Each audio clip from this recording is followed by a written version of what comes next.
Haha, what's up, kid?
Foresight TV, your #1 urban entertainment music channel.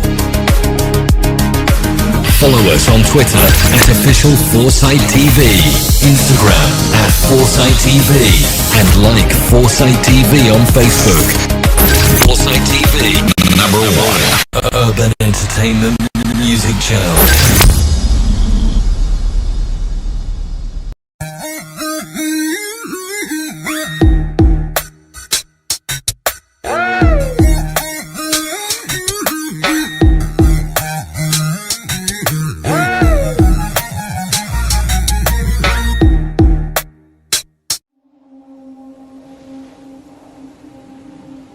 It is time.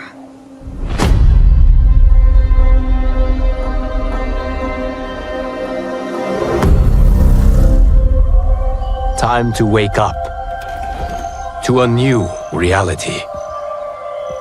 To a blank canvas that I have painted in with warmth and peace.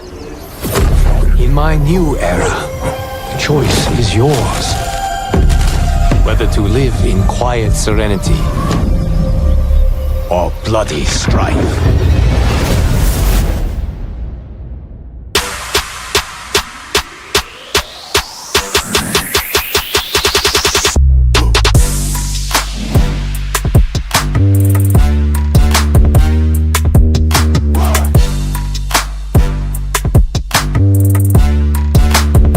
Brilliant move, you see?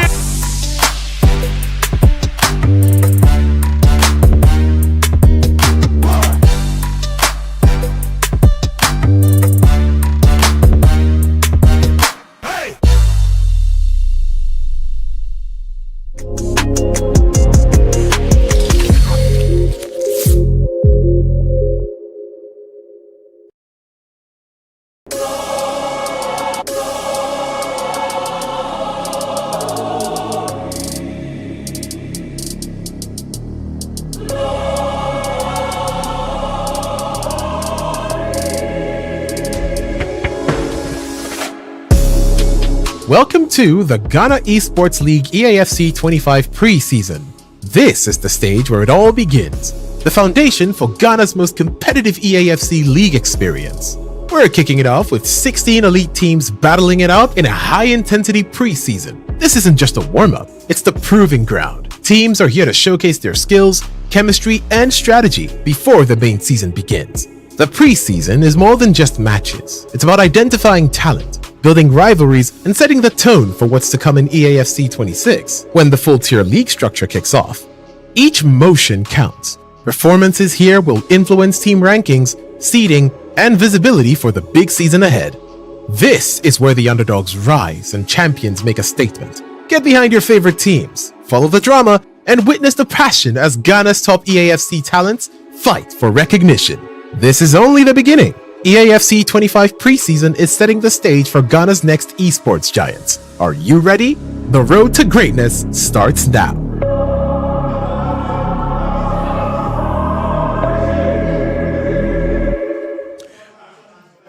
The stage is set, the stakes couldn't be.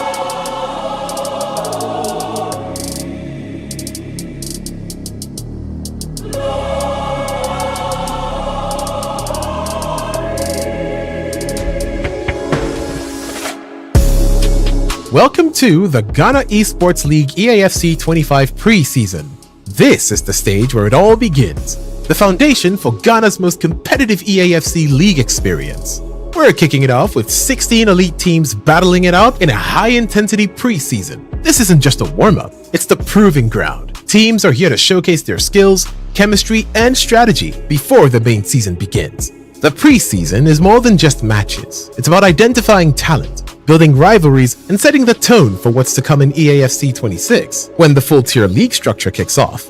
Each motion counts. Performances here will influence team rankings, seeding, and visibility for the big season ahead. This is where the underdogs rise and champions make a statement. Get behind your favorite teams, follow the drama, and witness the passion as Ghana's top EAFC talents fight for recognition. This is only the beginning. EAFC 25 preseason is setting the stage for Ghana's next esports giants. Are you ready? The road to greatness starts now.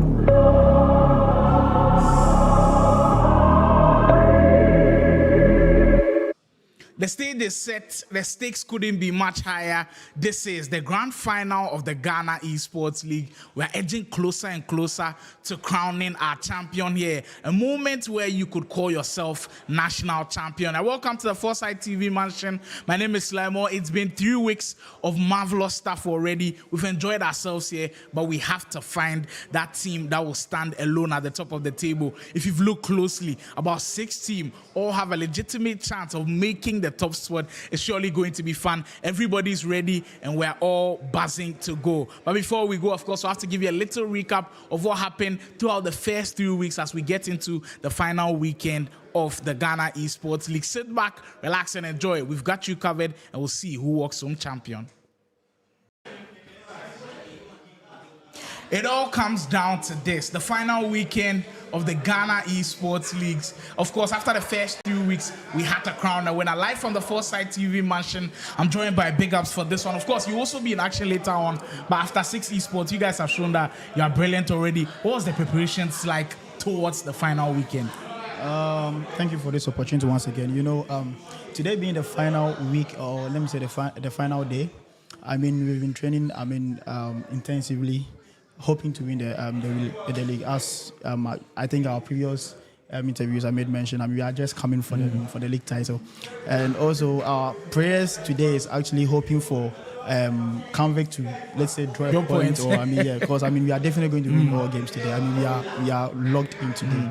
Totally locked in. Yeah, it should be some fun action. But like I said in the preview already, what is beautiful about the final weekend is all of those 6 teams that are competing, they'll be playing a lot against each other. And already we have 2 of them who will be competing against each other. Started off for us, Virtual Union against Gatsby Esports. Virtual Union, they've been the perfect blend of old and new, with Wonder Kid bringing all of the experience, survival, being one of the most exciting players out there. But Gatsby Esports, they've been high flyers, scoring goals. Both of the teams have already scored over 100 goals. You think we'll see a high scoring game with Sergio and then Survival starting off? I think Sergio is much more of an attacking player, so I believe there's going to be more goals in this game.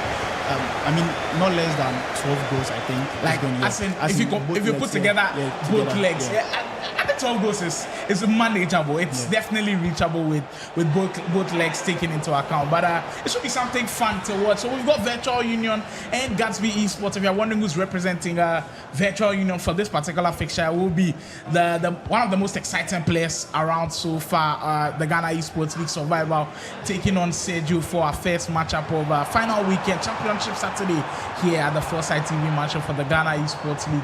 Sergio, I believe, is in the yellow and the black, and for VU Survival in the all black early on, wanting to start perfectly, and in green time the header, perfect start for Survival. We're all here when they're about to start the game. Survival looked like was nervous a little bit, but this will calm his nerves pretty early on. So, this is the match. I think Sergio has been calling for this match. He's been wanting this match, and he has it now. So, we want to see, what is actually going to transpire in this game, because I think Sergio was very confident coming into this game. I think they've been playing online, and I think he's been beating Survival, and I think that made Survival a bit nervous. I think he getting the first goal lead, is going to calm him now. Yeah, it's going to be pretty important, but you and I know that playing someone online and playing someone in a LAN event is a whole different thing altogether. But this start will definitely calm down some nerves for Survival as you get that early finish to go down. Of course, Virgil van Dijk, towering header, and he will open the scoring for Virtual Union. And by the way, both of them are so close on the league standings. I'll be updating you as we go on with this one, because every single point will count, every single goal will count and determine who will go on to lift the whole of the league. Currently, Gatsby Esports on 27 points, Virtual Union on 24. So the VU team know that they desperately need this win. They need all 3 points on the board, and I'm sure Survival and Wonder Kid understand the assignment up ahead. Neymar, one of those evil items in that midfield for the Virtual Union man. Beckenbauer win the ball back and find Kane in that position. Well, this start has looked quite interesting. I think it's been kind of routine for both sides already, with the VU player currently leading on the scoring. Dembele sending the run of Lamia. It's quite interesting with the squad that people have put out. Yes, Savio, promising position. First time we see the low-driven shots attempted, but it's quite interesting with the squad because now everybody seems to have a 99 rated squad, but we are still playing restrictions. How difficult is it to cram all of those 99 rated squads and still manage to follow through? Huge chance for Survival to make it to this one would have been the perfect start to the first 12 minutes. He's looking dangerous from all angles. Neymar, chance no goal. This kid. Wow. Survivor. Well, he's here to stay, all right. And from the corners, it's been difficult for Sergio to deal with them. You know, I think coming to the end of this game, corners has been something that has been very difficult. Even the pros, the EU pros, the professionals themselves, I think it's been something difficult to defend in this game. I think last year, we were actually expecting it to be nerfed, but then this year, I think this year is much more crazier than last year's game. It's very, very difficult to actually defend against corners. I don't know. Maybe, hopefully next year, he is going to do something about it. Yeah. Well, we will be looking forward to FC26, which is in the works, of course, on the 19th of September, I believe, for those who have pre-ordered the Ultimate Edition. The possibility of you scoring from corners shouldn't be that overpowering. That's what I'm trying to say. You can actually score from corners, but it shouldn't be that overpowering. Yeah. Well, for Survivor, he won't care at all how that ball goes into the net. He will take every single one of them as they come. And now, with 14 minutes gone, already out by 2 goals to nobody in the Ghana Esports League, one thing we can guarantee you is if you're leading in the first 15 minutes, it is a lead, but you can't hold on to it forever. Because with how good these players are, they always find a way. And then Sergio, his trademark 2 ball. Sergio with this pass. Of course, he wasn't missing from there. The first time 2 ball, the disguise on the pass. I never expected this. How do you even defend this? I never, because Yama was quite far away from the striker. Yeah, exactly. He was playing like his blind side a little bit. So you as a defender, just switching, talk us through the whole perspective of defending first time 2 balls, whether it's over the top or ground 2 balls. If someone is trying to defend, what's the first thing you have to do at least give himself a chance of preventing I think the first thing you have to do is one. I think the number one thing you have to know is know the opponent you are playing. Is he an abuser of first time passes? If he is an abuser, then what you have to do is you always have to switch to your centre back and give more space to the striker. Because you see this was something. It was like what's the name? You see, like a stepping stone to the first time, right? So if you know your opponent is a first time abuser, then you know where the pass is. When the moment you know where the pass is going, you know he's definitely going to give the first time. So then you then have to switch your centre back just to cover up. Well, managing all of those things can be difficult at once, but that's why these guys are some of the best we've got in the country. Gatsby Esports working their way back into this game, knowing how important it will be in the proceedings towards who will take on the champions later on today. Ronaldo almost finding the pass with Rafinha there, but our survival attack breaks down in the process, and immediately Sergio gets the ball. And he's on the wing. The striker is always moving. He's always on the run. So if you can't spot those runs, you are going to be in a lot of trouble. And I've spoken with multiple players who always find it difficult to play against the Gatsby Esports man. And I did have the privilege of having Sergio also on the broadcast, and he told me it's something that he won't stop doing. It's his bread and butter. He's going to try 100 times, and he believes about 80 times he will find the right man. I think one thing you also have to learn is, you have to find other ways and means on attacking. You don't have, if let's say, assuming if you are playing against an opponent who is very good at defending those, there's no way you can actually score against that opponent. So I believe, in as much as it's a meta and you like abusing it, you should also try and find other ways and means on attacking. Exactly. Trying to have a plan B is always going to be important. But like when I was speaking to Sergio, for him, he told me his plan B is to try it in a different way and make it be better. But you look at how he has set up his team. Even the midfielders that he's using a Bruno Fernandes who's got insane play styles for the first time through balls to work. He's using a Xabi Alonso card, which not a lot of people are using because of some really great passing stats in that as well. So is it Xabi Alonso and I believe Xabi Alonso and Essien in the middle. So all of them have great passing abilities that can always pull off those first time through balls. So even if you do want to play them, you have to find a team that enables you. But Survivor, after going 2-1 up, pass, kind of being quiet a little bit as this game settles down. If you're just joining us, we're live from the Foresight TV mansion for our final weekend of the Ghana Esports League. It's been massive 3 weeks of some exciting FC action. The players battling, the players dueling. And it's been fun so far, but who is going to take home the crown? Let me know in the comments what you think. We will be getting into them later on today. Van Dijk gives the ball away in an interesting position there for Sergio. Dembele, the Kumasi-based player, looking to make his name on a grand stage like this. Look, I know you've got huge ambitions of winning this, but put yourself in Sergio and Vastic's shoes. And in fact, anybody playing for Gatsby Esports, them coming all the way from Kumasi, and if they're able to pull off a win today, and win the whole thing, that would be insane. But they've got somebody right in front of them trying to prevent that. And survival. All the times in the world where you could red time a finish, not in that moment, which will help at all. 32 minutes gone, but the game as close as ever. Back to that discussion. A team coming all the way from Kumasi, how big will it be for them if they're able to pull this off and win the whole thing? I think it will be very big, especially, I think they were the underdogs coming, because I'm not sure of the number, how many people who knew Vastic. I'm not sure of the number of people who knew Vastic. That's Sergio's teammate. I'm not sure of the number of people who actually knew him.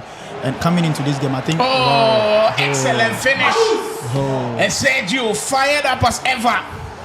Big goal to get him back into the fray. And just like we said, well, if you didn't know them, now you know them.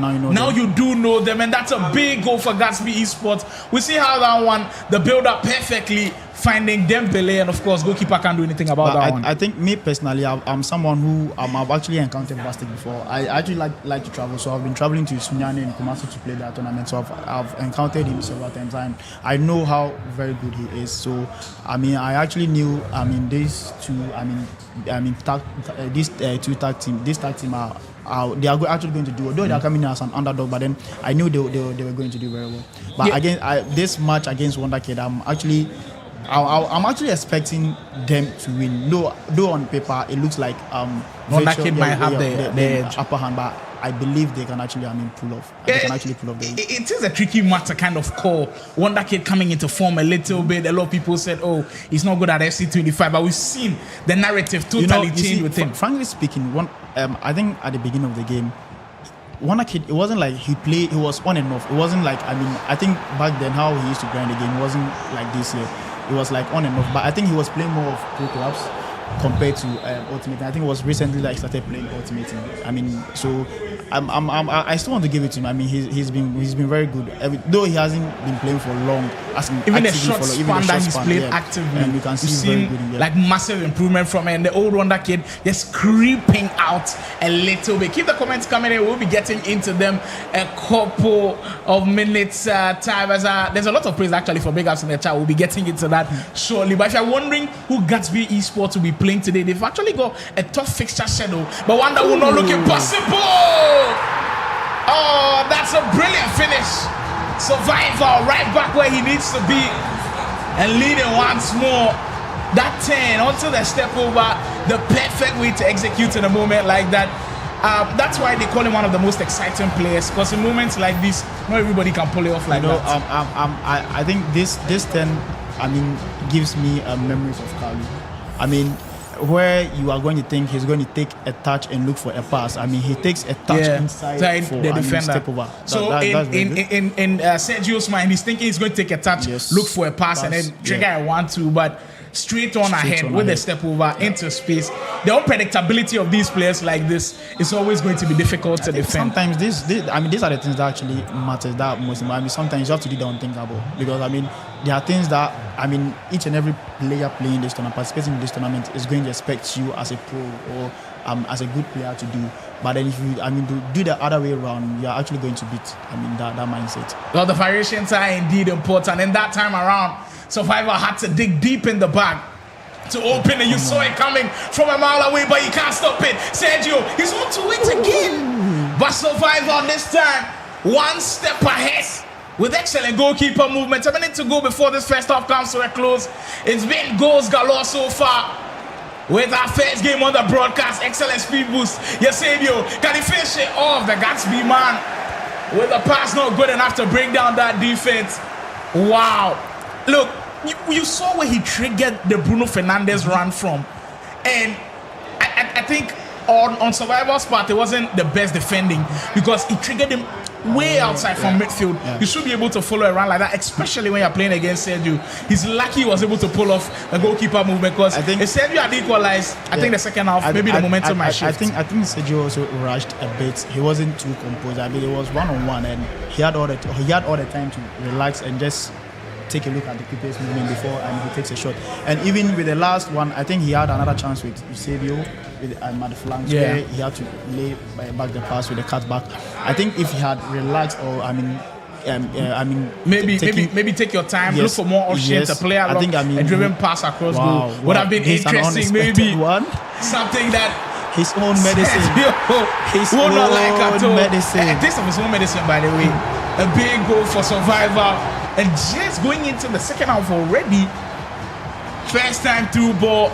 Look, if it's something that you're always doing, you're always not expecting people to also do it to you. But if you know how to do it this way, you should be able to find ways to defend against it. You know, one like it is someone that I would actually advise each and every player. Not to go into the game with a goal deficit or 2 goal deficit. There's no way he's going to bottle it. Because Wonder Kid is someone, when it comes to controlling the game, bro, he's very crazy. So I believe if Virtual Union is going to give Wonder Kid an opportunity to go into the game with a goal lead, 2-goal lead, bro, it's going. I think it will be an end game for Gatsby Esports.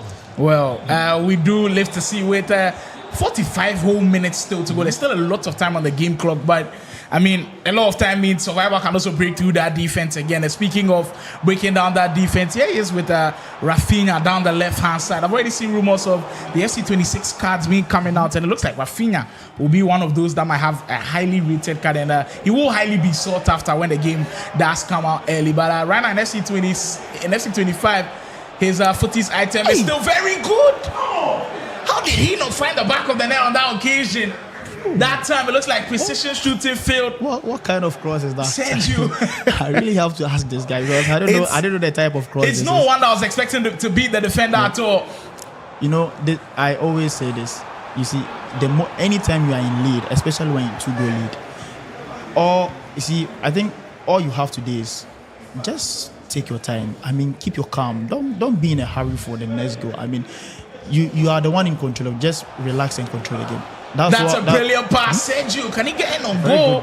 Look, I know with defenders in this game, at the start of the game, a lot of people like the bruiser play style and block play style. But then toward the tail end, you almost feel like it's fading out of the system a little bit. But it kind of does play a role. A defender, you feel like it's not fading? Because I've had conversations elsewhere. Because you look like a defender like Dumfries. Him having a bruiser play style plus is a big addition to your team. So you can see he's playing Dumfries and Theo Hernandez on the left-hand side. Both of them have that bruiser play style plus. It's always important to have defenders who can bulldoze their way through that onside. Well, it kind of is. Dembele. Well, I was wondering why that one wasn't called for offside earlier on. But now you almost feel like the game is very end-to-end. Nobody kind of settling in the moment. But if a game is going this quickly, it surely favors Survival. He likes high-paced FC, and already he's got 5 goals in the tie. Sergio, I think Survivor is now going to keep his calm now. I think this is what he actually wanted to be. The lead with 3 goals ahead, and I think he's gotten what he wanted. So I believe he's going to keep his calm now and control the game. That's what because if you could actually tell right from the beginning, after he took the first 2-goal lead, he was actually, going for more just to keep his calm. I think that's one thing about playing 9 minutes. You have to go for more goals. Though, I take back, then you have to go for more goals just to keep you calm. If you know if your opponent gets a goal back, it's just 2 goals. So you can still keep your calm. Yeah. Well, in this big crunch time to start off our championship weekend, it is one of the most exciting players around Survivor who's making a lot of noise. And this start will surely excite Wonder Kid in there as well. Look, Survivor, in as much as some people say he's too young, he might be inexperienced, there's always one thing that is a part of his game that will always get you off your seat. His attacking prowess. The fact that he can be very direct. He can also be as skillful as you'd want him to be in offensive positions. Will always make him an exciting player to watch. And with 60 minutes gone, He's leading with a healthy lead. 5 goals to 2. If he can just hold on to be taking a 2-goal deficit into the second leg for Wonder Kid, that would be perfect for Virtual Union.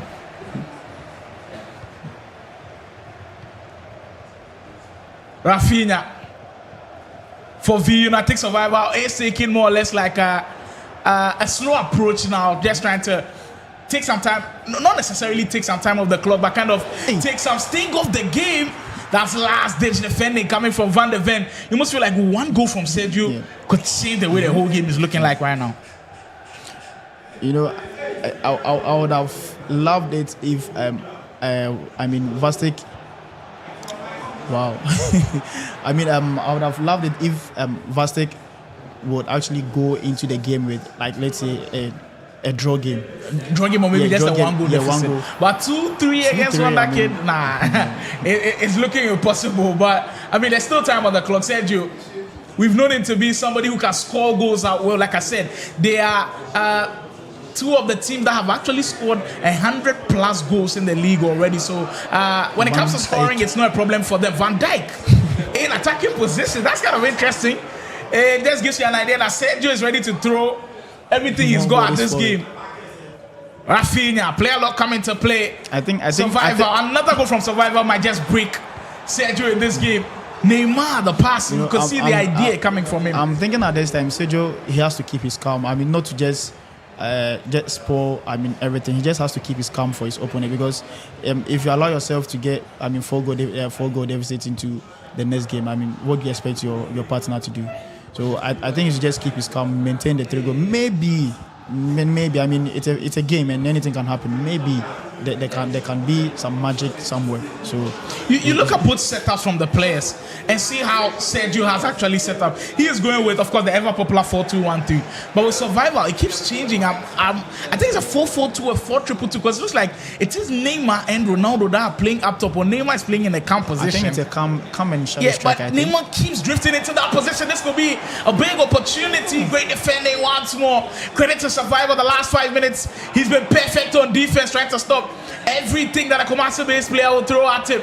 20 minutes to go in the first leg of this action. Gatsby Esports Virtual Union.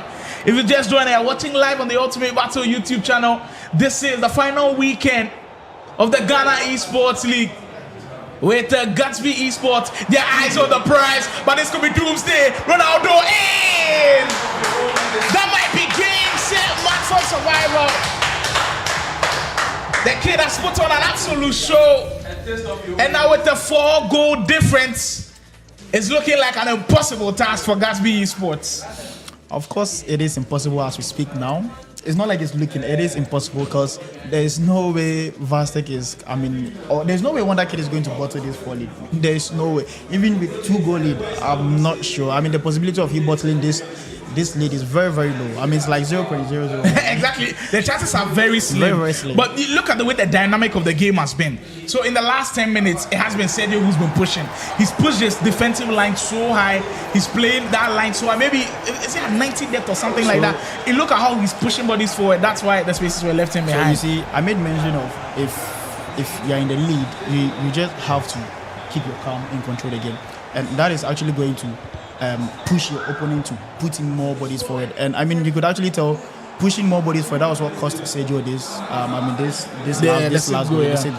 Yeah. So if you keep your calm, you can actually open up your opponents and get more goals. That's why I think, especially when you are 2-goal up front or 3-goal up front, you just have to keep your calm. Yeah, keeping calm is always important. And for Sergio now, I think the advice about keeping calm, it also kind of applies to Sergio, because he can't make this 1 goal from bad to worse. I know 4 goals already looks impossible, but if it becomes 5, that would truly be insane. Another big chance. Sergio just can't find a way to break down this stubborn defense, which has been near perfect in the second half already. Survival. Who cares about online now? Before the game, we spoke about how Sergio had a good record against him playing online, but you and I know, playing in a LAN event, face-to-face, where there's a crowd around, it can always be a different story. And look how it's turned out for Survival. One person aura can actually overshadow the other person. So, playing a LAN event is way different from playing online. It is the experience, the feel, much different, and that's what the Ghana Esports League provides. Survival has started this game in the perfect way possible for Team Virtual Union. They are also a team that are gunning for the title. By the way, Virtual Union have also got some pretty interesting fixtures going into today. They also need important wins to keep them in the running. They've got some huge games coming up as we go through them in these last 9 minutes. So Virtual Union will actually play against After 6 Esports. So Big Up's right beside me. He will be in action against Virtual Union. Now, with After 6 Esports, today, I only call him a new addition, but he's here in the lab. A secret weapon. You don't want me to announce it yet. We'll see him on the broadcast. So VU will play After 6. VU also play EN Game Time. I think the most surprising team so far, EN Game Time, they've actually pulled their way pretty well. They'll play Showtime as well. And then, of course, the Gatsby Sports game that we're having right now as they currently comfortably lead by 6 goals to 2. Survival has basically done the business. All is left is for Wonderkid to see out this game, and he couldn't have dreamt of something better. And maybe they might even be going for more. Ronaldo, Boro Scoop, is it fancy stations now? Oh, this is just brilliant! It's why everybody gets excited when he picks up a controller. Survival is the name. The Ghana Esports League is the stage, and he is lighting up the stage pretty well. Do you know what I just realized? You know, the roulette skill move is something that you are actually not going to expect, because you are going to expect either a step over or maybe the ball to hero sometimes. But then what I'm seeing, I think this is the second or third time he's doing this, and it catches you off guard. Yeah, so I think this is something that I'm actually learning. I'm learning now. And it's quite interesting with the roulette and the advanced roulette, because my time at the National Soccer League, you remember Killer Freak and Farouk's game? Farouk's goal that gave him the lead at the very end. Yeah, it was Killer Freak didn't expect the advanced roulette. So it's almost that skill move that just catches you off guard. And if you're able to add it to your game, then it's blessings for you. And right now, Survival is in cruise control mode. And you see Wonderkid there, the demeanor on his face doesn't look like somebody who's happy, but I know deep down he is delighted with how this game is going so far. Virtual Union on the verge of starting today in the perfect way possible. Like I said, 6 teams come here today with the ambition of winning the whole thing. Gatsby Esports have a chance to win the whole thing. Virtual Union also have a chance. Convict Records have a chance. Roots Esports also do have actually a very slim chance, but it's still a chance. If they're able to win all their games, and did you mention results favor them elsewhere, they could finish well. Oh, that's a go back at least. A go back to keep them in the mix. You think it's impossible for Roots? It's so impossible. So impossible for Roots. Looking at the matchups, they have ahead. No, it's Roots currently sitting in 5th position with 25 points, and they've got the Convict matchup as the final matchup for today. So it makes for interesting FC to watch. But of course, we'll be here every step of the way to enjoy everything that's happening with Sergio getting 1 back for Gatsby, and maybe just to make the job. It's already difficult. And I can't say it will make it a little bit easier, because 5 goals is still a lot, 6 goals is still a lot, and right now I think it's 5. I think Vastic's mentality going into the next round of the action is chase the game. He's going to chase. You'll be chasing early, but in the first 10 minutes, make sure you can put on a serious press against Wonderkid and don't concede first. That's all. If you concede first, you will be in trouble. But right now, all we can say is credit to Survival. Excellent first leg of a performance as he sets the stage for what could be a big start to Virtual Union's charge at the title here today. That's just part 1 of this game. There's still more to come. Don't go anywhere. We'll bring you the second leg. Wonderkid taking on Vastic.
Foresight TV, your #1 urban entertainment music channel. Follow us on Twitter at official Foresight TV, Instagram at Foresight TV, and like Foresight TV on Facebook. Foresight TV, #1 urban entertainment music channel.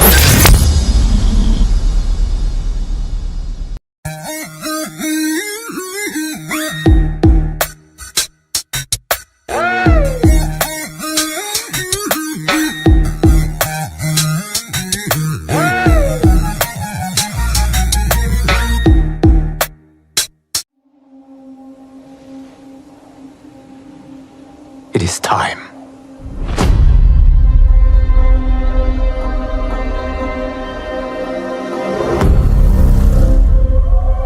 Time to wake up to a new reality. To a blank canvas that I have painted in with warmth and peace. In my new era, the choice is yours. Whether to live in quiet serenity or bloody strife.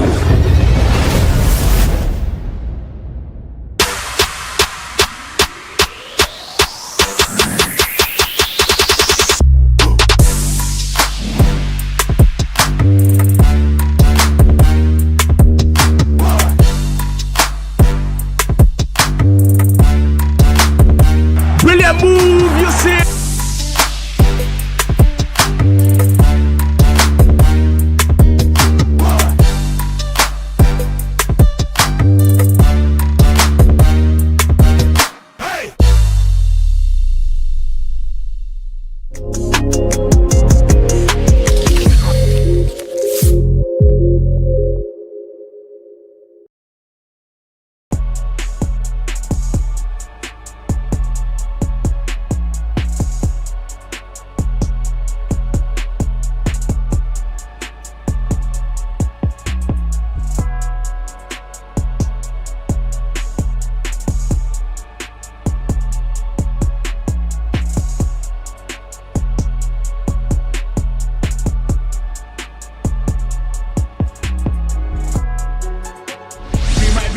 Again, there's one that can dancing through the areas. He gets extremely comfortable. It needs to be able to play at the very high level. I'd say true space is important. A lot of games today. The break clearly for Mayweather. Oh, dribbling at his finest for you. With the script of this game, it looks like we haven't closed the chapters at all. And Kalu might write another version of it.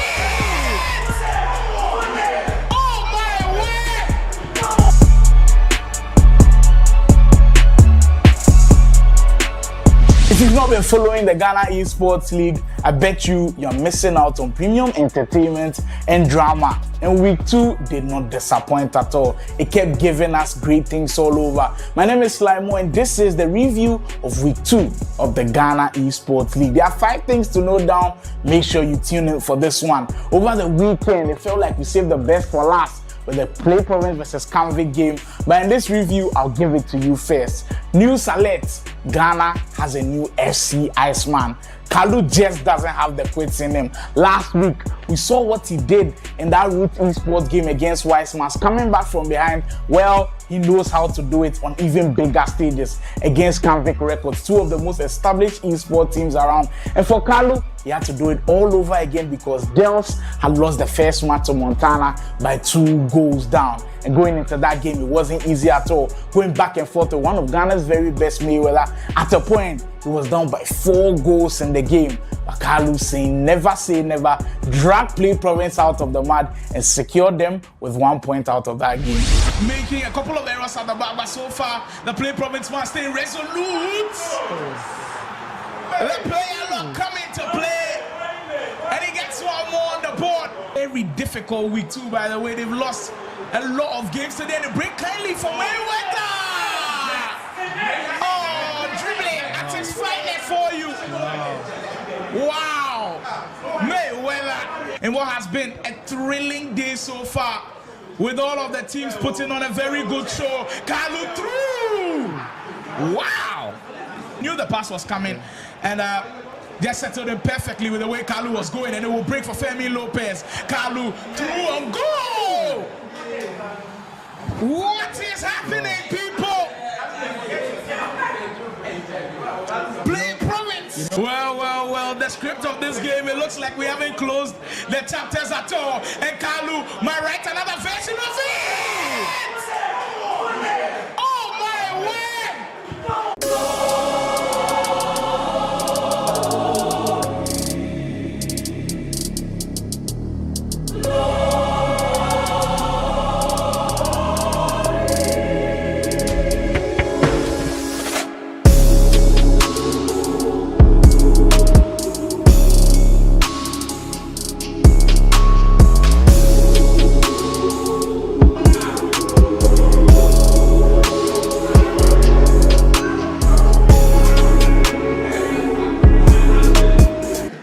So Survival has done 70%, or we can call it 80%.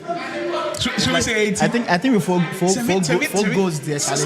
Four goals it's too much to ask of us, but we're not in SC25. Nothing is impossible. So we'll still go into this game. But do you know, I think off stream, Vastic, I think within 10 minutes, I think he scored Toby three goals, 3-0. So it's not impossible. So I think it's not really impossible. But then one thing I know about Wonder Kid is he's someone who likes to control the game. So let's assume he's going to be the one to be the first passer. I mean, he's definitely going to control the game and just lure you out of your position and all that.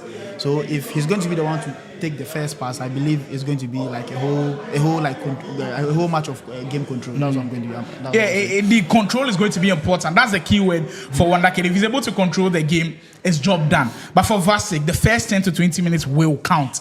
It will count. Very, very important. Remember your game against Dels, where you had the lead going into it. Dels actually did score first, but you managed to get your way back into the game. And against Dels is someone I've been training with since. I mean, I think this year I've been training with him even after when he stopped playing for a while. He came back. I've been the one training with him ever since. So I know some of the things that actually pisses him off a bit. So I mean, I was like, Charlie, you see, I think before the match, one thing I told Baron was like, Baron, if you are able to give me even 2 goals lead into the game, there's no way I'm bottom, because I know those very well. And I think Baron has already done that like two times for you already, like giving you a lead going into the second leg. Well, the team chemistry, of course, the team tactics are always important. And I Wonder Kid will pick up the controller. VU.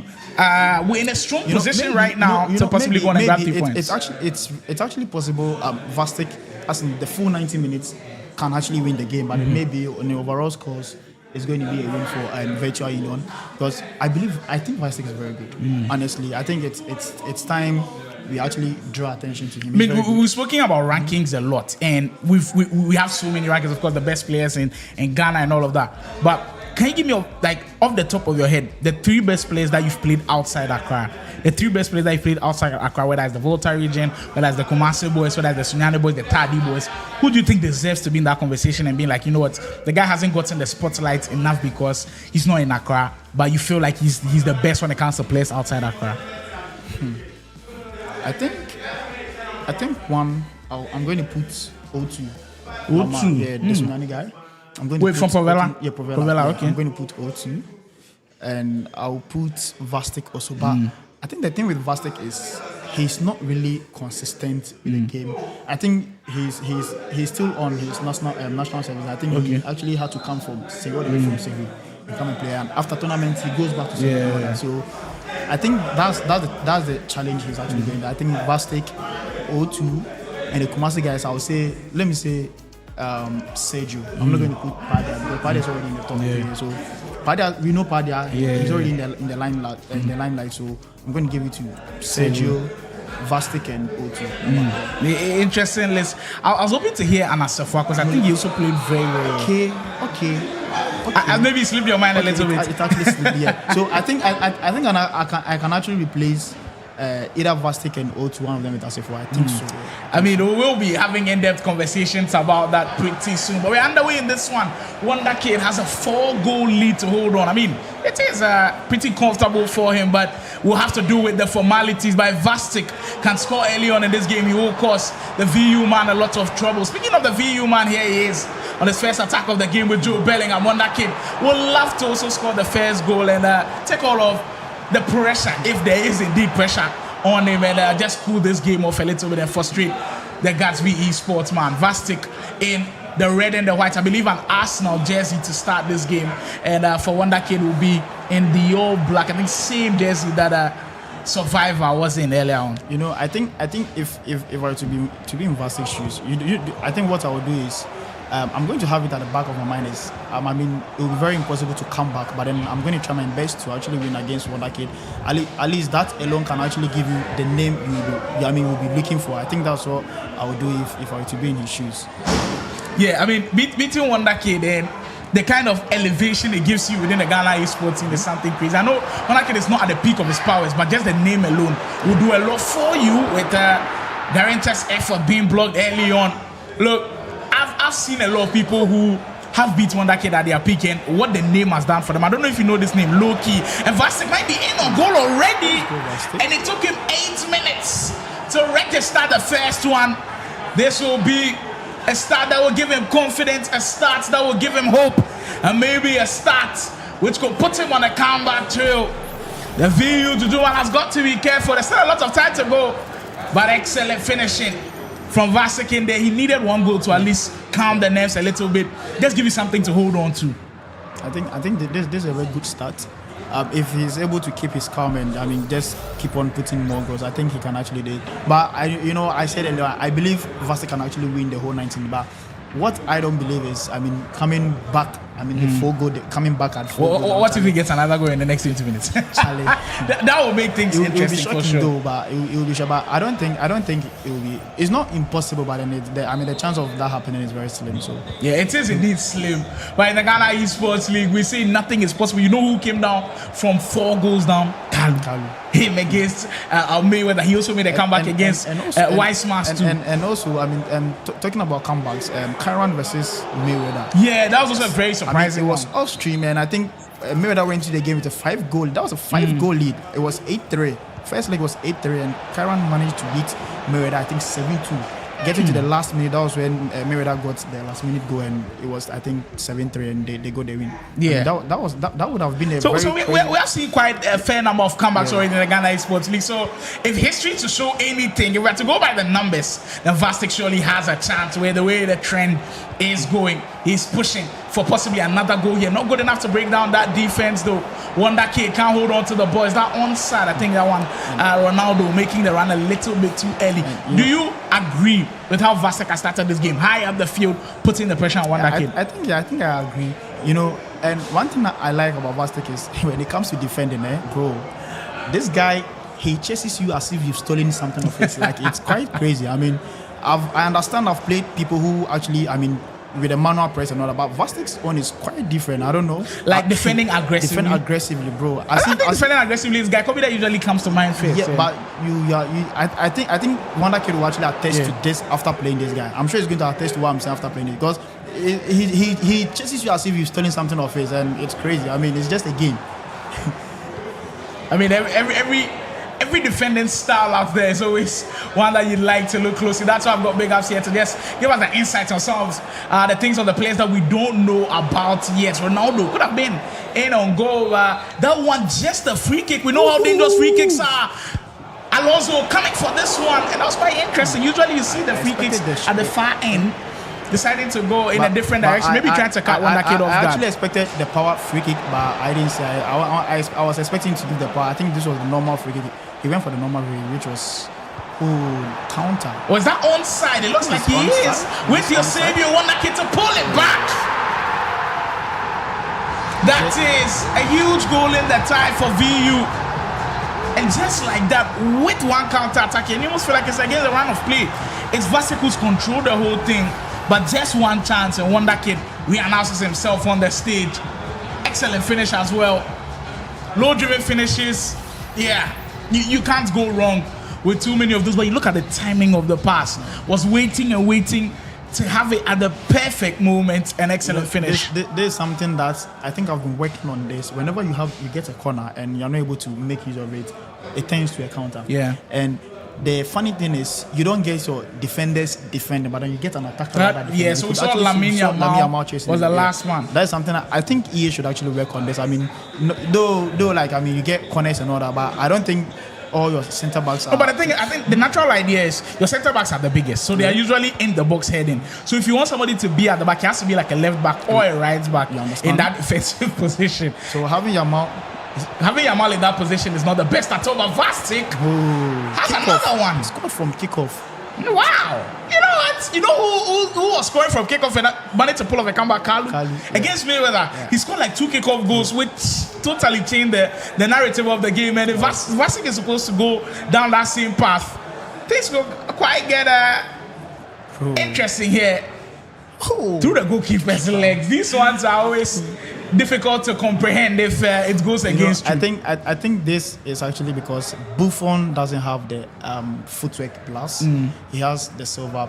Well, I mean, this is one of the reasons I'm definitely going to go for Konate or De Gea. Yeah, because I mean, I'm sure if he actually had the footwork plus, I think probably maybe would have seen that one. Yeah, all of these details very important when you're playing this game. Vastic restoring his lead right there. Now the deficit cut back to 3. So Mission Impossible isn't looking too impossible. It is looking like if Vastic puts together a good run, like a 10-minute spell where he's putting pressure, scores one more goal, it won't be looking possible a little bit. I think I was actually expecting Wonder Kid to be more of a game. Do you see the tackle over there? Yeah, very aggressive with Theo Hernandez. I think he spotted that one pretty early. But Vastic, can he turn this aggressive tackling into something great? I mean, Yamal is definitely not getting back past down. What just happened? I was actually talking about Wonder Kid. I was expecting to see more ball control. I think what I'm seeing is he's going for more goals. That's what. And I think you being 4 goals ahead, I don't think it's actually it's not ideal for you to get bodies more for you to go for another goal. I think what you have to do is just keep your calm and just control the game. Well, keeping your calm can always be important here as we're getting to crucial stages of the game. The pass not good enough. There was an empty man there that he could have hit and possibly be in on goal. Vastic with still some parts of the job to do. I'm sure Sergio, wherever he is, will be looking at this game closely and just hoping that his teammate can possibly bail them out. Yes, save you for Wonder Kid. Holding on to it, but Lukaku with the bruiser play style.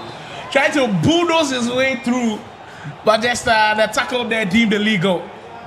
30 minutes gone. It's been a very interesting affair. We could not have asked for anything better because it could have been like a snooze fest in the sense that if Wonder Kid was leading by 2-0, you feel like the game would drag out and the excitement from the game would have gone. But the way Vastic has responded is just perfect from the Gatsby man. Still providing hope, still giving a lot of hope that maybe, just maybe, he might be holding on to something. Vastic is that one I wasn't really expecting the first time from him. I think there were a number of opportunities that he had where he could actually give the first chance, but then he took his time. But then where I felt he should have relaxed and controlled the ball, that was when he actually gave the first time, and Wonder Kid actually defended the ball very well. Yamal for Vastic, we've seen him be deadly in those wide areas already. As you find Bruno Fernandes so far after going a goal down, I think Wonder Kid's defense, he has been a lot more stable, especially when it comes to triggering of those runs. He's tracked them pretty well. He's having the defenders in the right place at the right time, and it's causing problems for the Gatsby Esports man. But there's still a whole lot of FC to be played, and I'm sure he'll be doing a whole lot of that more if he wants to still stay in this game. He has an opening there. Vastic off the post. He can't afford to be missing these ones. That would have been a crucial one in this tie. Wonder Kid, his blushes have been spared right there. Vastic getting another goal before halftime would be huge, and he almost had it. We're just about minutes away from getting into halftime, and this one looks like it's on a nice edge. A game where we thought was going to be comfortable for Wonder Kid, and this first half hasn't looked comfortable at all. Vastic, here he comes again. He's looked promising so far on the offense. Alonso recycle a little bit and finance it. Great defensive shape from Wonder Kid to prevent him from penetrating. And the VU man is rewarded with the ball back.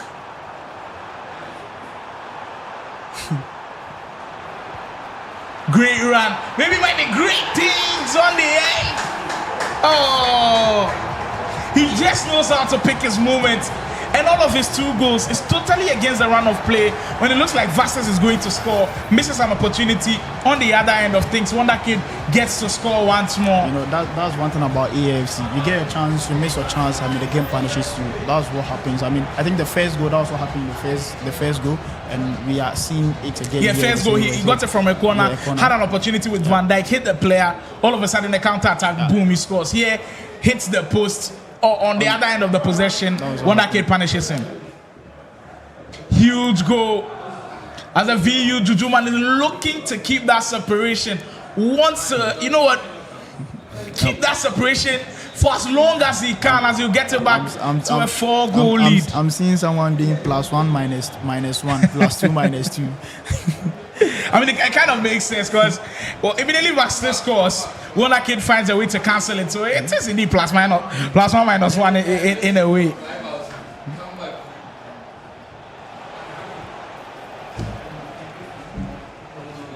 Are you seeing the tackling? Yes, still as aggressive as ever. And it's so precise. Like his standing tackle is so precise. Like as if he doesn't miss. Though he misses sometimes, but I mean, if he's coming on you, like I mean, you know, he's coming at you direct on you. He's not joking. Move the ball really well, and will now have possibly the final chance of this half. Maybe another one to just change the narrative a little bit with the way things are going. Alonso getting back into the groove. There's Lukaku's that one side. Yeah, I felt like that one. The pass came a little bit too late to find Eusebio. And the first half. Now, this is not the first half that Vasi could be too disappointed with. I think he's played well, but the scoreline says otherwise. You know, in as much as he has actually played well, I mean, you can't actually afford to miss your chances. You being down by 4 goals, I don't expect him to be missing. I mean, the opportunities to put the ball back at the net. Because it's actually definitely going to come back and bite him, just as we saw in the first half. I mean, the chance that he was supposed to take those chances. He missed them, and I mean, it came back and it bit him. Yeah, indeed, it is causing problems a lot, and it has caused problems throughout the whole of the Ghana Esports League. If you have been following, players who have missed chances have always been punished. Kick off again. How is he doing this? 40 seconds into the kickoff. And Vastic does it again. Like, what is it with kickoff? Look, and almost every different iteration of FC, the kickoff style changes. Remember when it was you trigger your run and then over the top through ball? Now it's changing. It has to be built up. Yeah. It has to be a build up. You remember? It almost feels like your defense goes to sleep. You remember? I told you I would have loved it if Vastic would have gone into the game with a draw game. Yeah, that would have been fun. Yeah, it would have, because I know this guy is very good. I know, frankly speaking, I mean, because he's not really active in the scene. I mean, people don't really hear of him. I believe if he's going to take this game very serious, he can actually do marvelous things.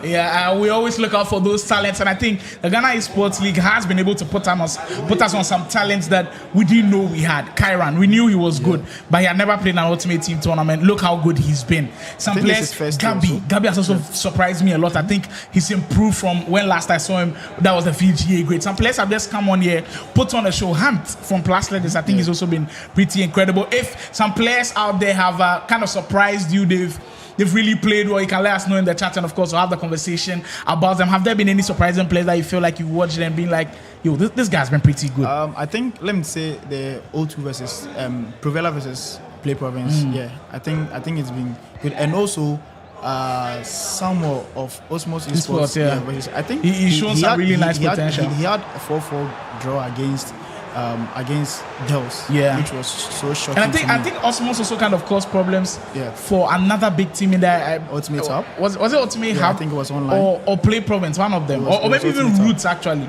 It was Ultimate Hub. Yeah, we've had so many upsets already in the tournament, and it almost feel like it is no ending, even with the final weekend right here before. As this is Championship Saturday, we will crown a champion today. If you are wondering, a final weekend of the Ghana Esports League. Wonder Kid can't give it away like that, as Vasek will look to pile on the pressure still.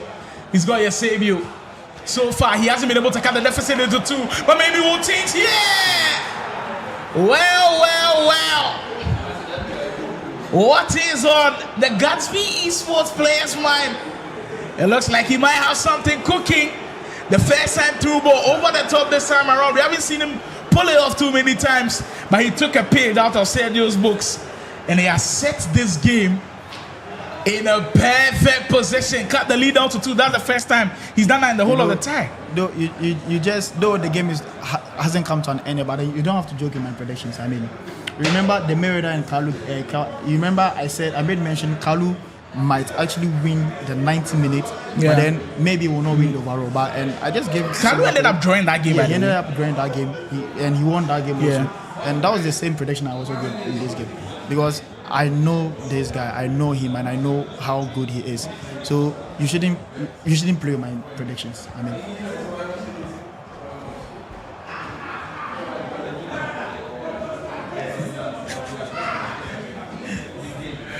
Bellingham. Now Wonder Kid is in a crucial position. A position where he's got to take care of the ball. And like Big Up said earlier on, you're expecting Wonder Kid to come into this game with a lot of control. But he hasn't done that. He's left room for Vastic to exploit it. So far, the Gatsby sportsman has found a way to exploit them. And you almost feel like the momentum of the game has totally shifted into Vastic's favor. Now, can he channel that one into goals? Those are the ones that will possibly change the result. And you win the ball back once more. Eusebio for Vastic. He's on the verge. Is that onside? Or I think the run from Lamine Yamal coming a little bit too early. But if you're in Wonder Kid's shoes now, is it a formation thing with you where you try to change something, maybe go into a little bit more conservative? I think if I think Wonder Kid should have a go now. Off the post. I think big chance for Henry, but just can't convert. And Ronaldo might be in, but look at the speed from the upstart. Wow, it is all happening here at the Ghana Esports League. Vastic, who looked like he was through on goal, but Yapstar with a pace, catching up to him. This should have been a red card. I mean, this should have been ideally. I mean, ideally should have been a red card. You know, if I were to be in Wonder Kid's shoes, I think I would have gone for the 4-2-3-1 wide. As I said, this is what I've been saying. I think it's that formation is very balanced. It's a balanced formation where the instructions, I believe, you can actually you should give your right RM and your LM. I think you should give them wingers so they can actually go wide and to control the game. So if I were to be in his shoes, this is what I would have done. Wonder Kid still holding on to that 2-goal lead. Mind you, Survival did a brilliant job in his first game against Gatsby, led by 4 goals. But Vastic has done one hell of a job already, cutting it down to 2, and maybe he might cut it down to 1 here. Lamine Yamal, that's gonna make things a little bit more difficult for him, so but he finds a way to open up space, but not good enough to break Wonder Kid down. We are heading into the last 20 minutes of this game in what has been a very fun run. We've had a lot of oohs and ahs from the crowd already. As hard as at the end of our seats, and we don't know where this one might end. Neto for Wonder Kid, taking his time with possession. Virgil van Dijk, you've already spoken of how aggressive he is. I think the aggression also comes with the timing. He knows when to be aggressive, but he maybe have overcommitted there. De Gea coming to his rescue. Big save for VU's Wonder Kid. And I'm sure Survivor will be looking on and just hoping that Wonder Kid can pull through and pick up the 3 points. Like I said, both teams are in a title charge. Both teams are in a title challenge. They cannot afford to drop points in this game. Vastic on the break once more with Ronaldo.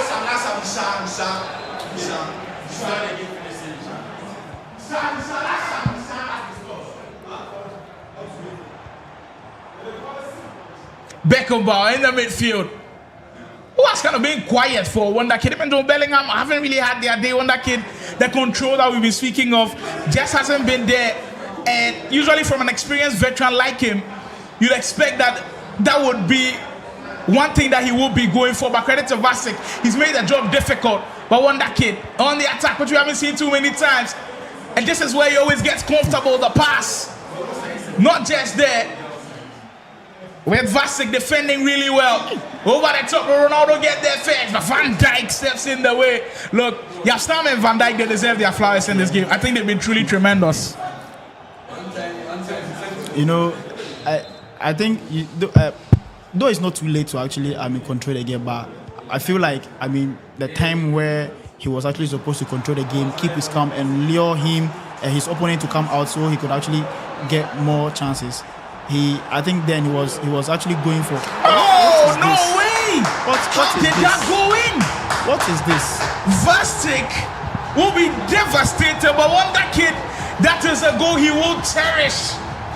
Oh, when the EA gods are not on your side, they are truly not on your side. How did this one creep in? The goalkeeper should be doing way better there. You see, it literally looks like a pass. It was a pass. Oh, that's just cruel. On the way Vasek has played.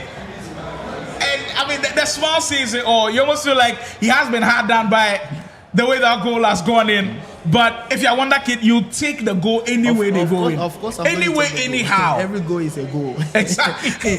And now it takes the pressure off him a little bit. 13 minutes to go with a 3-goal lead to hold on to. Definitely, Wonder Kid will be in pole position to actually grab all 3 points. Vasek, who has played out of his mind, to be honest with you, has played extremely well today. Has just been hard done by some of the chances that he's missed and the way the goals have gone in for Wonder Kid. But all VU care about is the points. All VU care about is getting closer and closer to that title. And they march on. Wonder Kid, maybe the equalizer to surely seal the deal. Oh, David De Gea has actually been on one today. He saved Vasek a couple of times already. I think that pass, I think it was a position pass. Like I said, VU do have championship aspirations, and their fixture list also looks very interesting, by the way. Pushing for a title charge, but they've got some big games to come. After they play Gatsby Esports, they will play after 6 Esports, which of course Big Ups will be featured in that action. That one will come on off stream. They also play EN Game Time, the surprising team of the Ghana Esports League so far, and they'll close their campaign against Showtime. So they've still got a lot of work to do. But if they can pick maximum points in all of their 3 games remaining, well, they could really cause trouble at the top. 6 minutes to go now. Wonder Kid surely has got the job done now. But Vasek, I think he will be proud of himself. The Gatsby Esports team will be proud of how Vasek has played. And this is a performance that you take home with and you say, you know what, I tried my best. Even before a lot of people thought it was impossible, but I gave myself a chance. Yeah. I think he has actually done a very good job. Even though his team is losing, but I'm just hoping this guy is going to get more time. I mean, he's going to dedicate more time to this game because he has the elements of like a really good player. Do you know? Let me bust your mind. Do you know something? Do you know he doesn't play? FUT. He's a kickoff player. He's a kickoff player. He doesn't play FUT. Oh, Wonder Kid with the icing on the cake. And it's as you were with a scoreline 4-goal deficit once more. So it was topsy-turvy, but in the end, Wonder Kid getting the job done, and that's the thing that matters the most. I think even if it was to be me, after conceding that goal, looking at the time, you might be crestfallen a little bit. Yeah, your morale is definitely going to fade away. So I think it's not actually his fault considering this 4th goal, because you can actually see from his demeanor that he has actually fallen off. Yeah, so, but I think kudos to him. I'm very sure most people didn't expect this outcome. Yeah, I'm sure he has impressed a lot of people in the chat. You know what? If he has impressed you, let me know what you think in the comments. I think a lot of people will be surprised by the way the Gatsby Esports player has played. I can see someone saying, a trap officer in the comment section, he's saying EA and Wonder Kid against Vasek. It's just one of those things that it's part of the learning curve, and you just go back to the drawing board and be like, you know what, this one you didn't have in your hands, it was out of your control, you did your best, but sometimes when it's not your day, it's just not your day. But kudos to Vasek, truly giving us an entertaining performance here. Anybody else, and it would have been a walkthrough for Wonder Kid with him having a 4-goal lead, but the way he's done it has been truly special. I'm seeing another comment from Hertz. He's saying Blacko the coach Vastic. Well, if we didn't have Black Sheriff here, what I mean, say, but speaking of black kids, this one has done wonders for VU's team, and they will pack up the 3 points in total. That is important 3 points for VU. Now they can look past this game and focus on the next games coming, because they have to play Showtime. They will have to play you guys as well. They have to play EN game time. Those are big games coming up ahead of them, and they couldn't afford to drop points here. Kudos to the team. I think they've done an incredible job. Yeah, I think I mean our match against VU, we are definitely killing it. We are definitely killing it. I mean, so you say you get some surprise. You want to tell me? No. People come mainstream, man. We come mainstream, well, we come with cutlasses. Hey, Charlie. Machetes, everything. So you know Doma. You know Doma. Yeah. They can't they can't last with one long. Well, that will see us through for that game. Virtual Union picking up 3 huge points, and they also put a huge dent into Gatsby Esports chances of lifting the trophy. We'll wrap it up here for this one, and on to the next. We say on Championship Saturday, who gets to lift the crown? We find out very soon.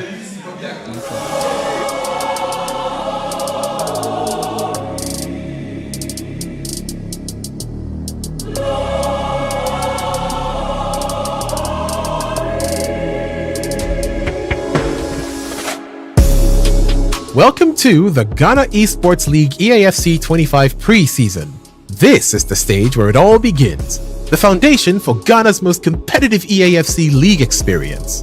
We're kicking it off with 16 elite teams battling it out in a high-intensity preseason. This isn't just a warm-up, it's the proving ground. Teams are here to showcase their skills, chemistry, and strategy before the main season begins. The preseason is more than just matches. It's about identifying talent, building rivalries, and setting the tone for what's to come in EAFC 26 when the full-tier league structure kicks off.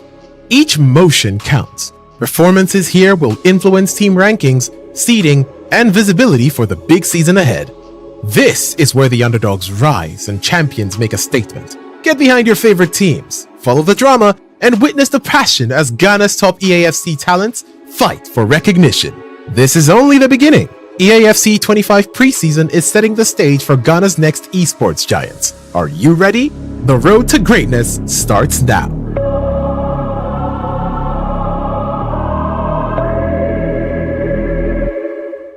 Game time has shocked the whole of the league, and they are in the running to be able to win the first ever Ghana Esports League. You look at Kyran, what he did at the K24 qualifiers back in Ghana. It was truly immense. A lot of people kind of forgot about him, but he's reminding people how good he is in the Ghana Esports League, beating top guns everywhere. Him and his teammates are looking to do damage at this year's Ghana Esports League. Can they go all the way on Saturday? Now they'll have targets on their back, with now teams knowing how good they are. Could they stand the resilience? Could they be the resilient team to be the #1 team standing? We'll find out pretty soon. Locked on points with EN Game Time for 4th position with 24 points will be a massive base team every single weekend. They've come on here and they've demonstrated class. Gatsby Esports featuring the free scoring Sergio. You know, when you go up against this guy, he's always going to produce. They've produced master classes so far, and they are hoping to continue in their run. They've got some tough games coming up, which should be fun, but we have to look out for them. Sergio has looked incredible.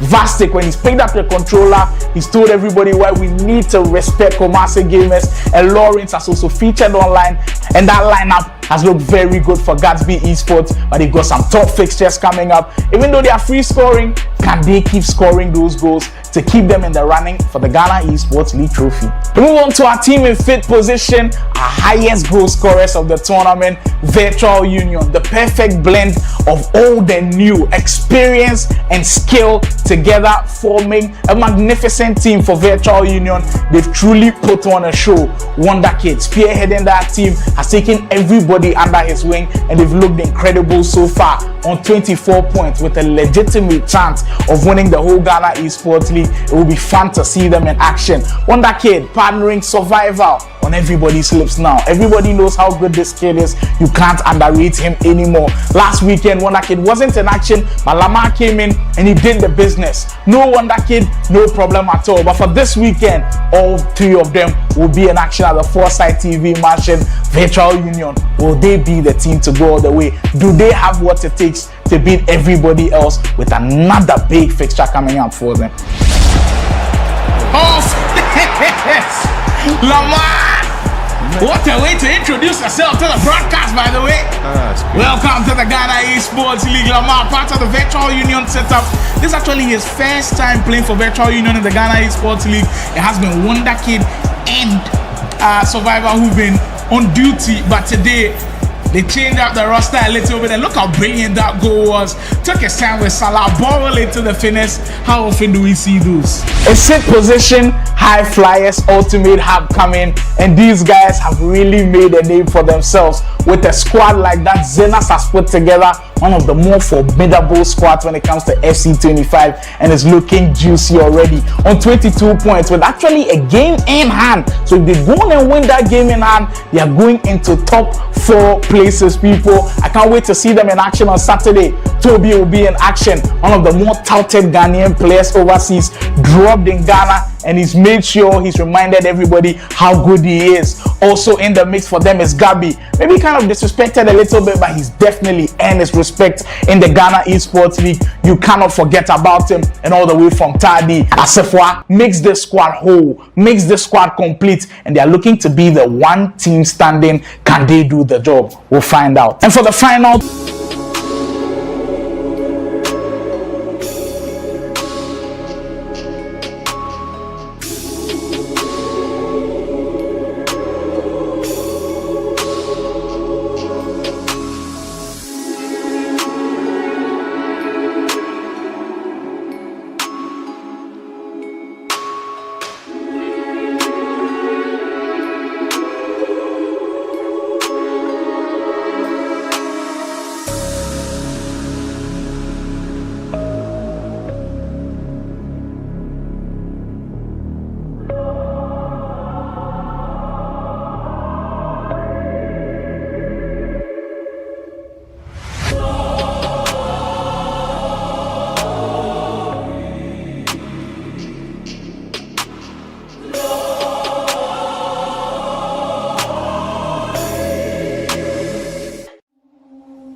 it is time.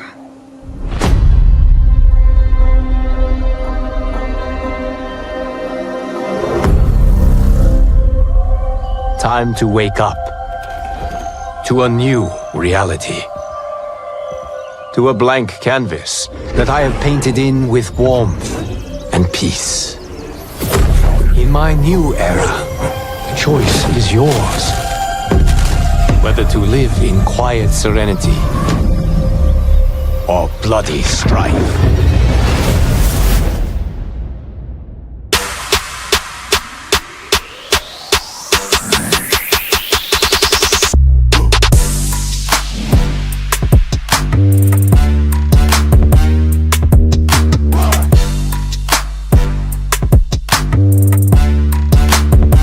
Brilliant move, you see.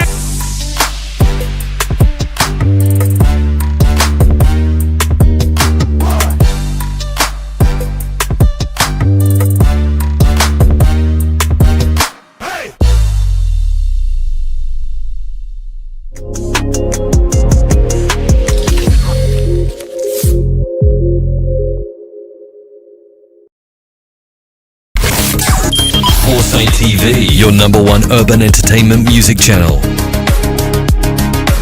Follow us on Twitter at official Foresight TV, Instagram at Foresight TV, and like Foresight TV on Facebook.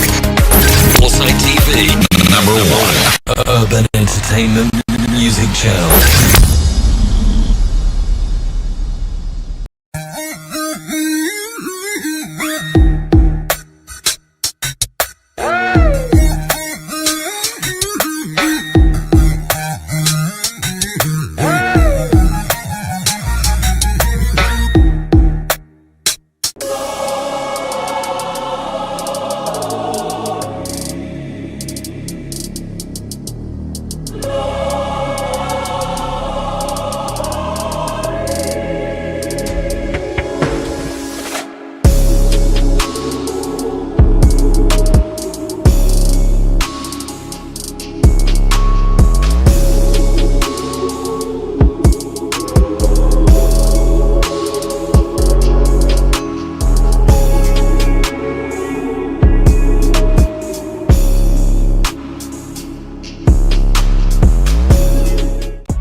Wonder Kid dancing through the areas. He gets extremely comfortable. It needs to be able to play at the very high level. Hard to true space is important. A lot of games today. The break clearly for Mayweather. Oh, dribbling at his finest for you. With the script of this game, it looks like we haven't closed the chapters at all. And Kalu might write another version of it. Oh my word!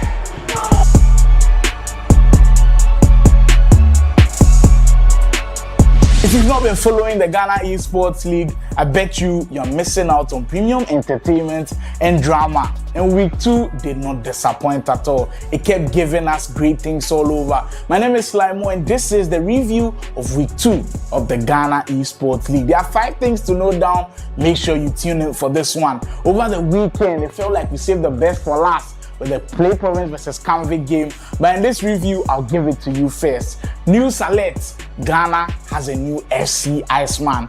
Kalu just doesn't have the quits in him. Last week, we saw what he did in that Root Esports game against Wisemans. Coming back from behind, well, he knows how to do it on even bigger stages against Convict Records, 2 of the most established esports teams around. And for Kalu, he had to do it all over again because Dels had lost the first match to Montana by 2 goals down. And going into that game, it wasn't easy at all. Going back and forth with one of Ghana's very best Mayweather. At a point, he was down by 4 goals in the game. But Kalu saying never say never, dragged Play Province out of the mud and secured them with 1 point out of that game. Making a couple of errors at the back, but so far, the Play Province man staying resolute. The player lock coming to play, and he gets 1 more on the board. Very difficult week 2, by the way. They've lost a lot of games today. The break clearly for Mayweather. Oh, dribbling at his finest for you. Wow. Mayweather. And what has been a thrilling day so far, with all of the teams putting on a very good show. Kalu through. Wow. Knew the pass was coming, and just settled him perfectly with the way Kalu was going, and it will break for Femi Lopez. Kalu through and goal! What is happening, people? Play Province! Well, the script of this game, it looks like we haven't closed the chapters at all, and Kalu might write another version of it! Oh my word! With 20 minutes ago, the touch again, the first touch. It's working every single time. The first touch. Kalu just knows how to do it. You know when a friend hypes a movie or some type of food to you, where you have high expectations for it, you go on and try it and you're like, that's not the case. Well, we had a similar situation in the Ghana Esports League. There was hype around one certain player, Toby of Ultimate Hub, and I must say, the results showed class. He showed that the hype is indeed real. They went up against Showtime, already going in with a 2-goal lead after Gabi beat Faculty. Toby meant business. His dribbling is just something else. Silky smooth, bamboozling the defense. His first goal just keeps ringing in my head. Step over into the short cancel, into the finesse, into the top bins. Mario just couldn't do anything to stop him. He won that game by 8-1. What's some Ghana FC action without a little bit of nostalgia sprinkled on it? We had a matchup that we've been seeing for ages, but we needed to see it on the big stage once more. Wonder Kid Virtual Union, Guy Kobe Osmos Esports. That was actually the game that started us off on Saturday, and my word, these 2 pros went at it back and forth. The goals were going in, kind of reminding us back to the good old days. Wonder Kid versus Guy Kobe, you know it's not a battle that you just can't miss. And 2 of them, they show that they still got it. Maybe they're defending a little bit questionable, but they all felt truly on fire, with Wonder Kid edging him on that one and providing a huge advantage for survival going into the second leg. Virtual Union picking up 3 huge points over Osmos Esports. Breakthrough once more. It looks like he's settling into more of a groove, and he might be in. It's an excellent sequence from Wonder Kid who was down early. It might be a shock to some people, some people, but I tried him. Oh, there's Wonder Kid distracting his stuff once more. That's the attack I'm talking about. What you think in the comments? I will be going through them later on today. Henry might be in space again. There's Wonder Kid dancing through the areas. He gets extremely comfortable. Wow. That might be the best of the 4 we've seen so far. It needs to be able to play at the very high level. Hands in true space is important. Kobe, and in that bracket, you know this one is surely in there. Kid, with about 3 minutes to go before this half ends. Great time with your savior. What a 10. Oh, it's SC at its finest. And the whole African FC scene, because we don't have too many highly competitive tournaments, it's always difficult to that the best good or not. This time he opted for power for the near instead of placement. Near post finish from Kobe. Mark Tomine through ball into his hips. That onside, he actually is. Wonder Kid possibly get goal number 3 and seal the deal. He has more players in the box. There he goes. And he will win a penalty from it controversially. But the VU man won't care at all. He's on the verge of possibly putting this game to bed. Henry for Wonder Kid to make it 3. He will. Big goal in the tie.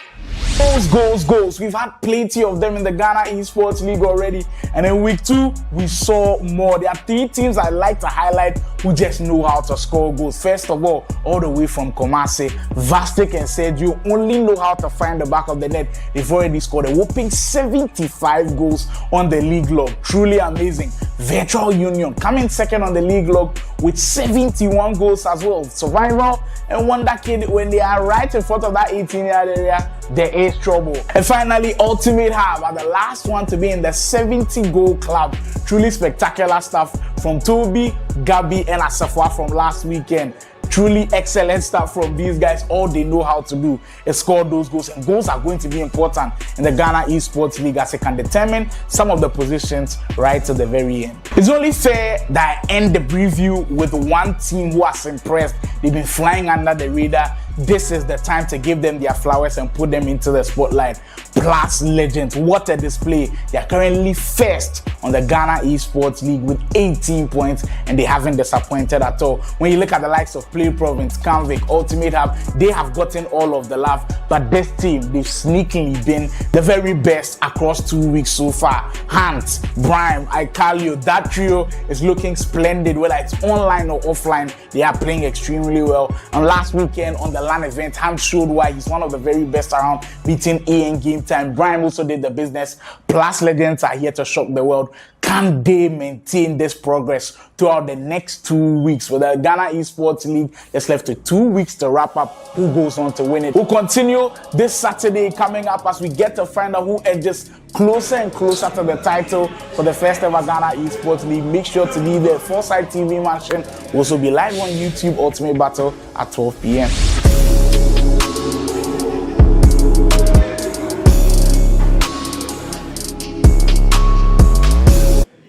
From one heavyweight matchup, we move on to another, possibly another title decider. Of course, we'll switch things up once more, like we've done in the whole of the Ghana Esports League. Joining me, we play Provinces Dels. Before we actually preview that matchup and go into it, how do you sum up Play Provinces' performance? I know it's not been the best, but have there been some positives that you guys have picked up from what you guys have done so far? Oh yeah, one positive I took was we sticking together no matter the outcome of the matches we played. We were still together. We consoled each other. We confided in each other. We helped each other as we were in our down the tough times. Yeah, but it's all good. I can't. To be fair, I can't use one tournament to judge our performance the whole of this year because Play Province. I mean, we're champions have made so. It's count minute. Yeah, we'll come back in 6. Yeah, hopefully they do come back. But I mean, there's still the battle of, trying to reach the top 8. So maybe you guys might actually get there. It's a tough one. Yeah, but tough. Away from top 8 conversations, we're getting into top of the table conversations because these two teams, they've got huge aspirations. I was here with Big House earlier on and he told me after 6, they've got their eyes set on their prize. And right now, the lineup that they've brought, they've actually made their first switch in the lineup for the LAN event. Paddy had been playing only online. He's actually flown into Accra for the first time with the Ghana Esports League. We'll get to see him in action. Him and Baron. But Baron will be starting. They take on Ultimate Hub, Toby, and then Gabi. Baron versus Toby. It's like a matchup made of dreams. two players who we consider as the very best around, about to give us a showdown. What are your first expectations of what this game might produce for us? Creme de la creme. An ace versus an ace matchup. It's a crazy matchup, to be honest. They all have this flair, build-up style, which I'm so enthused and you all about. almost have like a different style as compared to the Ghanaians that are based in Ghana. Yeah, very for them, true. of course, them being overseas, of course, coming down to Ghana, such a privilege having them, but they just have a different style. If we had to ask you for your prediction, who do you think picked this one? It's a difficult one because all of them actually on the main broadcast, they've won all of their games. Baron hasn't disappointed, Toby hasn't disappointed. It should be a fun game. But your predictions before we go. Fun game. And if you're in the chat as well, drop your predictions now. I just can't predict. Oh my God. The fact that they'll just can't predict tells you how close this tie is as we begin our action. Ultimate Hub. After six will be in the all-white kits, kicking from left to right in this one with Baron representing heavily, and Ultimate Hub in the all-black from right to left with Toby being the man representing Alien, and of course Padia and Gabi waiting in the wings to also pick up the controllers and do justice. A very fun game that we've got on our hands. Two teams who have been pushing in the last 3 weeks. They've been tremendous already. They've produced some excellent FC as always, and I don't think both of them have actually lost on the broadcast, so them playing against each other should always be a fun one. Messi had to test the waters early on for Toby. Yeah, the quick step over cancel over there was so good, but today I don't know, like I'm not actually focusing on Toby's attack. I want to focus on his defense because I think he's the only one to concede probably less than 10 goals in this whole league. Yes, his defense, although his attacking prowess is so good, his defense is something we normally don't talk about. He's so good defensive wise, and he plays formation with CMs, not DMs. Yeah, and he's so good. So because we are all used to like 4-2-1-3 playing with the DMs. Yeah. When you play with CMs, it's like different as compared to everybody else. So as we all know, the CM don't drop as deep as we want them to, but he defends so well with them. And I really want to watch how he defends. Yeah, indeed. If you're wondering where they are on the position table, as our first few chances come in, Toby hitting the post early on, Ultimate Hub trying to pull away in the first 9 minutes, but the posts coming to the rescue after 6. So they are currently second place and third place after 6 and second place, and Ultimate Hub in third place with 3 points separating there. Baron registering the first goal of the game, and it has been the trend so far today. You miss a chance on one end, you get punished on the other.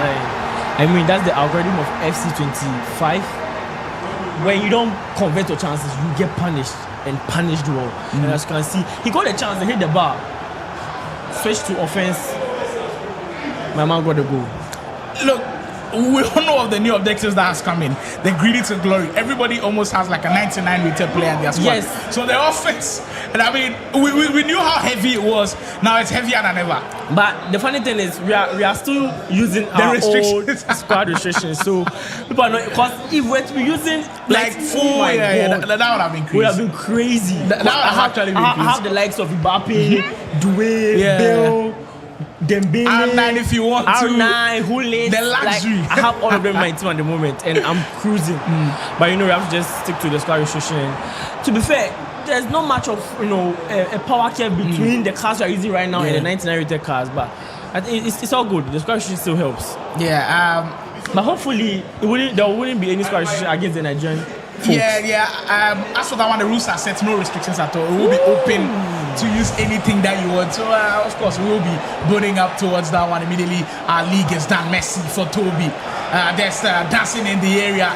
Ultimate Hub, after missing their earlier chance on Baron, took full advantage of it, and Toby looking to get back into the group. Now, look at Toby's fullbacks. He's playing Theo Hernandez and a certain single at the right back spot. Always an interesting choice of players, especially when it comes to these two representing their teams. I don't know if you remember, I spoke about Singo the last time Toby played. Yeah. He's an evil. He's the strongest evil ever. More than Theo Hernandez. That's crazy. That's actually very crazy. It is indeed crazy. And Baron might be in with Rafinha trying to go for the finesse shot. Clever defending. Baron stepping in the way, knowing how dangerous these finesse shots are. Corner kicks. We all know in this game, if you execute from corners, you take your game to a whole different level, and that's what Baron is trying to do right here. As you play short with Chavu. Right on the end of that area, Baron twisting and turning inside. Ooh. And that was a risky tackle right there. Tackle as well.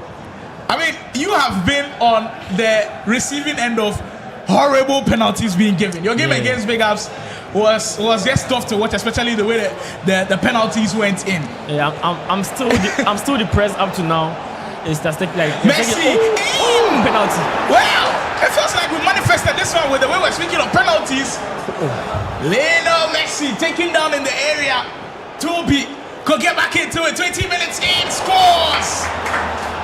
1-1. The battle of the heavyweights. And both of them have already thrown 2 huge punches in the tie already. Great stuff from them. Look, I like how even when Toby went down by a goal, hasn't panicked at all. He has played the way we all know him to play. Build-up has been perfect. And the way he won this penalty, truly, truly special. And of course, Henry converting for him. Even the 99 rated cards, you say you still play Henry in your team. Yeah. Is he the outright number 1 striker when you evo him?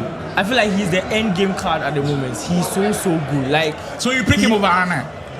Over Mbappe? Do you know the funny thing? I packed Arna yesterday and I sent Arna to strike and gave Henry an LM Evo. so you actually had to make way for Arna. To be fair, Arna is doing a job. Like, see, I mean, how wants Arna do that? It's Arna for crying out loud. With the way the game is going at the moment, you have to use glitchy strikers. Yeah. And Arna is that type of glitchy, swift, cunning striker. Who, when the ball bounces around, he'll find a way to get him in that position. Thank you very much. So you just have to, go with the flow. Yeah, indeed. Henry. Oh, what a pass! That one came like a bolt from the blue. This guy's pass, I don't know where the run came from. Lauren James. Like, what are they seeing that we are not? Toby definitely caught off guard. You look at the run from Lauren James, loved to pass, and all he had to do was pick a spot. This is why you enjoy these players playing. When they have something that you just cannot predict, you cannot expect.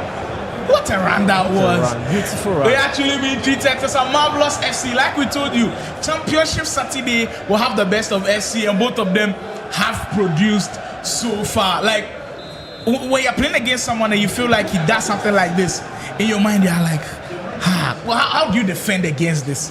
There's the disguise of the pass, almost passing like a back door a little bit. And I know you play a lot of 2K. We know a lot of how do we call it in basketball? Like when you have somebody back cutting, when backdoor cut, exactly, yeah, like a backdoor cut with Lauren James cutting it, exactly, cut the basket, gets it to the basket, and of course producing a huge opportunity like this. And after 6 esports, pick up another important goal. Look, for Padia, he's watching this game and being very observant with how things are going. He hasn't played in any LAN so far when it comes to the Ghana Esports League. Do you think it might affect him when he plays? We actually played a LAN match today. So after coming off a 9-2 win, on stream, he hasn't played, but off stream he has. Yeah, he has played one today, and he looks hot. Coming off a 9-2 win, I think he's in his groove at the moment. So hopefully he gets the W. Well, we will see if he can't get the W, because there have been a lot of ravings about Padia and conversations about who truly is the best Ghanaian player. Montana has been in the mix, Padia has been in the mix as well. Recently had his exploits against the Ivorians. Some was positive, some was kind of negative for Padia, but he has to brush all of that aside, because the Ghana Esports League is at stake here, and he has to throw everything that he's got at this game. What do you make of After 6 actually changing the roster a little bit? All of a sudden, Big Ass is not in the mix again. Baron, finesse shots comes in, and David De Gea, who has already proved to be heroic today, doing more for Baron.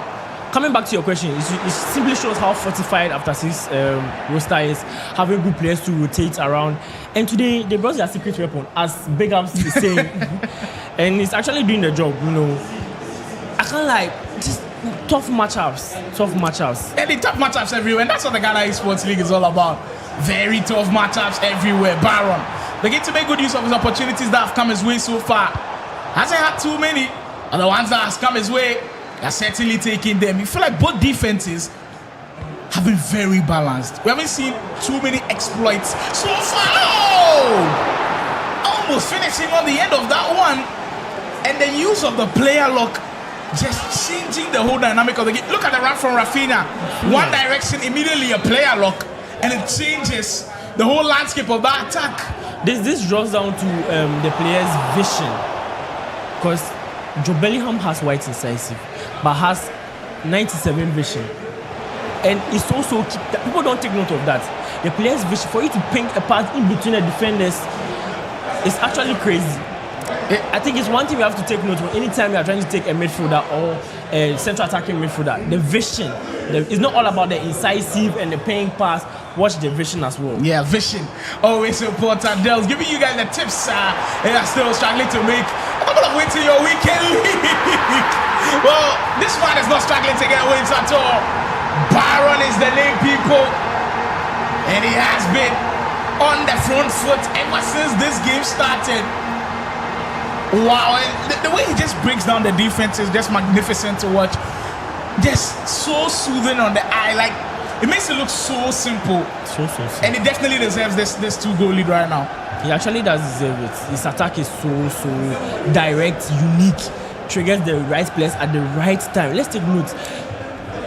Lauren just has scored 2 of his goals, and all came from actual good runs, and he's doing so. Yeah, the way he's using, I'm lost for words. Exactly the way he's using his wingers. Like, we've seen multiple crazy times where he's triggered normal R1 and then they get into space. But the fact that he pulled off one with the player lock, where even if he triggers R1 where they're running to one direction, he can switch it up at any moment in time. It just keeps you on your toes and it keeps you guessing. Toby trying to get into space with the step overs, but Baron aware of that man's brilliance as well. Henry Baron right now carrying the mantle of after 6 all on his shoulders and trying to get Padia a big advantage going into the second leg. And look at the defending from Baron, not touching those centre backs.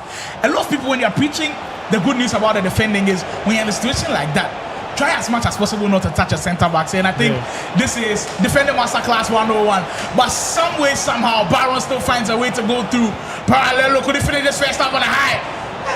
That was a little bit of an elastical right there. But Baron holds his own. And maybe you find the final attack of this first half. Has truly been enjoyable FC in this game. With after 6 edging by a 2-goal lead. We're currently live from the Foresight TV mansion. Myself and Dels on commentary duty for this one. Messi for Toby in goal. Oh, the composure at his finest. It's just something else. Oh my like God. Under pressure like that, down by 2 goals, knowing that it's more or less like a 1v1 in this situation. Look at that, the 10. Exquisite from Toby. Vanja is literally chewing grass. Like, he's literally on the floor. It's the way these guys think about FC. Yeah, credit to them, salute to them, and I like the fact that Gabi's speaking to him the whole of the time. Because if maybe you're not there, he kind of gets lost in the game down by 3-1, but just keeping him in the game, motivating him, just telling him all of the right things to be doing, and just keeping him safe in the game as well. Look, we sit at the top of the table. It is stuck. Kamvik are currently leading, but they're just leading by 2 points. After 6, are so close to them, they can't afford to drop points. Ultimate Hub, so close, they can't afford to drop points. I know Play Province, you're out of the conversation, but if you look at objectively how the league table is looking like, who do you think wins the whole thing? And of course, pay their fixtures that they've got today. Because Kamvik also have to play Juvenile and Wise Mans of Roots on the main broadcast today. With this beautiful attacking display from Baron and their secret weapon Padia, you think it will be difficult to knock after 6 of their pitch? Well, it will be difficult. I mean, oh my God! Like from their first game, I actually watched their first game. From their first game to this game they are playing, they are on it. Like they know what they are coming to do and they are working on it. You can clearly see that. But as you can see, Toby and Ultimate have, they are not resting on their laurels as well. They're also making sure that they grab their win. Kamvik as well, they have probably like 4 games. Virtual Union, which we're not talking about, are also in the mix. Yeah. So we should take note of those. And the kind of performance that they had in their game earlier on against Gatsby should indicate that they are also in the title running.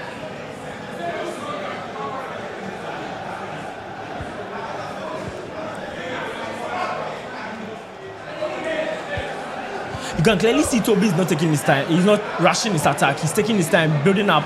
Although he's not converting most of his chances as we want him to, but you know his attacking prowess is S tier.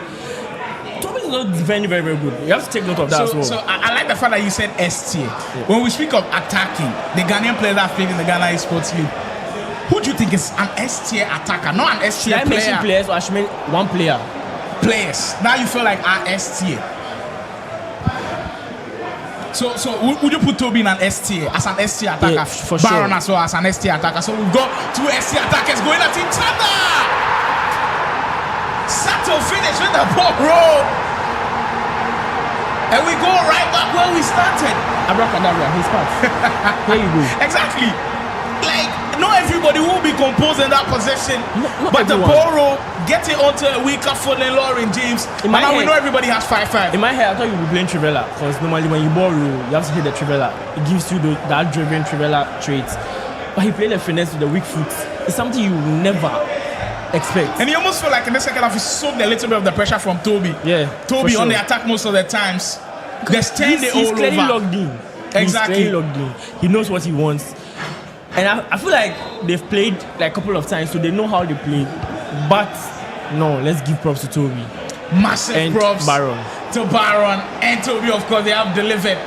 But right now, it just feels like even though Toby's great, Baron just has this all-round feel to him. He has combined excellent defense with how to attack in moments. I always say this. Like Coming back to the STA attackers in Ghana.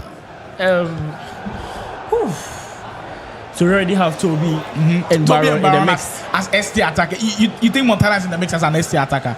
Montana is surely in the mix. You consider Montana an ST attacker? Who else? Or is that all for the ST attackers? No, I'll put Wise Mass. Wise Mass as an ST when it comes to just attacking. Yeah. I won't put myself because I'm the one mentioning Of course, for sure. Survival. ST Bro. attacker. Survival. You put him in ST. He's the one with the most goals in this league tournament. Who else? Mention. I think he has actually scored. Wait. The most goals. You know Sergio has scored a lot of goals. It was only one match. Sergio has actually scored a lot of goals. Oh, Baron is just running away with it now. Baron is cooking. After 6 esports came here with one mission on their minds, and they look set to do it. This time, Henri on the other end of the pitch, and the finesse shots have been their bread and butter. Right now, Paddy will just be smiling, knowing going into the second leg up by 3. Tohama.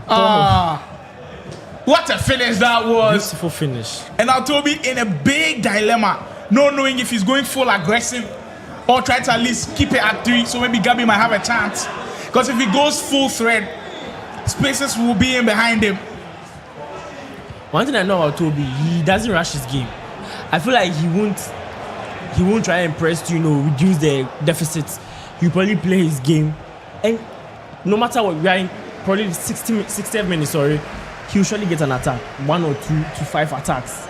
And we usually convert like 2 of them. So he'll still, maintain his gameplay, maintain a tempo. And I'm sure you get some goals. But Toby as well, he won't rest. Of course, you all know when Toby, he's probably like 4 for 5 right now. When he gets his chance, he'll convert. So it's an end-to-end game, but 30 minutes to go. You still think there's a chance for Toby to maybe cut it to the deficit? I don't think there's a chance. For Baron to lead that match, I don't think there's a chance. Yeah, it's always going to be tough. But to be an end-to-end, there'll be goals. I feel like there'll be more goals. You feel like the scoring hasn't ended yet? It hasn't ended yet. Messi. For sure. Toby looking to push, and right now all Baron is doing is waiting and just picking up on the breadcrumbs that Toby just leaves around, because he needs to press, he needs to push for goals, and all Baron is doing right now is composure, taking the sting out of the game, as the after 6 man knows desperately how they need these points to chase Canvick at the top of the table. Maicon, Bellingham will find Van Dijk. That time, Vitinha gets in the way. And look at the shape of both of the teams as well. Toby, very conservative with the way he plays. Basically like a 4-2-3-1, kind of. It's a 4-4-1-1. It's a 4-4-1-1 instead. Yeah. Looks very balanced. Not too attacking, not too, conservative. You mentioned 4-2-3-1, Yeah. thinking he plays with DMs. That's how good Toby defends. But Baron on the other end, he's also good. He's attacking as well. He's making Toby look like. Excellent pass. Henri might be getting one more. Oh my days! And that was surely a done deal in this game. Yeah, put the fries in the bag. Did you see the player look at where he got it from? He saw was the space. literally on the halfway line, saw the space with the player look, pushed him all the way into a great position, over the top through ball, boom, it's him. That's a big Baron. It's the reason why Dels considered him an ST attacker. And Henri, like, number of times we've seen him pick his spots. Has he missed any chance so far? Hasn't. I'm telling you, All the chances that have come his Baron way. is converting almost like all of his chances. Like 90% of them are 90%. going in. He knows when to time his shots. Exactly. He knows his shot selection. The accuracy has been off the charts. Top Yeah. tier. GG's to him.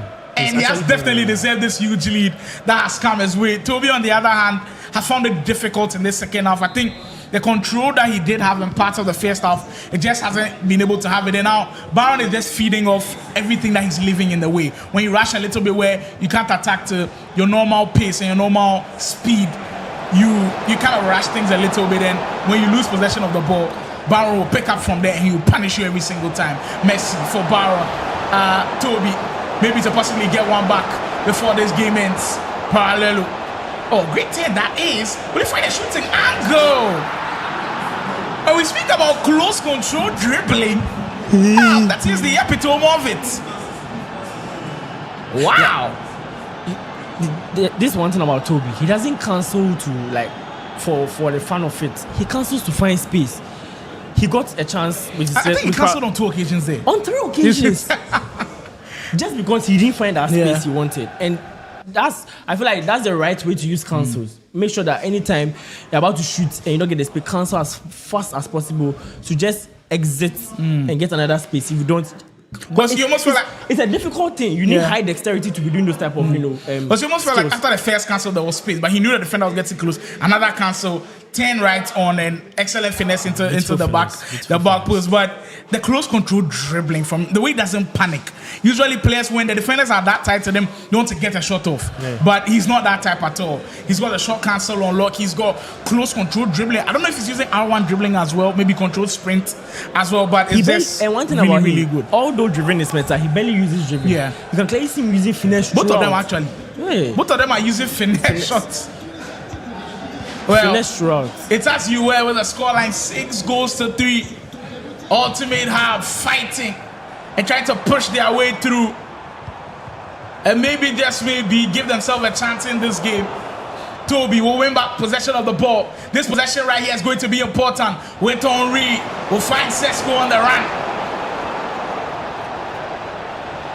Toby, who's been on the back foot in the second half, trying to change the way this game is looking right now.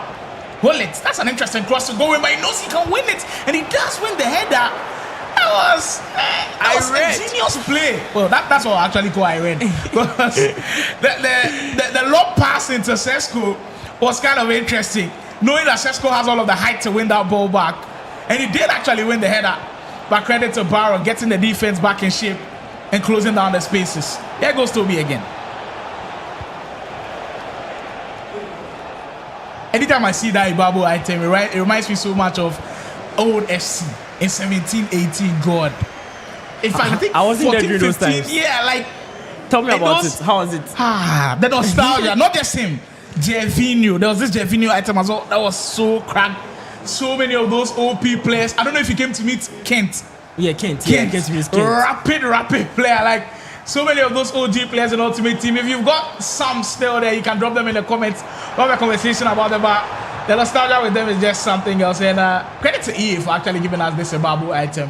So interesting to use, and I'm sure the OG FC players will surely be enjoying. But have you tried any of those cards? And are they as good as they were back then? Sorry. I think right now, so many at this stage of the game, you almost feel like too many cards are good, so he can't stand out as the best, one of the best around. Because But they were good cards as well back then. yeah, exactly. But during the peak days in the 14, 15, 16, 17, Ibabu stood out because he had pace, he had shot power as well. So like, and the strength with him. Usually, I don't know why EA does this with black players, but they've all got like some muscle strength. Now when they get in front of you, there's no way you're taking the ball off of them, and that's how that Victor Ibabu card was. And let's see him again. Just makes it so fun.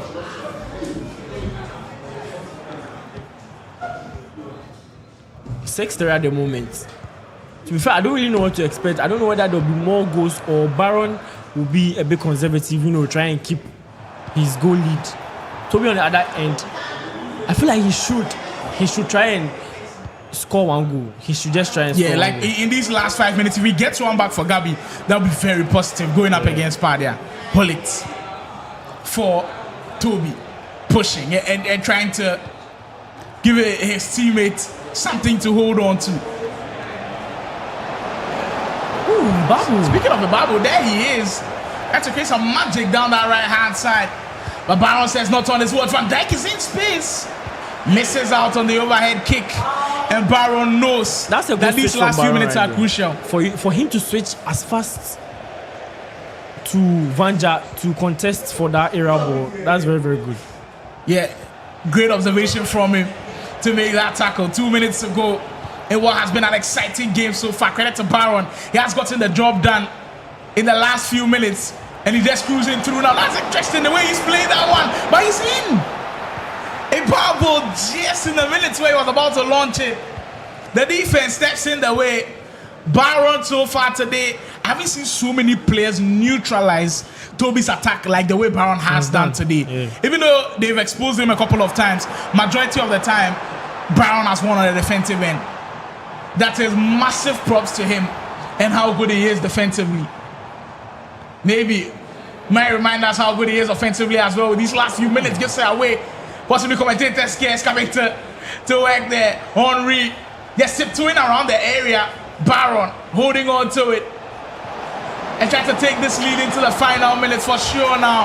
Has secured the 3-goal lead for Padia going into the second leg. Big statement win over Toby, and now a mountain to climb for Gabi going into the second leg. Yeah, a huge mountain to climb for Gabi at the moment against a good player like Padia, coming off a 9-2 win as well. We know he can score goals, but can he keep those goals? That's a different conversation altogether. The last time he had a lead going up against, I believe, Montana. Montana was the one supposed to actually come back against Gabi, where Gabi, of course, pulled off the win. But now he's in a different boat. It requires different energy, different tactics. We'll see if he's got it in his locker. We'll be right back after this break. Gabi versus Padia coming up soon.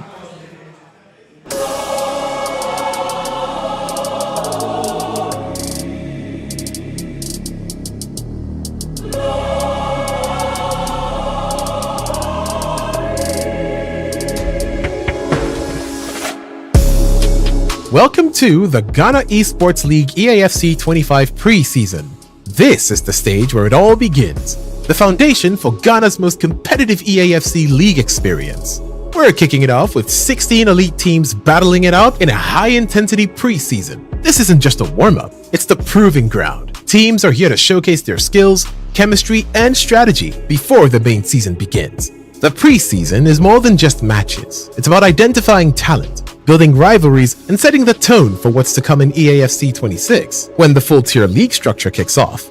Each motion counts. Performances here will influence team rankings, seeding, and visibility for the big season ahead.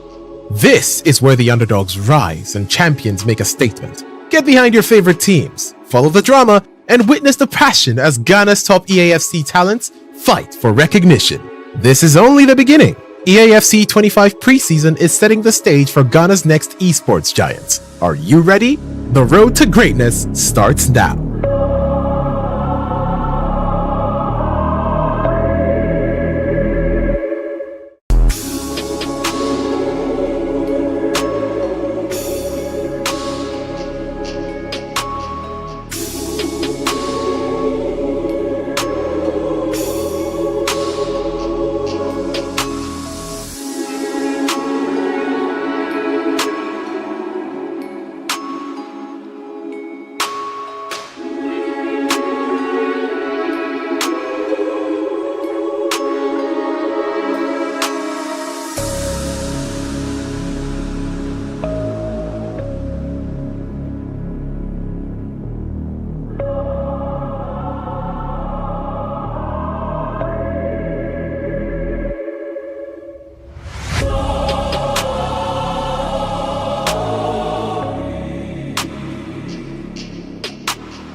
Time to wake up.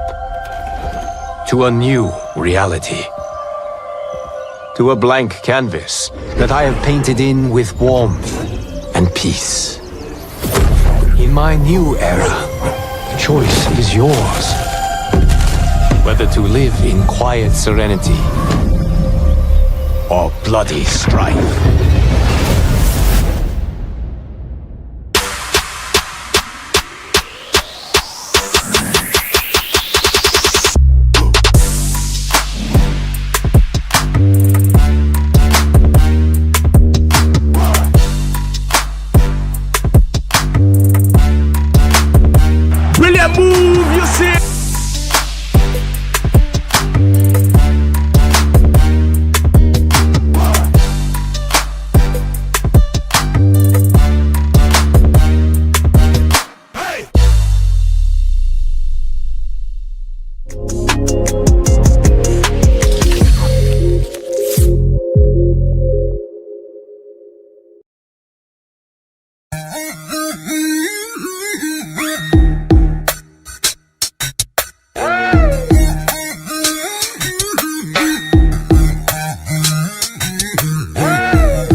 Your number one urban entertainment music channel.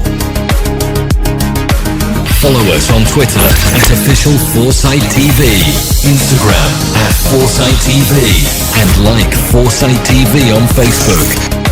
Foresight TV, number one urban entertainment music channel.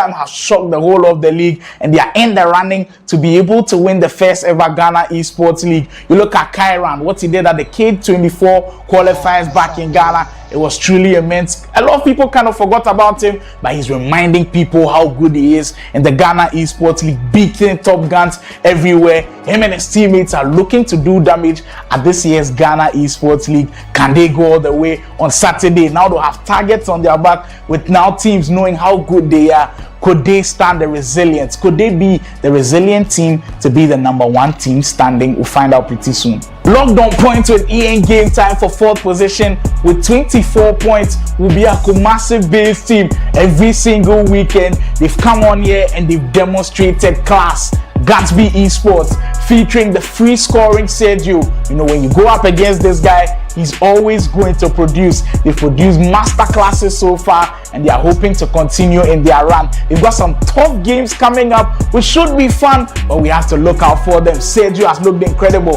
Vastic, when he's picked up the controller, he's told everybody why we need to respect Kumasi gamers. And Lawrence has also featured online, and that lineup has looked very good for Gatsby Esports, but they've got some top fixtures coming up. Even though they are free scoring, can they keep scoring those goals to keep them in the running for the Ghana Esports League trophy?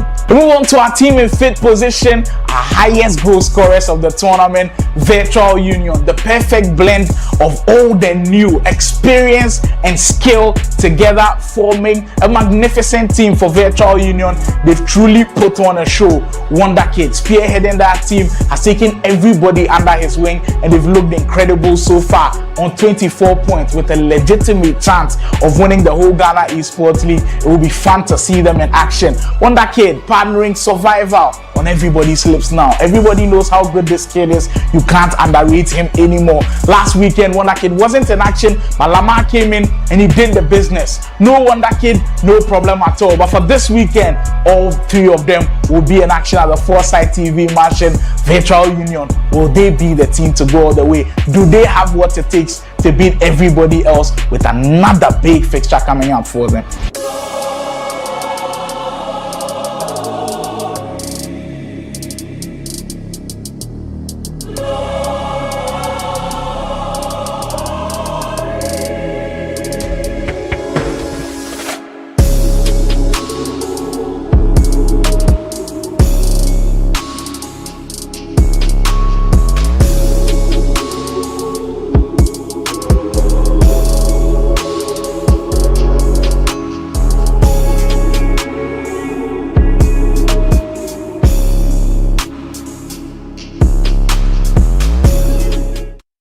Job done from Baron, 6 goals to 3.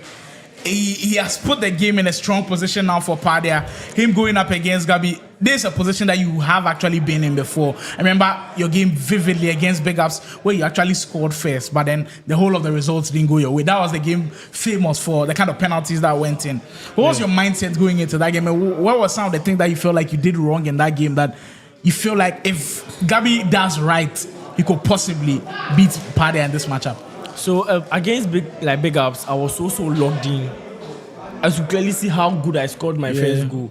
But as time went on, I felt like there were some little tweaks I didn't keep on doing. Sorry, like me spamming that's how I play. Yeah. So people thought I was pressing, but I wasn't pressing. But I normally spam offside traps most of the time just to keep that high line and align with the 100 depth. So I stopped doing it. So you clearly see was eating into my defense, getting into my box where he had most of those unfortunate penalties in my opinion. Yeah.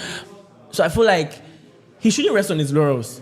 Gabi he's just like Toby. He takes his time, but very clinical as well. Let's take notes. Gabi is very, very clinical. He's good with the trivela from left, right, and I'm sure you'll be using Perlu. Let's take note. I'm sure you'll be using Perlu. I played him yesterday.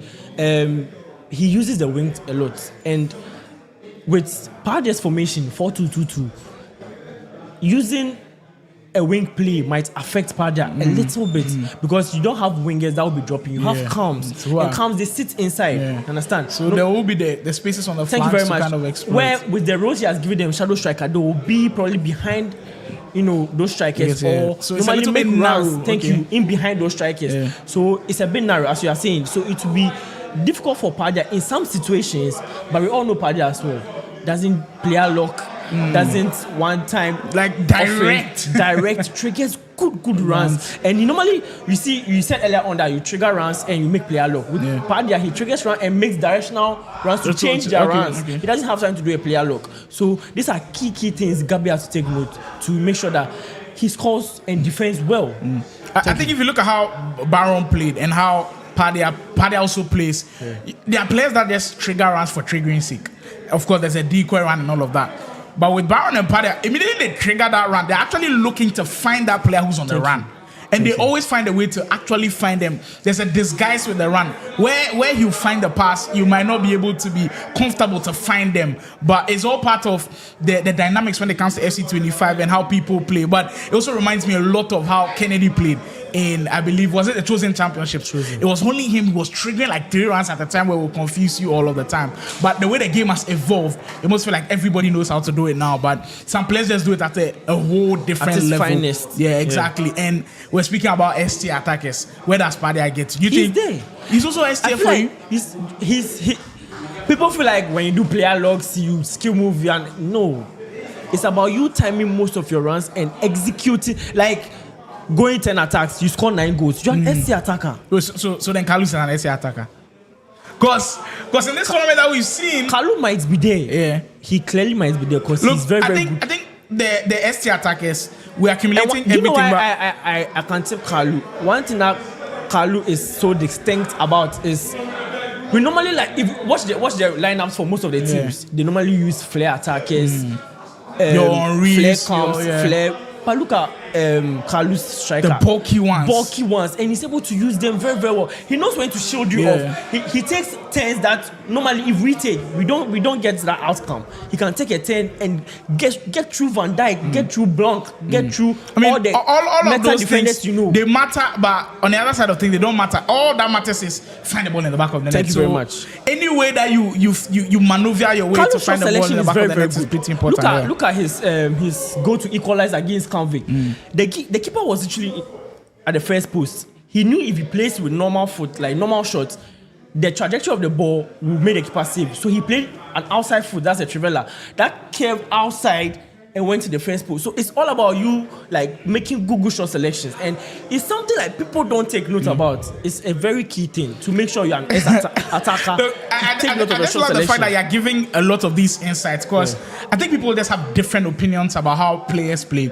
I feel like the way you create your chance, it kind of gives people an idea of the way you play. Kalu is not the most exciting player to watch when it comes to chance creation, because he's also direct, just like Badia. Very direct. But you watch a player like Toby, immediately you fall in love. Nobody would need to. He's like a Kyrie when it comes to the NBA. You immediately fall in love. That's why people disregard Kalu's attacking style. But at the end of the day, he gets the job done. He gets the job done. If he gets the job done, when it comes to head-to-head goals conversion rate, I feel like Kalu he can be more than Toby. To be honest, yes. Yeah. So we have to give props to Kalu as well. A very, very good attacker, but people don't give him the props. Yeah. I mean, it is what it is, but Kalu is that guy.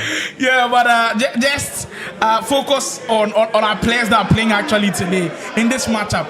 Padia, we've raved about how good he is, but I feel like this tournament has done Gabi some good. We do a lot of PR when it comes to Ghana Esports, especially in our FCC, and these tournaments are important. The grade, it was massive PR for one player, Sergio. I think the grade has been massive PR for about 3 players. Survivor is number 1. It has skyrocketed his PR. Now everybody knows him. Even though he was streaming already, when you're able to do it on a stage like this, everybody will hear your name now. Kyran, he had massive PR. He has actually added more to his PR. Another guy who's benefited is Gabi. With his performances that he has put in already. How much of a difficult job would you say is going 3 goals down against a hot player like Padia? Because even if you score, because his offense is so good, he will find a way to get back into the game. I feel like pressure-wise, Gabi is not actually, frustrated or like have this sort of tension on him, because at this moment we all feel like he's the underdog, and being an underdog, you should clearly not have any pressure on you. But Padia on the other end, we know he has to convert. He's on a hot run. He's probably top 1 in the country. Yeah. You understand? You have to make a statement. You have to be here, as you say, and here to stay. You understand? So he also has, something to, take home. Yeah. Gabi, I don't feel he can, if he locks in enough and don't throw like me. But it's not looking possible. It's just like Vastic and Wanaki. Yeah. We all thought Wanaki would just take the W. Yeah. But then see how Vastic started that game. See how Vastic started. So it's all about a game of chances, and your luck as well. Hopefully, it ends with a trailer. Because I'm here for the action. We'll definitely enjoy the trailer with the way things are going. But of course, at the Foresight TV mansion, we are edging closer and closer as to who becomes champion on the day. We've already seen some blockbuster action. Like I said, some teams are in pole position to go on and grab the title. Watch out for Canvic Records Esports. They're already at the top of the table. After 6 esports, they are so close to Canvic. If Canvic drops any points after 6 will take over. Ultimate Hub, they are also there. That's why this game is pretty important to them. I think Roots, they kind of have a slim chance, but they are still there. Gatsby Esports, coming into today, they also had like a really good opportunity. So it'll be fun just seeing how they mix it up a little bit. I think the players are having a little bit of a technical error, but of course we'll sort that out and then we'll get it to go. So we'll go for a quick spin around where we're back. Of course, we'll give you Padia versus Gabi, that second leg coming on. Stay tuned.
time.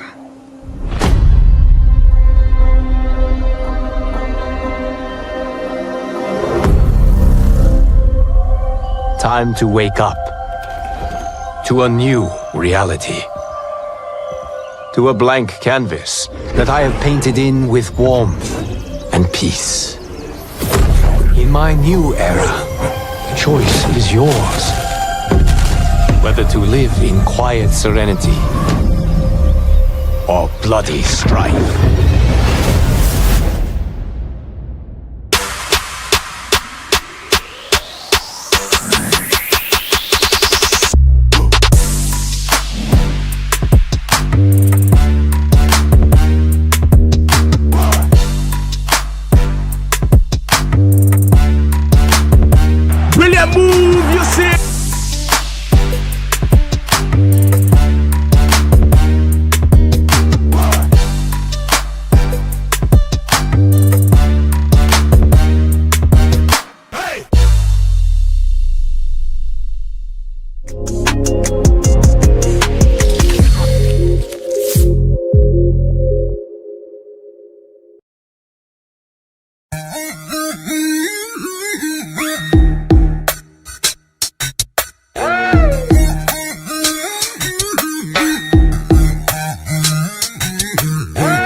Your number one urban entertainment music channel.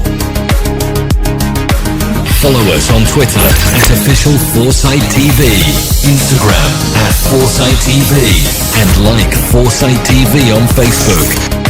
Foresight TV, number one urban entertainment music channel.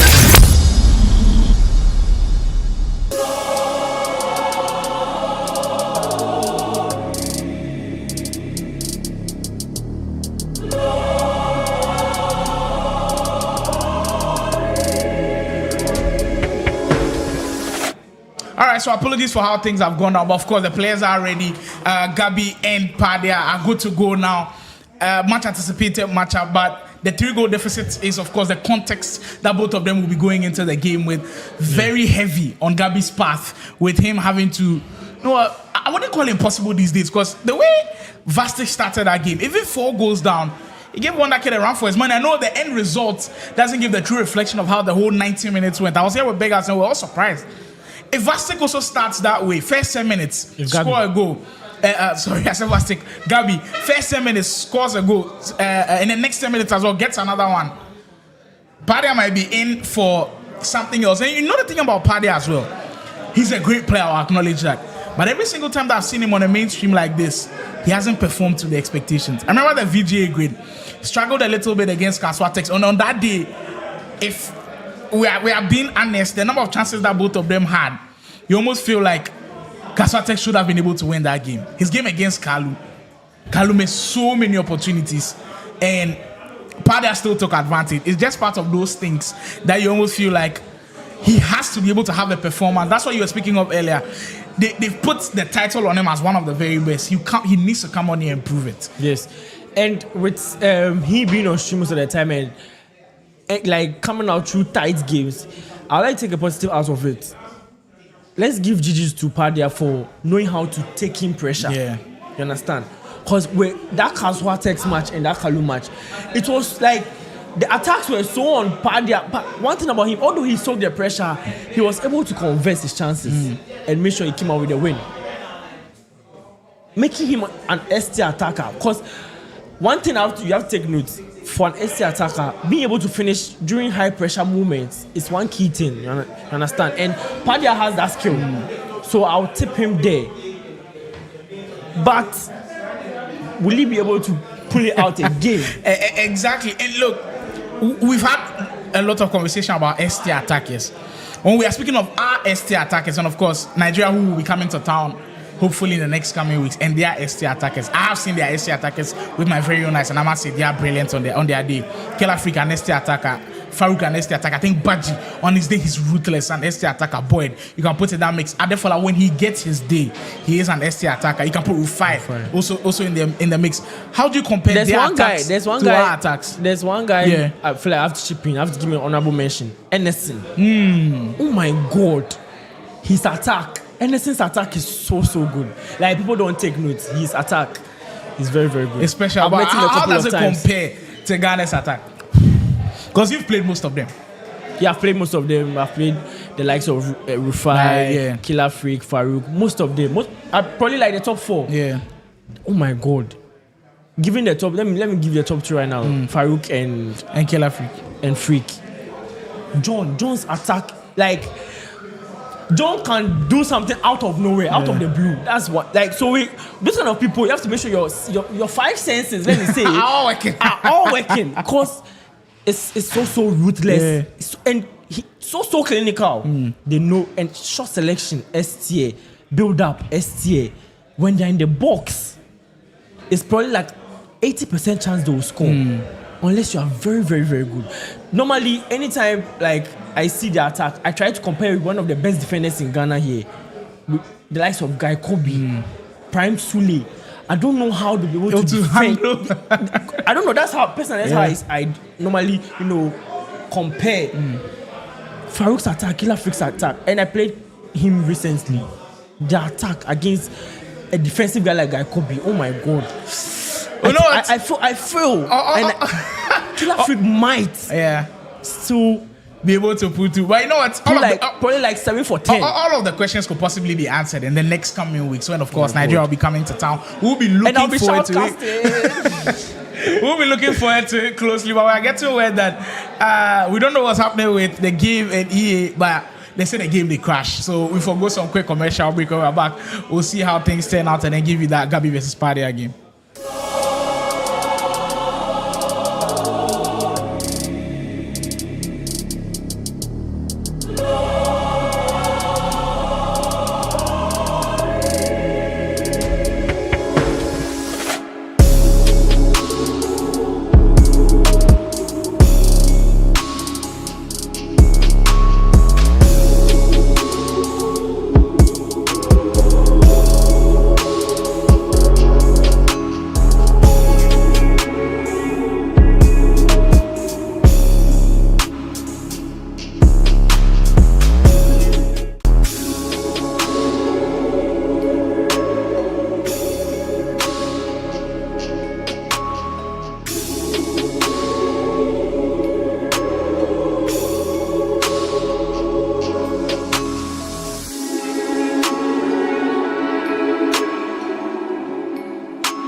It is time.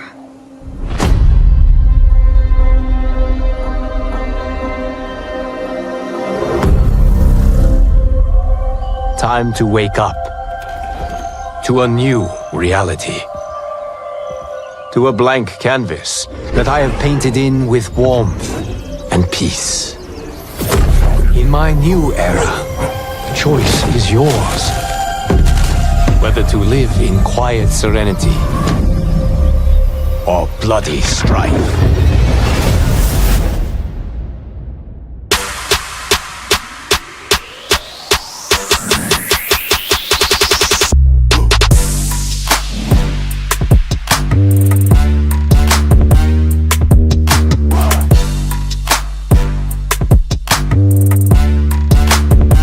Brilliant move, you see.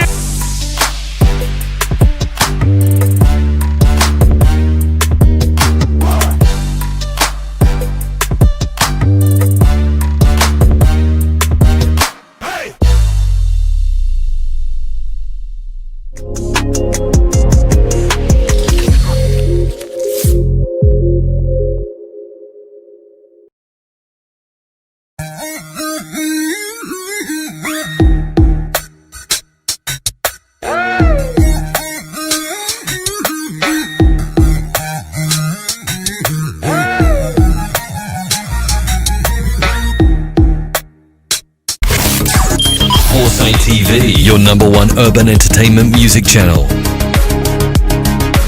Follow us on Twitter at official Foresight TV, Instagram at Foresight TV, and like Foresight TV on Facebook. Foresight TV, #1 urban entertainment music channel. Find out on Saturday.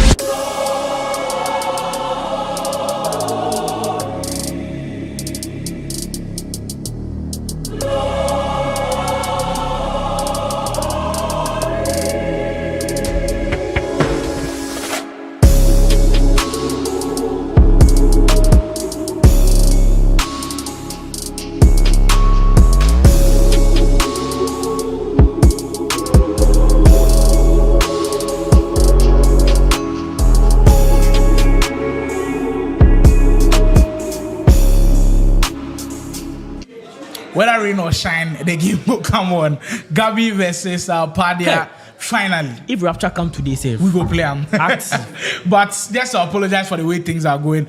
This is clearly not our fault. Immediately they get into the game, something happens, the game crashes. I don't know if maybe the Ultimate Hub Boys they try to work something. The game is scared of the match. Maybe they won't work something. Maybe they come back start it work.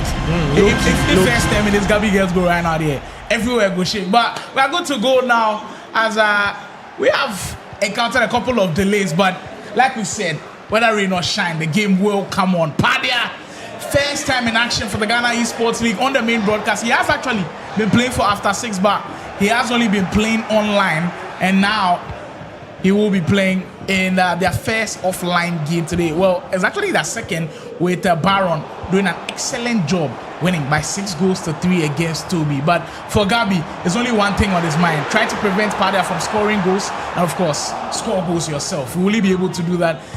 These are the questions that we have posed, and we'll see if both of them can answer, and which way do they answer them as well. Like you said, you knew Pelo was going to be in the mix. He is actually in the mix. Padia with Messi. It didn't take him too much time to introduce himself to us. Well, there's your man, hailing all the way from Kumasi. After 6, Padia. Well, there's the reason why everybody raves about him. And he made the goal look so easy on the eye. So easy.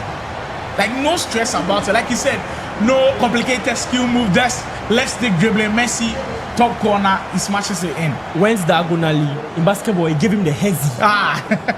Cut into space. Exactly. Beautiful finesse. Easy goal. Didn't even time it. He made Gabi fall for the bait of going diagonally, so he kind of committed a little bit with the defender. Found space, and of course, Lionel Messi in a finesse position. GG's. That's the only thing that you can say. 4 minutes in, Padia wants to put this game to bed. 7-3. Now, and if then the mountain be a father too, right now the mountain take Mount Everest. But it's going to be very difficult Everest for plus. It is going to be one hell of a task for Gabi to try and come back into this game. And for Padia, there's only one thing on his mind. He wants to run away with this game, and he's looking to make the scoring margin as big as he can. 10 minutes in, and it's all smiles from After 6. And I hope you guys know why I call him an ST attacker. He's 2 for 2. First 2 attacks. Yeah, first 2 chances, 2 goals. First 2 goals. And he's so good. Like, I haven't seen any player look. All I saw was runs. Triggering the left cam, triggering the right cam. Normal triggering of runs, extra pass. Easy goal. Easy. Like, it looks so easy on the eye. And when you pick up the controller yourself, you know it's not that easy to execute, especially in a high pressure situation. But Padia is so good. Right now for Gabi, I just don't know what Toby's actually even telling him right now, because it will be difficult to still manage yourself in this kind of situation and say, hey, it's not all doom. There's still a lot of time to be played. 5 goals in a 9-minute half is not impossible. But in this setting, yeah, it's going to be a tall order. 7 minutes, already 5 goals. Padia didn't come to play at all. Look, I said earlier that in his last 2 games on the main broadcast, especially at the VGA grid, he didn't impress too much for me. Well, the way he started, it seems like he's heard the message, and he's now here to send a strong message. Hold it for Gabi. First time you hold on to possession of the ball and cool things down a little bit.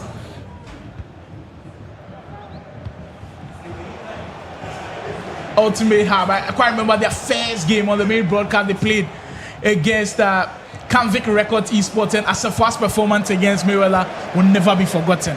He made it like a 3-goal lead, and Montana had to come back against Gabi, which almost felt like an impossible task. But the way Montana started with scoring those goals, you felt like he had hope. But that was where Gabi actually announced himself to the Ghanaian audience. And since then, he has been a very good player to watch. You'll have to find a way to channel that once more. If there's even a chance of him getting points in this game, hold it. And look how composed Padia is at the back. So far, Gabi's passes have not been penetrative at all. At all. He's so composed. Playing the high line as well. I'm sure probably 95 or 100 depth. That's a great pass in there. If that is onside, it was actually Gabi tried to go for a little bit of a directional nutmeg there, but Padia reading it down to a T. One thing I admire about people when they are good on defense is they look at the defense like a chessboard where they are moving chess pieces around. And the way he does it with his DMs is just spectacular. The fact that he doesn't touch his center back so many times is really, really good. Look at this situation. He wants the Keza to be on hold it the whole of the time, but then when he needs Van Dijk to be in action, he finds a way to get him into action. That's just magnificent on the defensive end. And it's one thing that I always admire. Even though SC25 is an attacking game, there are some really great defensive things to admire about this game. That's a very good analysis from you. You're into the game. I mean, I'm channeling my inner Dells on this one. 17 minutes in, it's been all Padia so far.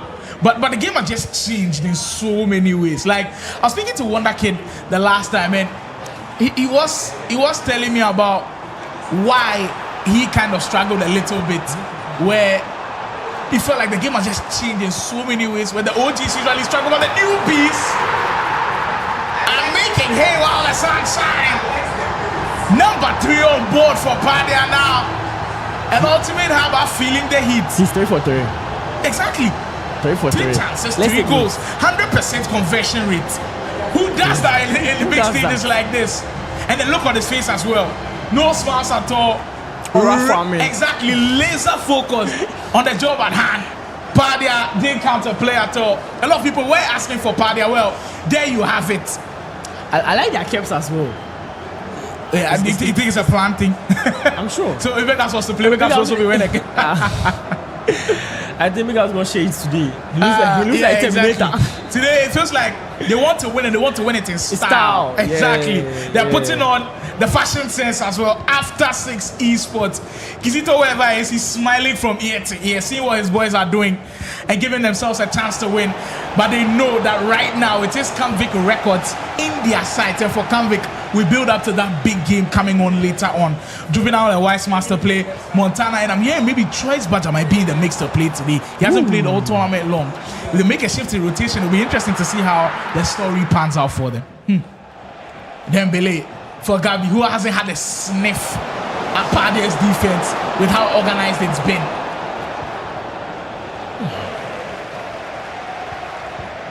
Ricochet in the area. This could turn out to be positive.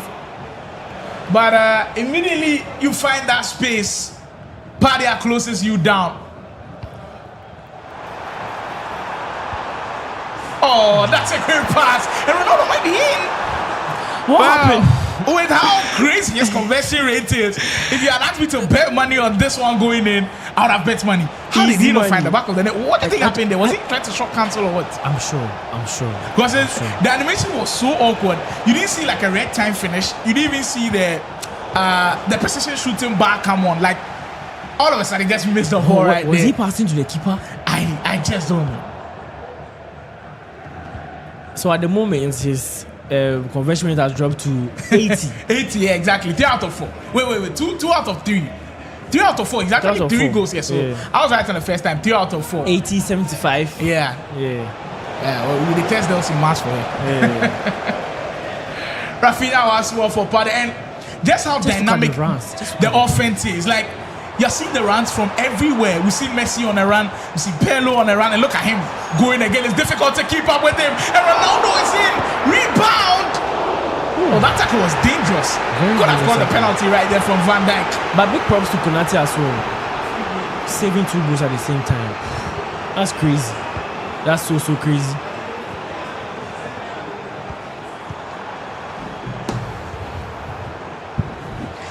Gone into the comments a little bit, and everybody's going crazy for Padia, and rightly so. The Kumasi man has come in, and he has really taken this event by storm.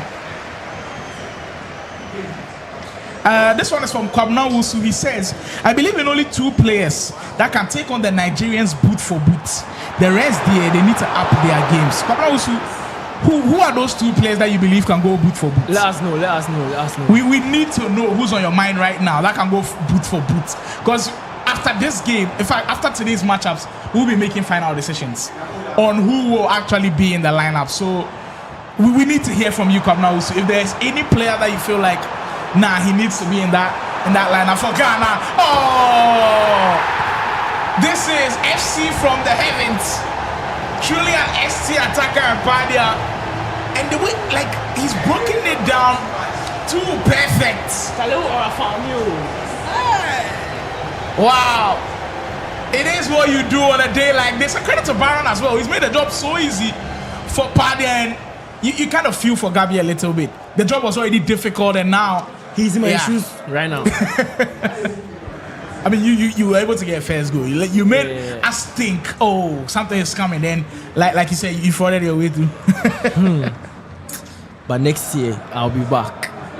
And I'll be back for sure. You actually got some love in the comments. Joe B Gaming says, my mind dear, the only Ghanaians, Bidels and I, will be competitive. Competitive. Too competitive. Like Joe B, they're not on our level. You know, there were a bit of downs this year, but you know, Joe B, S26 active, fully active, and the reason why we are active here, live from the Foresight TV mansion, the Ghana Esports League, we will be crowning our inaugural champion here today. Mind you, those who stay in the top 8 division will be in the elite division of the pro circuit. So I think EBT Heads has now dropped his roster for the upcoming Ghana versus Nigeria, and I'm hearing that the dates has been shifted forward a little bit to possibly the 13th and 14th of September. So we might be seeing it earlier than we thought. Before I thought it was going to be on the 20th, but maybe it looks like things are changing. So keep tabs on 13th. The boys needs to go on a break. Yeah, exactly. Like a 2-week break. Gabi, first chance of the game, has to score from this one, and well, a consolation going in, and that will, you know what, make him feel good a little bit about himself. It's not all dark and gloomy. At least a goal to show that you're also in the game somewhere. But of course, Padia has dominated all round. Get to the comments once more. EBT Heads, I know someone who's been following. He has been following not just the Ghanaian scene, the EU scene as well. He's going Baron, Toby, Padia, Montana, and Hunt maybe. That's a good lineup. That lineup is actually mad. That's a good lineup. I won't dispute that lineup at all. Like, at all. From the way Padia is playing and Montana playing, and we get to mix them up with Toby and Baron. Sheesh. That is fire. That is fire. But like, making a case for somebody else to go in. Wanake doesn't play too badly. We can give him a shout. Guy Kobe, I think people had confidence in him till they say he played the Ivory Coast boys where he cast. Wise Mars, maybe today he'll be able to prove to us that he can play on those stages. When he plays against Kambik, if he can beat one of them, he reminds us of how good he is. I think Juvenal has also given a good account of himself. He can also be there, make a good shot. Big Ass hasn't been bad too in this tournament, but that lineup of that 4 from UBT Heads isn't a bad one at all. We will be taking into consideration.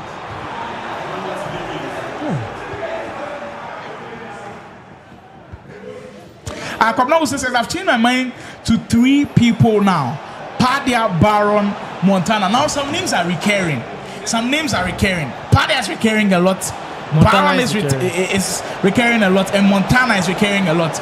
Those 3 might be likely candidates to be the guys to rep Ghana. But, I mean, if they are the ones to rep Ghana, yeah, we will support them fully. And I believe they do have the capabilities of representing as well. And speaking of somebody representing Ghana, Padia, who might be part of that team, he's cooking right now, starting this first half perfectly. And of course, that's enjoying the Ghana Esports League action brought to you by the VGA Esports Show. Ultimate Battle, we are currently live watching on YouTube, GH1 TV, part of our media partners, Sporty FM as well, making a lot of noise about the Ghana Esports League. We appreciate all of our sponsors on board, and of course, Still Series getting us logged in with excellent sound in game. AOC gaming monitors, where of course you're seeing on your shots where the players are playing on, enjoying the experience. Gabi might be through on goal. That's an excellent skill move, and it takes a break perfectly into Gabi's path. I think the ref gave an advantage because I saw the yellow icon pop up at the top. A penalty. Yeah. So I think it's all good because he would have converted the penalty, I feel, and got his chance, and he converted that goal as well. So it's a win-win. Natanateko says, one thing I say to people, the main skill gap in FC is patience. Patience to wait for the opponent to make a mistake, patience to monitor runs, patience to time tackles, patience. The key word there is patience. How difficult is it to master patience as an art and a skill? It's a different patience. It's a different skill altogether. Because the question is, when the time is tough, will patience be there? Exactly. Under the pressure, will patience be there? And are people shouting at you like? I know one patience we go there. Patience also go there. Understand, but as he's saying, patience is one key skill. I feel like as an FC Pro athlete, you should have in your repertoire. And Padia, he clearly has that. He clearly has that. And now I'm seeing a lot of people now drop their rosters. Dybala, he's got his roster down. He says Baron, Toby, Montana, Padia. Now these 4 names are recurring a lot, and he's put Wonder Kid into brackets. Maybe as a substitute for if anything goes crazy, we might call on the VU Jujuma to bail us out. Eugene Asante, of course, the great Eugene Asante. He's also analyzed things, and he's saying Baron, Padia, Montana, Juvenile. Not a bad lineup at all. Not a bad lineup at all. Because Juvenile, I feel like he can hold his own. He can definitely hold his own. Now I'm not hearing Survivor's name too much. Last week, and I was we saw a lot of Survivor, but today, no more Survival in the mix. Maybe people are changing their minds. Exactly, Robert Hammond comes in and says, "Don't forget Survival." You just can't with the kind of performances that he's put in. But we're speaking of maturity, confidence, experience. Has he played on this kind of stage that many times to take on that type of a challenge? Well, only time will tell. Messi, great touch from Padia. The first touch did everything right there, and any hope that Gabi had has surely now been wiped away. After 6 esports are marching on, and they're marching on with full confidence. Great goal that one was. A beautiful touch from Messi to beat that press from Thuram, and the composure, as he said, patience. Saw the goalkeeper movement, tap the square button, easy goal. But it takes a lot of skill to execute that at the highest level. Yeah, the best players just know how to do it. And I think we saw a goal today from, I believe it was Survival, where he took this one touch, totally confused Sergio, took the first touch, step over, shot, and Big House was applauding that goal with how good it was, the ingenuity behind that goal, the creativity. Because a lot of people don't expect it. Yeah, Survival. I just don't know why people are not tipping him in, but I feel like honorable mentions. He has to be in the mix. Yeah. This one from Carlos. He says, going guy, Kobe, Padia, Wonder Kid, and Montana off the post. Just offside on the rebound, though. Gabi almost getting goal number 3. But just couldn't find the back of the net. Now that's interesting from Carlos. Because he's going the 2 OGs with Wonder Kid and Guy Kobe. Will you risk it if you were to make the picks? Would you risk and go all of the 2 OGs? Because for me, as if I'm going just one. The integrity of the nation is at stake. I remember that Mbappe pissed into it. We have to fortify ourselves.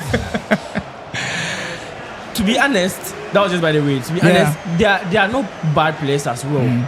But in this key moment, we need people who can execute at the highest level. Padia again. The carbon copy of the goal he scored before. Routine now for him. Come on now, this guy's he's just going crazy with the controller in his hand.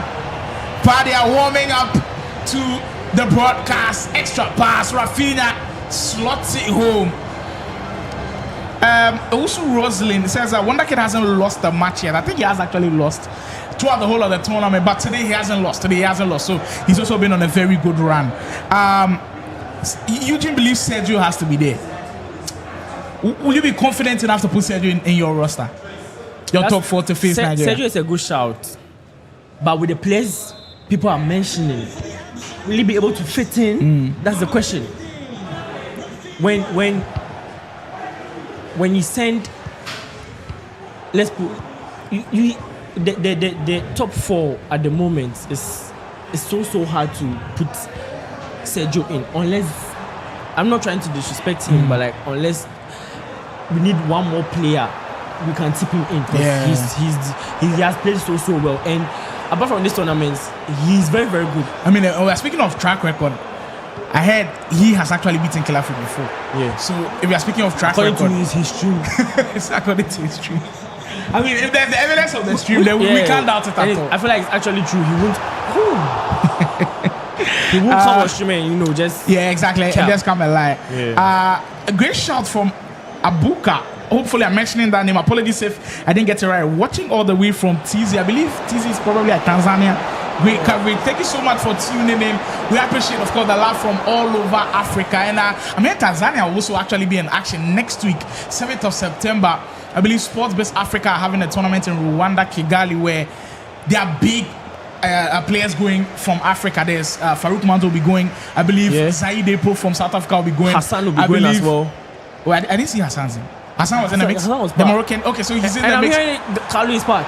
Well, recent updates, it feels like the players from West Africa, the cost might be too much for them to deal with. So, oh my Dios, you might not make the play, but fingers crossed, maybe he might go. And I also believe the Kenyan Harry Kappa is also there. I've heard great things about him as well. So really good players. And the Egyptian Moza, that's somebody that I'm looking forward to seeing. Yeah, he was a beast when it came to like the African qualifiers and all of those. He was also in the last chance qualifier. So we will be watching him and then seeing how he gets to go. So the comments have been going crazy, and we are loving everything that you guys, the inputs that you guys are giving us as we go through the last few 20 minutes of this game. Nathaniel Tego, the Ghana-Niger fixture is supposed to be strategic and not more of an individual selection. Of course, Baron, Padia, Montana, Juvenal, Kalu, Sergio, but the pairings are important. So the great thing about the Ghana vs Nigeria matchup is, Nathaniel Tego, is if it comes on, it's not going to be all about matchups. It is going to be an all-play-all. So if Kelafrik is playing, he's playing all 4 Ghanaians. If Montana is playing all 4 Nigerians. So it will be an all-play-all format. So matchups are not as important because eventually you play everybody. So even if you're not a good matchup against Kelafrik, but you're a good matchup against the rest of the 3, we have to be able to pick you. If you're not a good matchup against Farouk, or you're not a good matchup against a Boyd, and the rest of them you can play, why not? So that's just that, if you are wondering. Suchi, top guy from Sanyani as well. At the end of this year, Suchi is actually really good, but we haven't seen him in too many tournaments. Hopefully we get to see Suchi in the mix. Suchi's picks are Baron, Toby, Montana, Padia. Now these 4, their names are ringing a lot. Like Baron, Toby, Montana, Padia. I'm hearing it a lot now. Maybe that's what we'll stick with. Then hopefully Baron and Toby are in the country at the time. Hopefully, just hopefully. Fingers crossed. We hope so. I think those. But if Toby and Baron are not in the mix, who will be adding? And that's where it gets tricky, because filling in those spots will be difficult. I personally put Kalu in the mix, just for the sheer confidence that he has, just for the sheer banter that he has with Kelafrik. We all know what happened online. It will make it interesting to watch. And the fact that I know he has done it before, he can do it again. So I think Kalu has a great shout. Juvenal's not a bad shout as well. I think big ups, if you give him an opportunity, he could do something. Survival. Dels. I mean, somebody put a wild card in there. Kyran. You think he has what it takes to play them? He has it. People normally sleep on him because he's a kid. But one thing about Kyran, Prince normally says he's 15 years, but he's 42 mentally. Kyran is mentally tough. Great goal as Gabi gets one back. Sorry, coming back to it. Kyran is mentally tough. Like at that young, when I was his age, I saw that potential when he played against La Vista. We all know how La Vista is in the scene, and especially when La Vista scores. When he scores you, he's on you. Like he chats, he makes sure that you are not playing your A game. That guy from losers bracket, came out and showed his word against La Vista. Didn't drop a single game afterwards. and he's been performing, meeting the S tier players in the country and going head to head with them. And to be fair, I don't even think he has lost in this league. He has also played really well. Really, That's really somebody well. that's really impressed me as well. So Kyran is also like a dark horse to maybe get. I also saw another list from 15 Kakubule. I years. believe this When you one. were 15, what were you doing to life? I'm definitely not playing this. Even if I was playing, I wasn't this He good. won his first tournament at the age of 14, and in that tournament, he made the likes of Mayweather, Montana. Like that's insane. Actually. That's crazy. That 14 is years. actually insane. Even if he doesn't make the list, the potential is clearly there. This one from Blade, I believe. Why are you? He says Baron Toby Suchi Padia Montana. Suchi, I've heard a lot of great things about him this year. Playing online, that he's very, very good. Very, but very like good. we said, playing online and playing in a LAN event where it's face to face, it's a whole different ball game. Yeah. That's why we actually had the Ghana Esports League. That's not the sole purpose, but it's part of the reason. So we're able to see who can perform under pressure. Just like that, with how Weissman has kind of struggled under pressure, but today he might have a chance to right wrongs. And this time, Ronaldo on the score sheet again. Padia just enjoying himself. That's goal number 13 for both Padia and Baron. And you can see from Baron there, he's not even watching the games anymore. It's a done deal for the after 16. Kudos to them. They've played extremely well. Giving a 3-goal lead to an attacking prowess like Padia. Put the fries in the bar. Yeah, it should be fun. Should be a lot of fun. I see a lot of people asking how we will select, like I said at the start, individual performances, because we can't just let's say after 6 esports win the Ghana Esports League. We can't select all 4 from after 6 esports. We have to judge based on individual performances, what we've seen. And it's not just me that will make that decision. A lot of executives will make that decision as well. We'll give the players the chance to also voice out yourself as well in the chat. Anything that you put in here, we take it as serious input, because we've heard some names that are making a lot of waves. Montana, Padia, Toby, Baron. We are considering those names. That's why I keep saying drop your list, drop your list, drop your list. And Stanley saying don't forget Survivor. We won't forget him at all. With the way he's played, he will be in clear cut consideration. Padia, he's in again and he just doesn't know how to stop. 8. Wow. And they know that the goals are going to be important on the league standings as well. Because if they finish on the same point as Kanvik, they want to be able to give themselves a chance with the goals. Yeah. And that's 14 in total for him and Baron. Credit to the way Baron also started the whole of the time. The way he beats Toby, it just puts Padia on a stepping stone. He's been comfortable throughout the whole of the game. I don't think if it was 0-0, he'd be this comfortable. Really. I don't think he'd be this comfortable. It's more of a level playing field. Gabi doesn't have to commit too many times. But now with him trying to find goals, there may be spaces in behind. He might win the game, but by this margin, I just don't think so. But I mean, FC is FC. The dynamics do count. Just about 2 minutes before we wrap up our second game on the broadcast, and we still got more to go. The likes of Kanvik versus Roots still waiting in the wings to show you what they've got as we edge closer and closer to finding out who will be our Ghana Esports League champion. And mind you, our champions, the prices that they will be walking away with, we will be letting you guys know on the broadcast. And that's a wrap from the After 6 boys. 3 points in the bag, and they march on, getting closer and closer to greatness. Will they be the ones to write their name in the history books? We'll find out right after the break, with more coming on the broadcast.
I'm Big Ups and I'm representing After 6 Esports team. I'm Baron and I'm representing After 6 Esports. I'm Raymond Agbozo and I'm representing After 6 Esports team.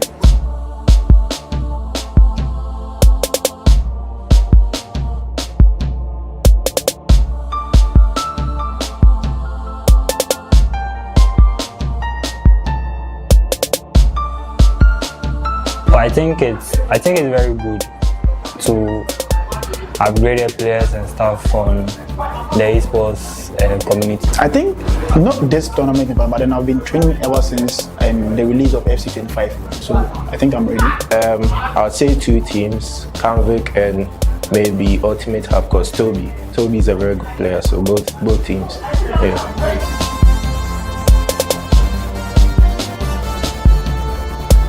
This is Big Ups and representing After 6 Esports team, and this is the Ghana Esports League.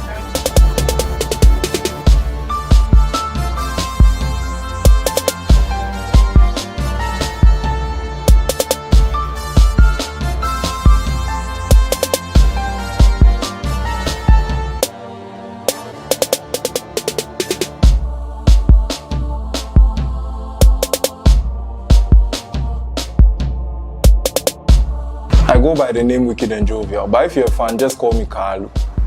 I represent Play Province.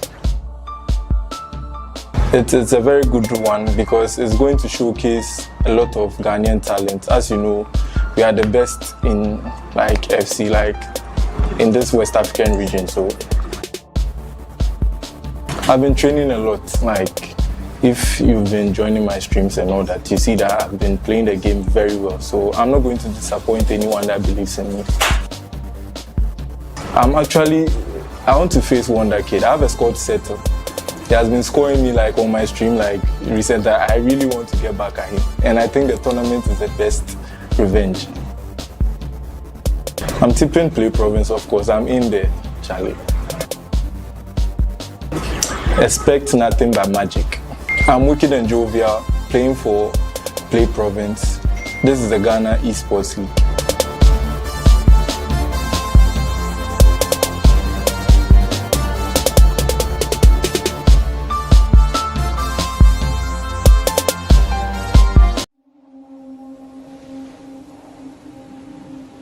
It is time.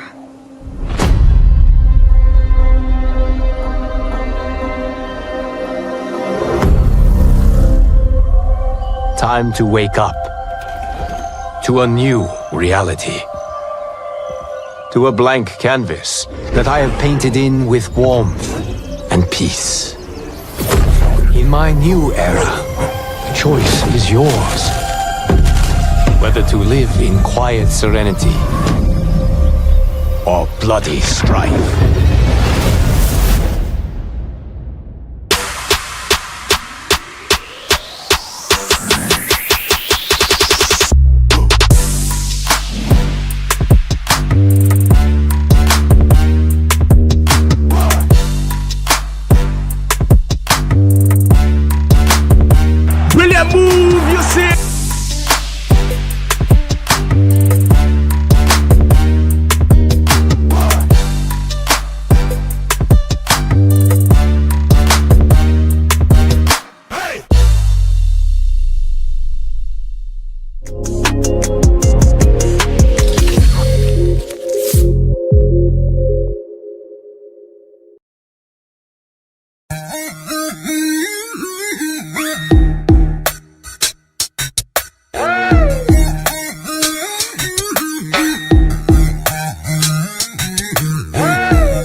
TV, your #1 urban entertainment music channel.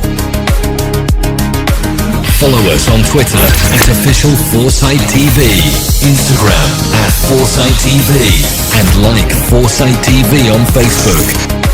Foresight TV, #1 urban entertainment music channel.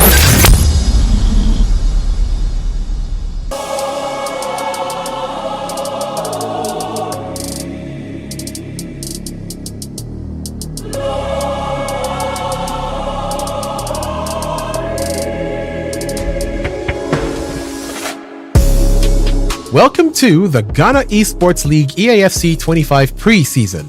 This is the stage where it all begins, the foundation for Ghana's most competitive EAFC league experience.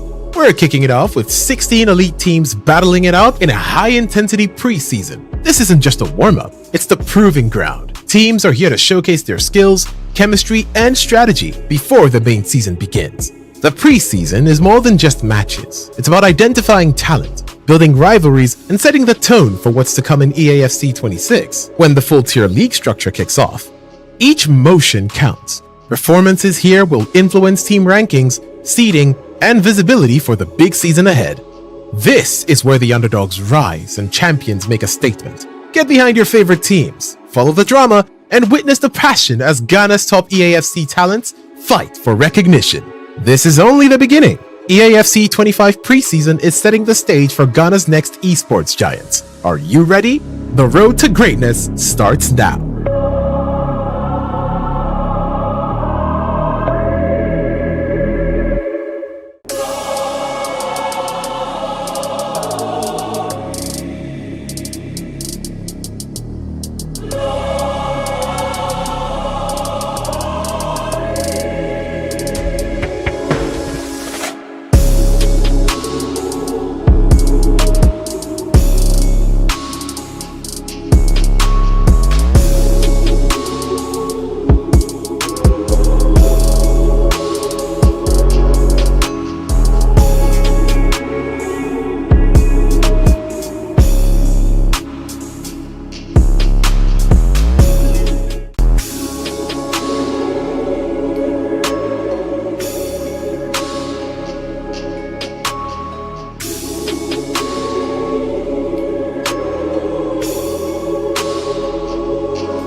It is time.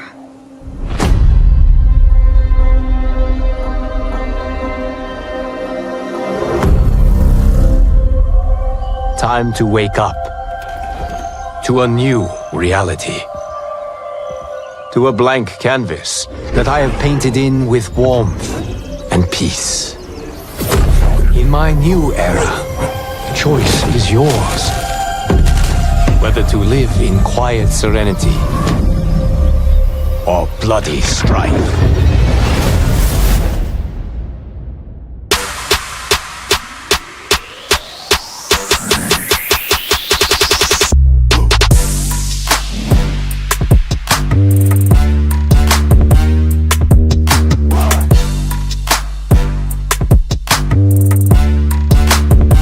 Brilliant move, you see.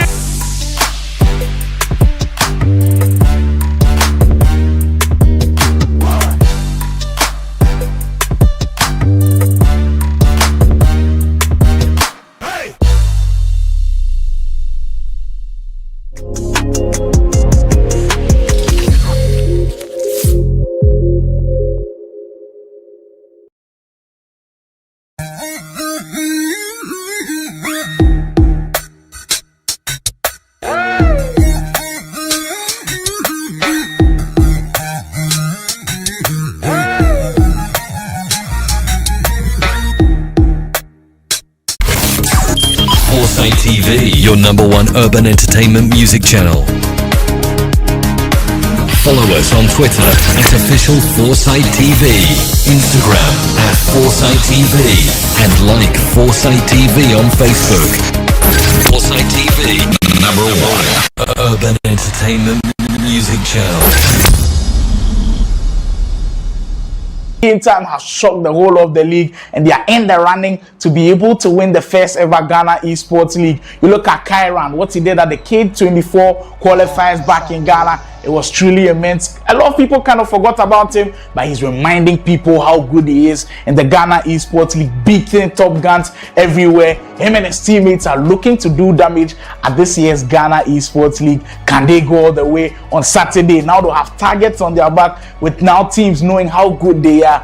Could they stand the resilience? Could they be the resilient team to be the number one team standing? We'll find out pretty soon. Lockdown points with EN Game Time for 4th position with 24 points will be a massive base team every single weekend. They've come on here and they've demonstrated class. Gatsby Esports featuring the free scoring Sergio. You know, when you go up against this guy, he's always going to produce. They've produced master classes so far, and they are hoping to continue in their run. They've got some tough games coming up, which should be fun, but we have to look out for them. Sergio has looked incredible. Vastic, when he's picked up the controller, he's told everybody why we need to respect Kumasi gamers. And Lawrence has also featured online, and that lineup has looked very good for Gatsby Esports, but they've got some top fixtures coming up. Even though they are free scoring, can they keep scoring those goals to keep them in the running for the Ghana Esports League trophy? We move on to our team in 5th position, our highest goal scorers of the tournament,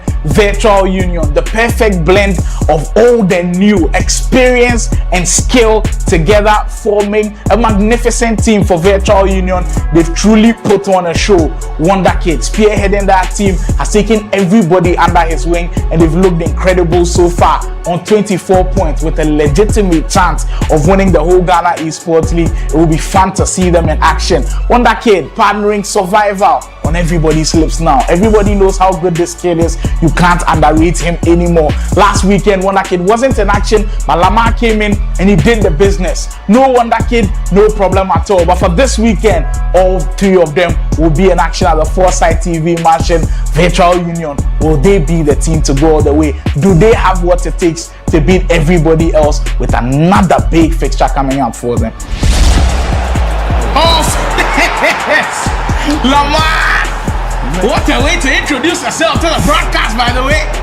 Welcome to the Ghana Esports League. Lamar, part of the Virtual Union setup. This is actually his first time playing for Virtual Union in the Ghana Esports League. It has been Wonder Kid and Survivor who've been on duty, but today they changed up the roster a little bit, and look how brilliant that goal was. Took his time with Salah, ball it to the finish. How often do we see those? A 6th position, High Flyers Ultimate Hub coming, and these guys have really made a name for themselves with a squad like that. Zenas has put together one of the more formidable squads when it comes to FC25, and is looking juicy already on 22 points with that.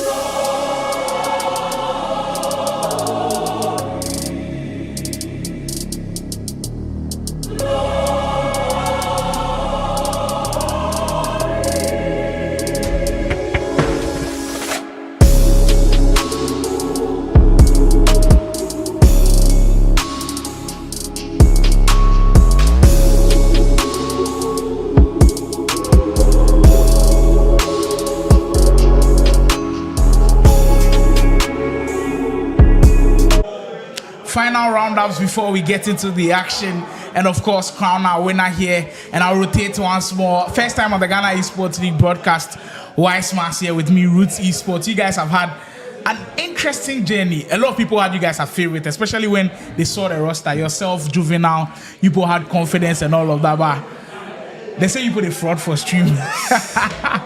How do you address those comments? Why do you think on stream you guys struggle a little bit? Oh, I'm actually letting my teammate down, Juvenile. So it's all on me. You think today you come for a little bit of, should I say revenge or redemption? Maybe redemption. We'll see Wiseman's in action later on against Kamvik in our final matchup for the day. But before we do, we've got Cup Gaming. First time on the broadcast, a team newly formed, a team looking to also make waves. First time participating in an event like this. We've seen glimpses of brilliance from them, of course. They also find their moments that they are struggling, but it's all part of the learning curve for them. They take on an informed EN Game Time. EN Game Time coming into today. They also did have a shot of winning the title, but I believe they've lost a couple of games already, and their chances now slip away. But they've got a guy who everybody's raving about in Kyran. We've spoken about Ghana versus Nigeria the whole time. I haven't actually asked you who your favorite for facing them is. Before we actually even get to that conversation, how good is Kyran if you've played him, and do you think he's good enough to face the Nigerians? That's if we go on and pick him. Yeah, I played him when we played against them. I drew 2-2 with him. Actually missed chances, and I mean, he took his chances. He's actually good. He's really technical in the box. It's be a difficult game, but I tip him to win this game. You do indeed tip him to win it. Is he good enough? Like him, Survivor, the new guys. If we put the mantle in your hands to pick the 4 to face Nigeria, would you be that confident to take that risk and taking 2 inexperienced players to play against Nigeria? I'm not taking Kyran. No way. Like, he's good, but like he's not there yet. He's not there. But Survivor, you'd give him a chance. Maybe. You put me on the spot, but I'll see. We'll see. Well, we put Wise Mouse on the spot, but can't give me a looking to announce themselves. And they actually Kobe with his first chance of the game. Didn't need no introductions at all. Lovely work, finish, and Kyran in your shots there. Oh, that's like surprised with the way that goal has gone in. That was too quick. Way too quick. Exactly. When you catch your opponent off guard like that, you can always cause a lot of problems. Great goal coming from Cab, and that time a skill move that I know a lot of people like to do this year. Excellent finish into the back post. Yeah, really nice direction not to make. I mean, composure, first post good. And for all those in the comments actually wondering what's going through Wise Master's head right now, because they might be title deciders. Even if Roots are not going to win, the result against Convict will be a deciding title result. If you've got any questions for Wise Master, you can drop them right now as we build up to that final game. But then this one, of course, producing big moments of magic. Drop your questions in now for the Roots Esports athletes as we get into the final matchups for the day. I'm sure a lot of people want to know how things are faring in the Roots camp heading into this one. I think that one will surely be offside with Kyran looking to get back into the mix. Looking to go into the comeback game. Like, we want to win because we want to cement our top 5 finish. So yeah, they should expect more. It should be interesting. Matuidi for Kyran. So far we haven't seen him break through that defense already, but just 5 minutes in, and we know with how dangerous this game is. Like, they just released the Gritty to Glory is objective, where everybody has like a 99 rated item, and we still use the restrictions because when we voted, everybody still wanted the restrictions. How difficult is it to cram all of your 99 rated items and still follow the 97 team rating for the whole of the team? I mean, I wanted to play champs yesterday, but I didn't know whether to use the 99 players. That's all, yeah. Because I know tomorrow, like as in today, I'll be using the 97 players. Exactly. Well, Kyran didn't care about that one yesterday at all. He is playing very well from the way we are seeing things as he gets an important leveler on the board. And look, placement points are important. Like I said, finishing in the top 8 is key because in next year's league, those who are finishing in the top 8 are remaining in the main division, the Pro Circuit's main division. So for EN Game Time, it's important that they're able to grab points. I know maybe for Cap Game, it might be a stretch for them to finish top 8, but also maintaining a really good reputation out there is very, very important. And their first time playing in a tournament like this, can you recall the first time that you played in a high-stake tournament? Not necessarily like this, but high-pressure, high-stakes. Because I remember your game analyst unique class where you won. That wasn't your first rodeo, but can you remember the first ever time that you played? I honestly do not remember, but I know coming into the scene, like I was actually really scared to play offline. I mean, it's still there, but I'm trying to improve, so yeah, to come. It will indeed come. And like the fact that what else was saying about Kyran, him being so young and playing under this type of pressure, the ability that he's been able to display at such an age, truly incredible. Questions already coming in for Wise Mars through the chat. Kwamnawusi says, Wise Mars, do you see yourself as a pick to match the Nigerians? I knew this question would definitely come. Over to you. Really tough question. I mean, the level is there, but to clutch, nah. I'll give the mantle to the other guys to go and play. Like, you see, the thing is, sometimes yours can be so frustrating, especially when you're watching as a spectator, or when I'm commentating your games, because you see that the ability is there, and it's not just me that sees it. All of the Nigerians see it as well. For them, in their eyes, you're literally like our best player.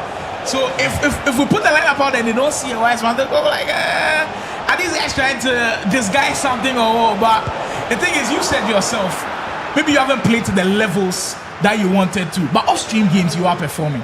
So you feel like it's the on-stream games where you are kind of struggling a little bit? I mean, for a pro player, there shouldn't be no excuse. But I don't know, I feel comfortable when I play at home. Like, that's something I'm adjusting. So for now, I just need the matches that our guys score. For somebody who's played in a high-stakes game where winner takes 10,000 Ghana cedis, you should be able to handle pressure right now. But it's all part of the work. It doesn't come. Rome wasn't built in a day, so we'll take it day by day, and then hopefully we're able to build it up from there. Keep the comments coming in. Weissman's joining me for this one. Cup Gaming taking on EN Game Time. Cup Gaming. We appreciate all of their efforts actually when it comes to the Ghana Esports League. Them being here for all of the 4 weeks is truly remarkable in the sense that even though they knew we couldn't finish at the top of the table, they'll still come here, still compete and show that they want to be a part of the Ghana Esports team. And we appreciate efforts like this, and just hopefully they're able to improve on themselves. I hope they've been able to learn from this experience and going back to the drawing board, be able to get things in place. And then hopefully next year, when we do have it again, they will give a better account of themselves. Here comes Kyra, another defensive end, Kobe, putting a little bit of pressure on the EN Game Time player, hoping that he can cause him a couple of problems here and there. I mean, Kobe is playing really well. Like, I thought Kyron would run away with this game, but it's looking to be a tight game, so let's see. Kyron gets a shot on the defense. Look, I was speaking to Dels, and he was ranking his ST attackers, like the best attackers when it comes to FC in Ghana. And he put Toby, Baron, Padia, he put yourself in the mix about the best attackers in the game. And I think I was making a case for somebody like Kalu. Even though his attack is not the most aesthetically pleasing, he gets the job done. He scores goals, and you are a victim of that one as well. Like, in as much as it's not nice every time, he still gets the job done. Do you think he should also be considered as one of the best attackers, even though his attack is not the most pleasing, but then he gets the job done? let me not say anything for them to clip me later, but like, yeah, I mean, yeah, actually, like he's actually really direct. That's what I like about him. Like when he triggers a run, like you basically like he's not going to play the ball, but like you eventually play. That's what I like about Kalu. But nah, I don't think his attack is really like he's too predictable. Who would you consider the ST attackers in Ghana? Would you put Montana as an ST attacker? Yeah, when it comes to just the attacking phase of FC25? Yeah, Montana's attack is really Montana's attack is sharp for you. Is Pada's attack that sharp for you? Pada's attack is actually good. It's also good. So you put him S tier. Are two diaspora boys in the mix? Baron and Toby, what of them? I've not played them now, but when I play them, I'm not going to like I dominated the game. So maybe it's a one-off game, but for now, my pick is Montana. Well, speaking of SC attacks, there could be one coming from Kyran with Bill building up perfectly, but just doing a little bit too much on that occasion and blowing up the chance. Well, when we say players do a little bit too much, sometimes are we kind of being unfair towards the situation? Because for you, a lot of people say that sometimes about your game, maybe I wouldn't want to use the word overcomplicate things, but when it looks simple to our eye, you have a different picture. Is it just the way you view football in general that, like, you want to make things as easy as possible? Actually, like, one thing I hate is when my opponents tries to predict me. So maybe you predict that I'll be doing the obvious thing, then maybe I'll do something different. Then on the other eye, I'll be like, yeah, I'm doing too much. It's not I'm doing too much. I'm just trying to like counter whatever. Yeah, whatever he's trying to think I'll do. So yeah, that's not that I'm trying to do too much. Yeah. On the blind eye here, I mean, we have the benefit of hindsight. We know, we are seeing what the results are. But then for vice versa, anybody that's playing, they have to be creative. They have to kind of do what will break down that defense. So sometimes we can be a little bit unfair. And I kind of accept that one when it comes to criticism in FCU, but the job is the job, and you just have to call it as you see it. And some of those games are quite difficult. So far, Kyran has been the one controlling the game after getting that goal back. But Kobe, the Cup Gaming man, trying to get back into this action. I believe that you've played Cup Gaming already. I've spoken with a lot of the guys around, and Kobe has earned a level of respect from everybody else. I was telling Dels that the Ghana Esports League, in as much as we have established players, some players have benefited hugely from the Ghana Esports League. The spotlight that has put them on. But first of all, we need to take a critical look at this free kick because we know how dangerous they are in FC. This should be a goal. Kyran, it will be Genola to take it. And just like Wiseman said, these days free kicks are like penalties. And he smashes that one as he leads for the very first time in the game. But speaking of how good the Ghana Esports League has been to some of the players that deserve the spotlight, I think Kobe has earned some respect from some opponents. Kyran has also earned some respect. Survivor, another player that has earned a lot of respect is actually Gabi. Like, maybe people they respect him that much playing online, but now offline. Is there a name that you feel like I haven't mentioned that you played and has earned your respect as, you know what, this guy has actually been pretty good? I think I've actually played the well-known like players in the scene. I think the only new person I played coming to this tournament was Kyran. Yeah. Aside in I didn't get a chance to play Kobe. I played True Network. Okay. It was actually a good game. But we came out victorious in the end. Kobe also says Baron is the most unpredictable of all of the attackers. Interesting. Really? Unpredictability. I mean, it depends on who he's playing as well. Because maybe he's playing a defender that can't predict what he's doing, but then all of a sudden he faces somebody else and he can kind of predict all that he's doing. Kyran might be able to go once more. This time the defense coming to his rescue, but this time lightning doesn't strike twice. Kyran at the second bite of the cherry will get a 2-goal cushion, and now Kobe, after leading earlier on, under serious pressure. Really nice bro. Gets himself 2 goals up. Yeah, it puts him in a very strong position to, you know what, get that lead in the first leg of things. For me, that should be GG. I can't lie. Because coming into the game, I thought Kyran ran away with the game. You know what I mean? It looks like. And he kind of started slow. Yeah. Kobe scored first. Now Kyran built his way into the game, and now he's up by 3-1. Well, now we'll have to get deeper into the Nigeria vs Ghana conversation. If we put the mantle into your hands as to what you've seen, who you've played, your fiercest competitors, who do you think makes that for you to play the Nigerians? Really tough question, I can't lie.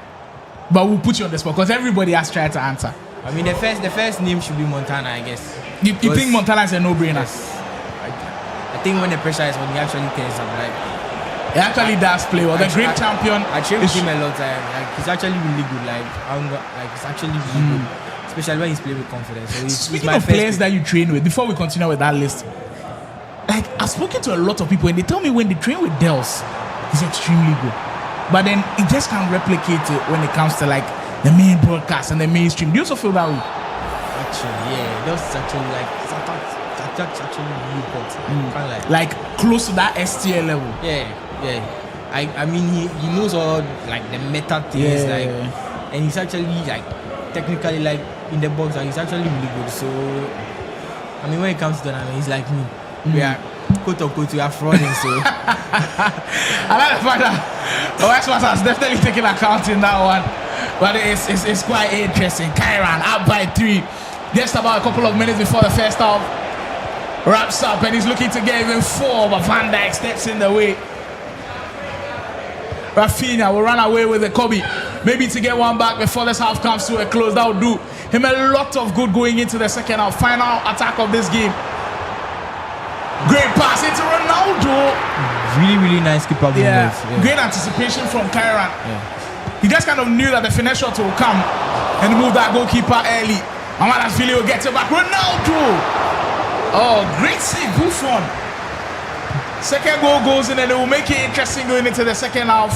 But Kyran holds his own and it will end 3-1. So you're giving us Montana off that list. Yeah. Who next?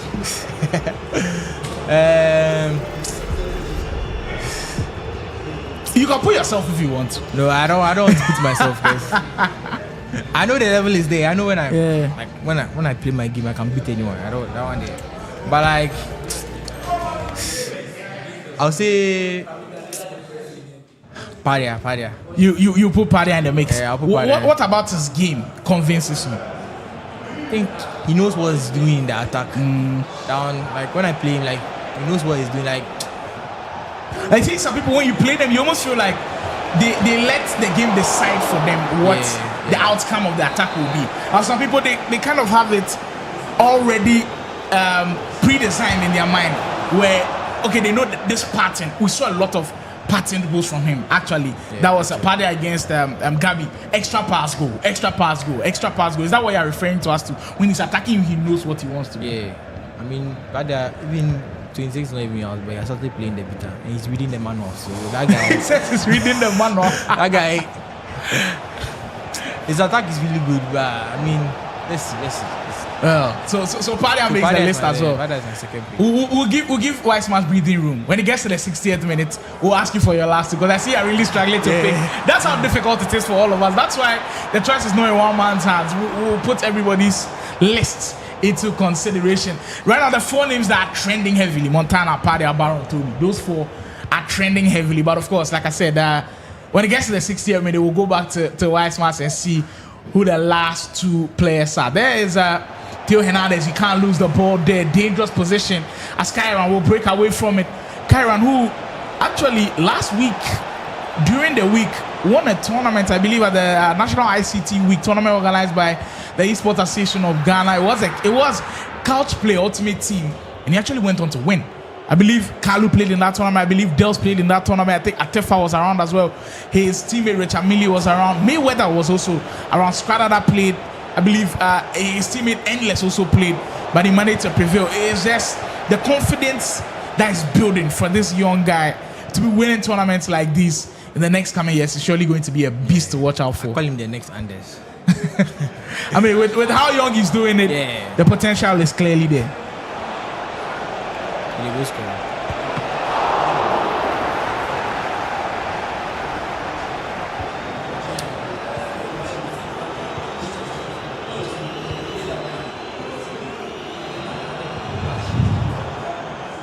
The chat should be asking me questions, because this is the only time you get me. I mean, after this, you will be in action. Kobe finally made good use of the chances coming his way. I almost feel like you saw this coming a little bit with how frequent Kyran was missing his chances. Actually, but this time around, he is punished heavily, with Kobe getting straight right back into the game. We are live for our final match week of the Ghana Esports League, with teams in contention, likes of After 6 Esports, Convict Records Esports, Gatsby Esports, Ultimate Hub. You have played all of the teams now. The only team that you've not played is Convict. Which team do you feel like give you the most difficult task of them all? Because I know your matchups against Ultimate Hub was tricky. I believe your game against Toby ended like 2-1. Yeah. Your game against Toby ended 2-1. You guys played After 6. It was an interesting game as well. You guys played Play Province, who haven't really done too well in this league, but they were also a tough opponent for you. Out of all of the teams that you played so far, who do you think was the most difficult? Well, personally for me, the opponent I played, I think was Mulish online. When we played online. When you played Modern Row online? He actually surprised me with how he was playing. I mean, maybe when he went to Saudi, he brought some different aura around. But when I played Toby, I feel like it was a 50-50 game. Like, it took him to like the 7th minute to score the winning goal. It was really a close game. I was actually surprised. I didn't get to catch that game, but when they told me it was 2, I was like, 2-1 in a 9-minute-half. That's actually crazy. When I played Baron, I think I should have won that game. What was that score as well? I think it was 2-1. Ginola, Kyran is getting comfortable. Really, really nice goal. And you don't want him to get there. The time and space he had in that box, he always knew he was going to punish him. Great offensive players like this. What's your number one setup on defense to stop them?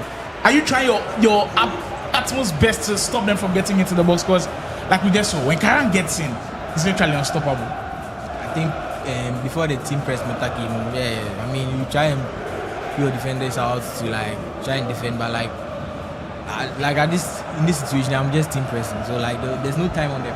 Like you don't get time on the ball. You make the decisions like way quicker. So yeah. So I think the team press meta has really helped us. Interesting stuff. 60 minutes gone. So your last two players now. Like I said, I promise the fans, when it hits 60, we need your last two players. We need ample time to think last two players. And you can include yourself, like you said. You really want me to include myself? Yeah. Ability-wise, I believe you're up there with the very best. Do you think the OGs get in? Wonder Kid and Guy Kobe? The level is there. For both of them? Actually. I won't lie to you, the level is there. So you take the risk of putting them there? Oh, but I'll not take the risk. You don't think? I've played with... honestly, my third player is Guy Kobe. Your third player is Guy Kobe? Yeah. Any particular reasons? Like he has that... I don't know, like that like that. The confidence. That. Like I said, the skill is important, the ability, but the confidence if you go and sit down. Yeah. That's why I was making considerations for Kalu, because him and Guy Kobe are like similar. Even if their skill is not up there with the very best, maybe, but their confidence is definitely number one. But we need to look at the opponents who are coming. They have their confidence actually high. So yeah, but we need players who are also confident to actually play against them. So Guy Kobe is my third pick. Guy Kobe is your third pick. Wow. Last one. Who's your last one standing? And remember, this is an all-playoff format, by the way. I mean, if Toby or Baron is around, you just choose one of them. You choose one of them and go. If you were to make the pick amongst one of them, who is it? I think Baron, because Toby is always like he doesn't grind the game. So you want somebody who's I want somebody who like admits that he plays the game. Okay. I don't want to come and lose and give me excuses. So I'll pick Baron. Well, that is his list. He says Padia, Montana, Guy Kobe, Baron. That's a very strong list. Now some names are looking like they will be there. Padia, Montana. These two names, they're everywhere. And then Baron, they're also everywhere. So we'll see. 13th, 14th of next month should be fun. That is if it comes on. I mean, if the boys want to include me, you're not shy. I'll be there. You pick out the controller. I'll be there. Because for the Nigerians, they do want to play you. I've spoken to quite a couple of them, and they do want to see you play in that high stakes against them. And the thing is, when I'm speaking to them, the kind of confidence that they have, they believe we'll not even pick up one win. That's a stretch. Is the gap between them and us that big? For me, I said no. But then in their eyes, like they're telling me with their league, our second best player will struggle against their eighth best player. I'm telling you, are you guys not watching? Are you guys not like? I get you're confident and all. Like Tommy Day, John. I'll give shouts to KD's for CEO Chima as well. I get you're confident, but see, will not even pick up one game. It's a stretch. 1 win out of 4. It's a stretch. Stretch. Like too big. And look, even if they might be better than us, which I don't believe, of course, I have to see with my eyes when we play against them. I mean, I don't think the gap is that big. That's why we are playing offline. Exactly. Like no lag issues. Oh, brilliant finishing. But this goal didn't have anything lag rating about it at all. Gareth Bale getting on the score sheet. Kyron surely running away with it now. In game time. They are looking poised to finish in the top 8 of this series. Boro outside for shot. Perfectly placed into the far corner. Now I know you have loads of experience playing the Nigerians. You've played all of them. And I'll single out their top 2 because they are the most feared when it comes to the Lagos server. I've already had conversations with you off camera about how difficult it is playing the top 2. And we know the levels that they are at. You think our players are good enough to play against them? Yeah, I think we are good enough to play them. But I mean, with John and Farouk, for John especially, that guy's press. I don't want to blame. I don't want to go on the pink side too much, but that guy's press is insane. Like, if you're following the National Soccer League, especially his game against NSC, I don't know how NSC managed to do it, but he broke that press. If we had to look at ways of beating him, that is somebody's book that we should be taking a page out of. He soaked the pressure well, and I think with Killer Freak, every time you're playing him, you have to be almost perfect on the counter attack, because that is where you feel like you have a chance against him. Usually you don't get like a chance to like build up and pass around too many times because he wants to win the ball every time. And when Kyron is in this position every time, he won't miss at all. That's number 6 for EN game time. They're surely here to stay. Made a statement of intent, and Kyron putting them in pole position to secure all 3 points. And And let's just be smiling with this one. You have been in a position where you've gone into the second leg with a lead. How much of a confidence booster is that? I mean that's the dream. to go into the second leg as comfortable as you want, no pressure. No pressure at all. Yeah, no pressure. And I'm sure Endless knows that there is no pressure on him for this one. We appreciate your comments a lot. I've seen your comments throughout the whole of the day. Says Karen is our next big thing. With a bit of experience, he will be on top. Well, we will be monitoring everything that he does. And we're seeing a lot of love for Wise Mass. Robert Hammond says Wise Mass. Leroy says Wise Mass, my goat. Goats out already. Question to Wise Mass: Kyram or Bells? Let's suspect Bells. Let's suspect Bells. No disrespect to Kyram, but I mean, come on. Well, Humphrey Gilbert say Godfrey the last Wise Mass. Who's Godfrey? Charlie Abeg, Humphrey. Come again. Who be Godfrey? Who be Godfrey? Humphrey Gilbert has also made his 3-man squad to face Nigeria. Says Montana Party Barra. We'll be looking at those guys as well and how they do with the rest of the games coming up. I believe that every team has played like 14 games.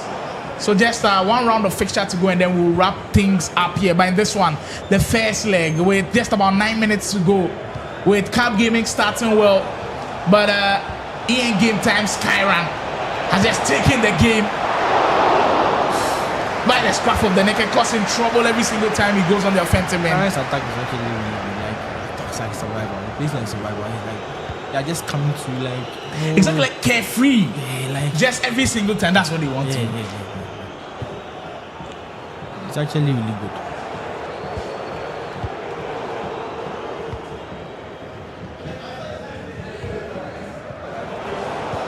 I hope the convict boys are preparing because indeed, I'm sure they are. I'm sure they are because the way you say they come for redemption there, and convict also have their sights set on the title, and they know they need to beat you guys. A draw wouldn't even be enough. That's to say, after 6, also picking up points elsewhere. A draw wouldn't even be enough. Now, I'm hearing Convict might actually make a slight change when they're playing on land. The whole time it has been Mayweather, Montana. This time I'm hearing Montana will stay, but there might be a substitute for somebody that you know very well. Choice Matter might actually be picking up the controller. Among the two, who do you like to play? Among the two? Yeah. You really like to play I don't old time friend in Choice Matter because you know him a lot? Or you want to play somebody touted as Ghana's best in Montana? Yes, I don't mind playing anyone. I want to play anyone, like, and I want to beat the best. I mean, but I want to play Choice. I want to play Choice. For old rivalry's sake. I want to cheat. I want to teach him a lesson. For old rivalry's sake, that will be a fun matchup. For Kyran, he doesn't care about old rivalries at all. All he cares about is building a new name on the Ghana Esports scene, and he has surely done that now. Remember the name, Kyran, 15-year-old, who won K24 qualifiers last year, and the way manner in which he did it, beating La Vista and coming onto this scene and setting the stage alight. Kudos to the Ian Game Time man. Now leading by 4 goals on the aggregate, and it could possibly be 5. Ronaldo Borrow that's in. Unlucky. Yeah, unlucky with that one. Couldn't find the finish, but has surely put Endless in a strong position to finish off and pick up a huge win. A ball bouncing everywhere. That could have been disastrous for Cab Gaming, but that's how we wrap up this one with Kyran securing an important win in the first leg of action. Endless and Shizi will be up next. Don't go anywhere.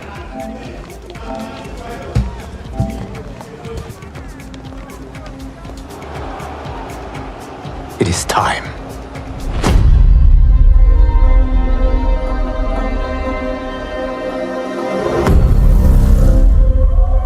Time to wake up to a new reality. To a blank canvas that I have painted in with warmth and peace. In my new era, the choice is yours. Whether to live in quiet serenity or bloody strife.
your number one urban entertainment music channel.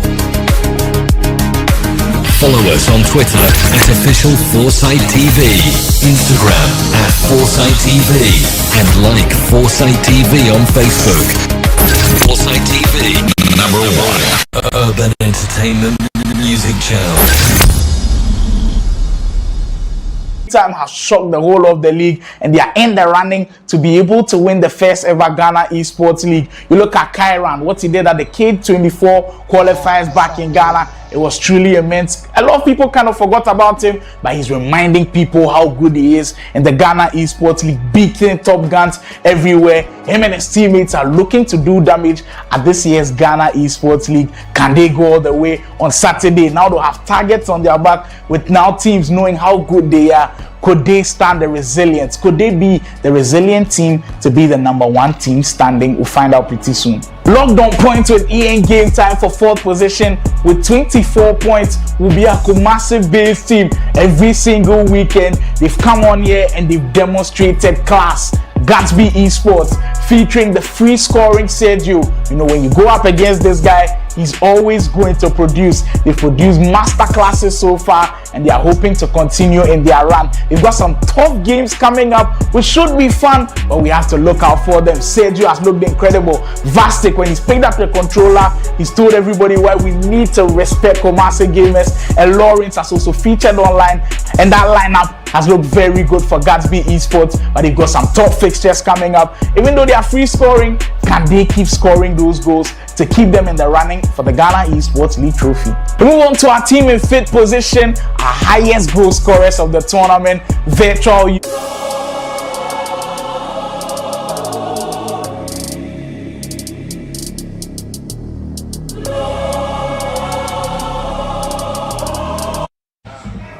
Well, round one of that action done. EN Game Times, Kyran making sure that he's semi there to grabbing the 3 points for them. We rotate things again. White Smash preparing for that Convict versus Roots game. Joining me will be another Play Province athlete, Jonas, in this one. Play Province, you be like, if I mention you put your name, then boys they cry. What happened? What happened in this tournament? Why is the performance not there? As we expecting you guys to play well actually in this tournament. I was expecting us to really do well because in practice games, I felt we had like two of the very top players in Kalu and Dels. Like, and the thing for Dels too is, when I speak to everybody, they say in practice, oh yes, he's like a beast. Yeah, in practice games, he like, I can bet behind him against anyone, practice games or maybe normal rivals. But playing, I told him the other time that playing tournaments is different. I had text in practice games. He beats almost yes. And I think somebody else, he says he loses in practice the whole time. One of the EU pros as well. I think Stingray. Was it Stingray? It is Stingray. But I remember the E-Premier League text was like Jaden. He was like the previous night text was slashing him all the games. Okay. But in the main stage, Jaden won, which is very surprising. I think the issue is the players. Like during tournaments, I feel you have to feel free and play the game. Don't feel pressure that it's a tournament, so you have to play this way. Just feel free the way you practice your games and play. That's what I always tell Kyra. Those things are pretty important. And well, as we go into this game, second leg, Kofi versus Shizi with Kyran. Well, doing the business, 6 goals to 2. Kofi. Yeah, I think he has laid down everything for Kofi to this game. Kofi is someone who gets pressured in the final third a lot. But so him having the 4-goal lead, yes, he should just feel free and play. Yeah, it is going to be important. Drop your questions if you've got any for the first ever GFA Trophy champion, Prince Jonas in the mix. I'm seeing a little of the comments. This one is from Kate CEO Chima. It says, I can't wait for the match. The sweep will be crazy. Look, I haven't asked you for your Ghana top 4 versus Nigeria, which we'll get into later on. Okay. But according to the Nigerians, we are not winning one game. This is from the KCU. He's saying those sweepers. Is it possible for them to sweep us? It's not possible. Like, I just don't get it. It's not possible. Why? It's not. It's actually crazy that you guys think you sweepers, but that's why we'll have it. That's why we'll have it and have all of these conversations. You are someone that has spent close times with Kyran, and you know the level that he's at. He's got crazy potential. When we're speaking about players that should go on and face Nigeria, people kept putting Kyran, Survival in the mix. Do you think they are good enough to be there? We know they are a little bit inexperienced. They haven't played the game for too long. Would you take that risk of putting them there? No. You think? I believe they can do it, but I personally won't put them there. I feel there are other players who are rather put in such positions rather than Kyran. But I feel Kyran and Survival can really do something, like actually beat them. But I think if it's about ranking players to go, I'll put other players ahead of those two. But I believe those two players can also be Survival, especially. So if we're speaking about experienced players, well, that's an experienced goal in it. And that's surely one from an experienced player. This is endless under no pressure. When he's comfortable, he just enjoys himself when he's playing FC. And he does a different genre of games as well. We're speaking about the inexperienced players in Kyran and Survival. Let's go to the experience side of things. Guy Kobe and Wonder Kid, would you risk putting them into your team? Because I was speaking to Weissman and he said he'd put Guy Kobe in his team. Because the confidence that Guy Kobe shows, that I read as he puts it. He's a very fearless player. He doesn't care about his opponents. That's why many people put him there. But I think personally, I had to choose between. I won't put two of them. You won't risk putting all of the two there. Yeah, and if you're picking one of them, who will you? I'll put Wonder Kid. You put Wonder Kid. Yeah. Any particular reasons? You think his skill level maybe a little bit higher? They are both like experienced right now, but right now I feel Kid's form is a little above Kobe's currently. So I'll personally put, I think there's a comeback coming on. So I'll personally put Kid there ahead of Kobe, personally. Yeah. Well, the roles that you're hearing from the games happening elsewhere is actually the Play Province versus Gatsby Esports game. That is a game that will determine who actually gets to finish in the top 8 of the league. I told you guys that placement is very important in the league. Even if you don't get to finish top 4, top 8 is something that you should be looking forward to, because in next season's league, you will be in the elite division of the league. So when we were leaving, Play Province were down by a hefty number of goals, but with the way the Ross are coming in, and I think I heard Dell's voice a little bit, maybe Play Province are making a comeback. We'll bring you all of the updates on that one as the goals do go in. So do stay tuned so you get all of the gist on there. Of course, right after this one, we'll have a big one. Convict Records versus Roots Esports. That's a fun really game. Playing well. So how? I won't lie. He's really playing well. Like he said, under no pressure, he's moving the ball around very well. City's just finding it difficult to move the chess pieces at the back a little bit. Now, you have somebody that also watches FC on the tactical eye. They're also speaking about his favorite attackers in the game. He called them the ST attackers, those who score at will, those who create chances at will. And he put players who are aesthetically pleasing. He put the likes of Padia, Montana, he put Toby, Baron, even Weissman in the mix. And I was making a case for Kalu. Even though his attack is not the nicest to watch, he still gets the job done. Would you consider him as one of the best attackers when it comes to FC in the country? It depends on the type of attacks. Kalu is someone who likes the fast breaks a lot. He doesn't like to hold the slow down, recycle, all of those things. With Montana and Padia, they can actually slow the game down and wait to get you in some positions. But Kalu is someone who likes the way he plays. He can beat anyone, and also anyone can beat him. I won't lie. Yeah.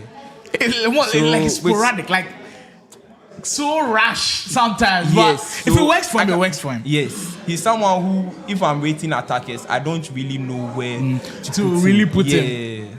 Well, we all have that tough choice of doing that. There goes Endless again. Kofi settling into the groove has made this one look like he will put to bed 5-goal margin, 7 goals to 2.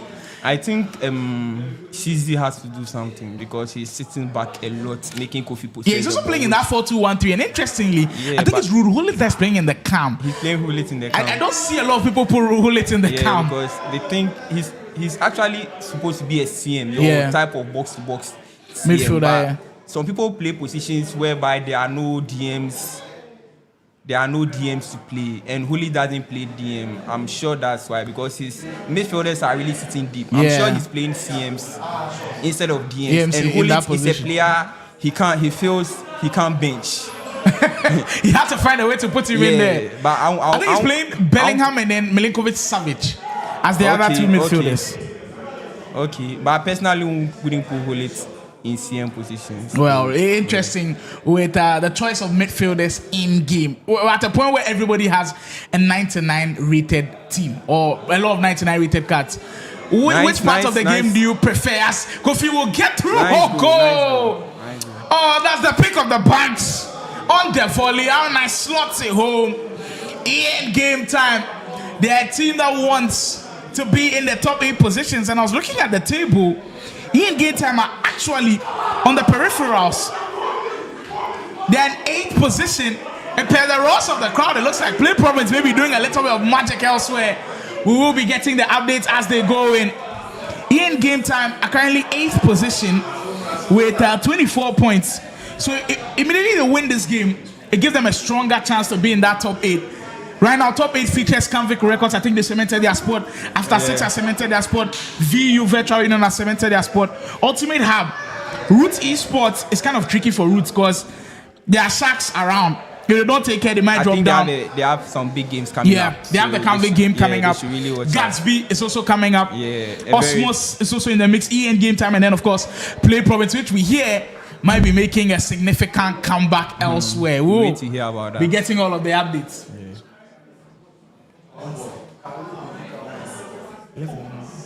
Well, updates coming from the Plain Province versus Gatsby game. Kalu was down by 5. Well, he has cut it to the deficit. He's 1 goal away from tying that game. He's been the king of the comebacks for Plain Province. Yeah, he's someone you can't sleep on, especially when you are playing 9 minutes per half. He was down by 5, but I told him Kalu has done it before. You can't sleep on it because of the way he attacks. He can score you like quick goals within like. He did that against Mayweather. He scored from kickoff like 3 times. That's how he attacks. You can't really tell when the goals will come. He can just be coming at any time because he's not someone who is going to slow down his attacks. Yeah, always fast paced. Then, well, we are seeing a little bit of the fast paced attacks right here too. Endless, getting comfortable with 3 minutes to go. Surely put the game to bed now, but the goals will be important. Rafinha might get it back and he warrants it as well. I thought it was an extra pass to Bill, but unfortunately, wow. Well, this is the icing on the cake for sure now. EN game time. They've given a great account of themselves. I think if you look at that EN game time squad, the roster, what they've put together, it is one that came in as an underdog. Nobody even expected them to finish top 8.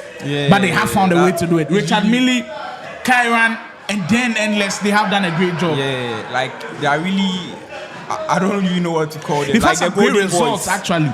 They've had some like really good results because if you look at the games like that they've played nobody expected and the results that they've had, they lost after 6 esports, lost to Virtual Union. They actually beat you guys. Play Province 9-6, which was crazy. They beat Prime, lost 3-0. They beat Osmos 3-0 as well. Kavik lost to them by just a single goal. Yeah, that was the game Karan did a comeback against Mayweather. And there was a last minute dagger for Mayweather. So like it was really, I wish we had that game on stream especially. Montana gave Mayweather a 5-goal lead, and Mayweather almost bottled it against Kyran. It was really an interesting game. The drama alone, that's actually crazy. In game time, beat Provella to 8-7. They beat Roots Esports. I think that was possibly their biggest result. Yes. Beating Juvenile and Weissman is not easy at all. They lost to Plus Legends 9-4. They beat Modern Row 11-9. That's very good. That's very good. The biggest loss came to Gatsby 22-6. I think when they lost that one, people kind of slept on them, saying if you lose by this margin, maybe you're not good enough. But then since then, they've actually done what they won against Showtime, lost to Ultimate Hub, and then beat AZ Gaming. So all in all, I think they've done extremely well. Well, now, as the first half has gone, nobody really expected them to be in the top 8. I won't lie, nobody. To be ahead of teams like Modern Road, Play Province. They've actually done really well, and they keep adding to the resume. Excellent finish from Kofi.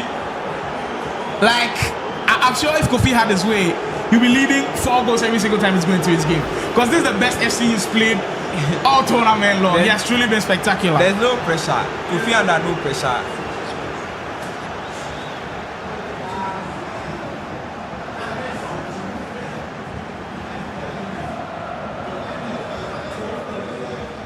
Then they lead me top. Well, confirmation of results elsewhere. Gatsby Esports managed to pull through with the result. They win that one 12 goals to 10. And I believe Carlo had 2 red cards. Said you actually had 2 red cards. Interesting stuff. But around football. Yeah, that will all but confirm Play Province exiting the top 8. They will not finish top 8, which is a huge disappointment per their standards. Quite surprising, but it is what it is. We carry on. Now, we did ask you of your top 4 Ghanaians to go on and face Nigerians. I know you watch them a lot. You've watched us too. Who do you think would be the perfect fit? And it's not about matchups because it's an all-player. Who do you think is the best 4 to go and face them? I'll pick Padia. Padia as your 1. Montana. That's 2. Wonder Kid. Wonder Kid in your mix. Interesting. Yeah. Who will be that last player? Yes. That last player. I was supposed to pick between Toby and Baron, but Baron beat Toby today. So you're going Baron. Yeah. Really, I was really on the side of Toby because his defending was like, it was the best I ever saw in this tournament. So the way he held Toby was actually really good. Yes. So with Baron beating Toby, I don't have a choice. I have to pick. But I heard they will not be in the country by then. If they won't be in the country, I have to go for one other player, which will be very difficult. I think I'll put Survivor in there. Survivor. I'll put Survivor in there. Wow. Over experienced guys like a Big Ups. Yes. Who's been there, done that.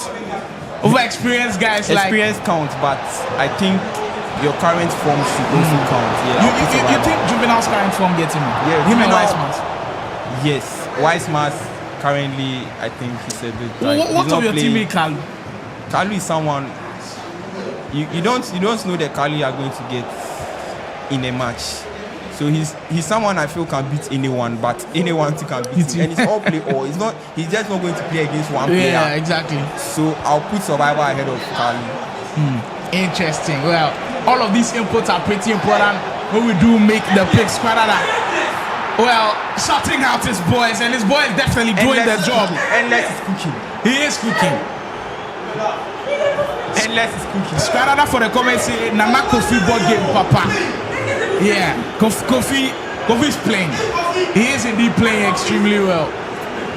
That's another one going in. And in game time, they are relaxed, enjoying themselves. The Ghana Esports League brought to you by a lot of these sponsors that make it possible to happen here. The likes of the Foresight TV mentioned our excellent host, Mashada Gaming. We appreciate you. Aegon by AOC. Some of the best monitors out there for you. You better making sure that we get this one. Soccerism, we appreciate your efforts. Steel Series, they're right here in front of us, making us get laser focused when it comes to our sound. Ragno, Sporty FA, part of our media partners, GH1 TV, we salute you as well. Ultimate Battle, VGA Esports, and of course, Factory of Production. OSK Travels, we can't forget you guys too. You guys have been splendid! That wasn't supposed to happen because it's R9. Oh, come on. I think this goal, Van Dijk should have taken it. This is total annihilation from the Ian Game Time boys. Just look at that. Oh, come on. Van Dijk is not supposed to be losing the ball there. It's because it's R9, that's right. It's just one of those that it kind of hurts if it goes against you, but if it goes for you, you take that all day, every day. That's why I was talking about the Bruiser. The Bruiser is a play style which, when you feel you are in trouble, I think that will just happen right now because the Bruiser is something you use it in positions where if it doesn't work out, either it's a foul or your opponent is through on goal. So I think even though Van Dijk has the Bruiser, he couldn't deal with R9 over there. Dels was making his picks as to who the best ST in the game is, and he likes Henry a lot. But I was telling him, are you seriously going to pick R9 over Henry? But then he said when he picked R9, he kind of shifted Henry to the left wing. If you have both of them in your team, which I'm sure maybe you do have, because right now everybody seems to be having them, who's playing that ST role for you? R9. Yeah. R9 is R9. Wait. So what if you have 99 Mbappe as well? I'll still play R9. Yeah, wow. I'll still play R9. 99 Mbappe lacks the finesse play style. Yeah, so but he has the incisive blue. I think he has incisive low driven, all of those things. Yeah, but he always lacks the finesse. So and in this game we know how good finesse is. Well, he didn't need finesse that time at all. Kofi just keeps going. Free scoring game, and it's heavily one-sided. Ian, game time for you.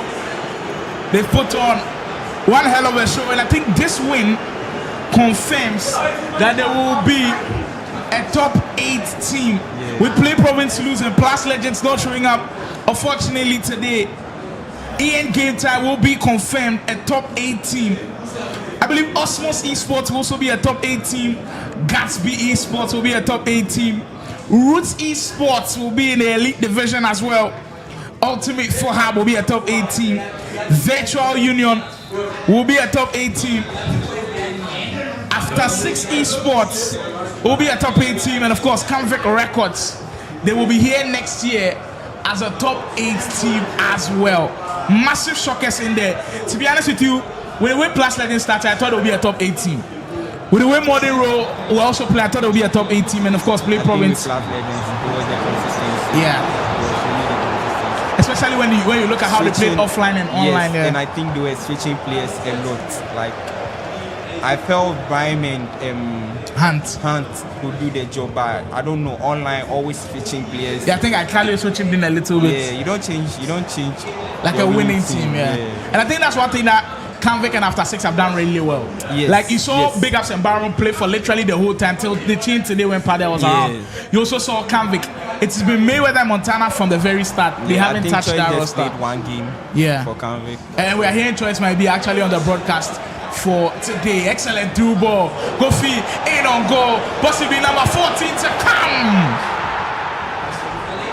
Oh, it's getting out of hand now. Ian game time. They surely left their mark on the league. And they sign off in the best possible way. The last game for them in this tournament, and they've really given a great account of themselves. They've been a free scoring team as well. Ian games, I look at the number of goals, they've scored 84 goals scored. That's pretty impressive.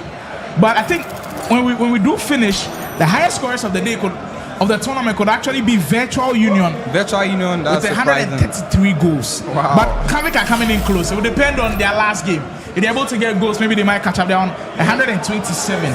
They are 6 goals shy of a Virtual Union.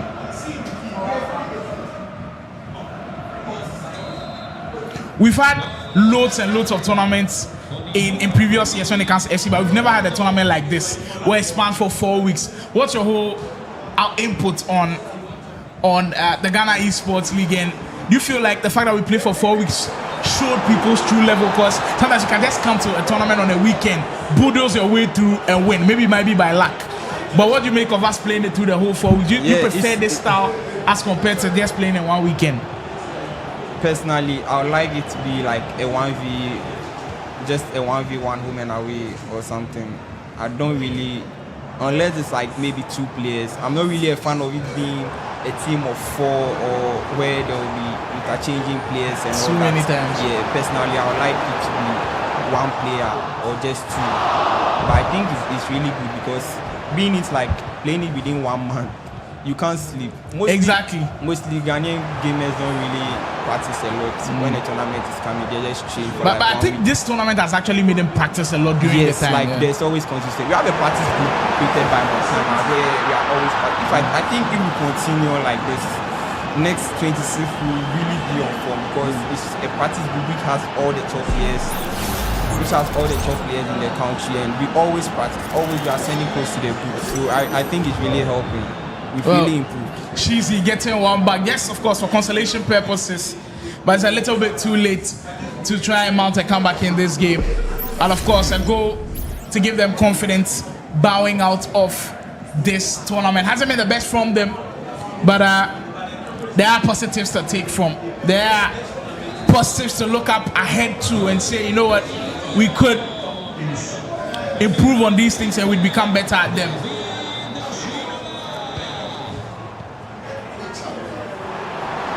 Nice run there. Oh, there's a no line again. That's how we play SC25. Just trigger the run. You can use him as a decoy or you can pass to him. You have to keep your opponent busy when he's defending. Let him just think about the runs. It reminds me heavily of when Kennedy was playing the Chosen Championships, it was triggering runs. Yeah, you don't know who you are going to. You are tracking. Kennedy, his what's his name? Hakimi. I remember I was playing Hakimi as right back. He was like a striker, a right winger. He's always. He was in the box the whole time. Oh yeah, I remember that Hakimi. I mean, he's playing Hakimi like the way PSG actually plays Hakimi. Yes, like he's always around the box, playing like almost like a right winger, always. Exactly. With about 12 minutes to go, EN Game Time have wrapped up their season with an impressive win here to secure top 8 spots going into next season. It's definitely been a pleasure watching them play, and we hopefully get to see an even better version of them next year. I think this league has shown the level of competitiveness within our EAFCC. Like, we didn't see teams bulldoze their way through. We've seen teams come in who are favorites and actually struggle. Another good one. Kofi almost getting another one in there.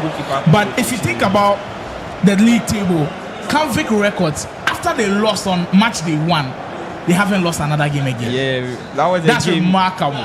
Yeah, I remember. That was a game against Ultimate Hub. Yeah. Asafua leading big against Mayweather, and people were just sleeping doing on the job. Mayweather. People were really sleeping on Mayweather. I was like, Mayweather is a top player. I can't just write him off because of one match. I would say, if it was another team, he would have been substituted. We're making Ghana vs Nigeria shouts. Nobody mentioned Mayweather. Mayweather, does he get a shout for you? He gets a shout, but it's about the ranking. He's currently top 5 players. I can put Mayweather there ahead of Kid, because like he has the tournament winnings and all that to back him. Isaac asking if this is the last game for the day. No, it isn't the last game for the day. We actually have a game which could decide where the title will go upcoming next. Roots Esports, Convict Records, they will be in action. Juvenile, Wise Mass, I believe Montana, Choice Badger, Mayweather, Mbappe, they will all be in action for Team Convict. So just after this one wraps up, we'll get to see those guys in action. And when I was speaking to Wise Mass, he was saying they wanted a little bit of redemption. Him and Juvenile, they want to play on the broadcast and they want to show people that they are extremely good. I think they will have a good one. They've not won in the broadcast, which is very surprising for.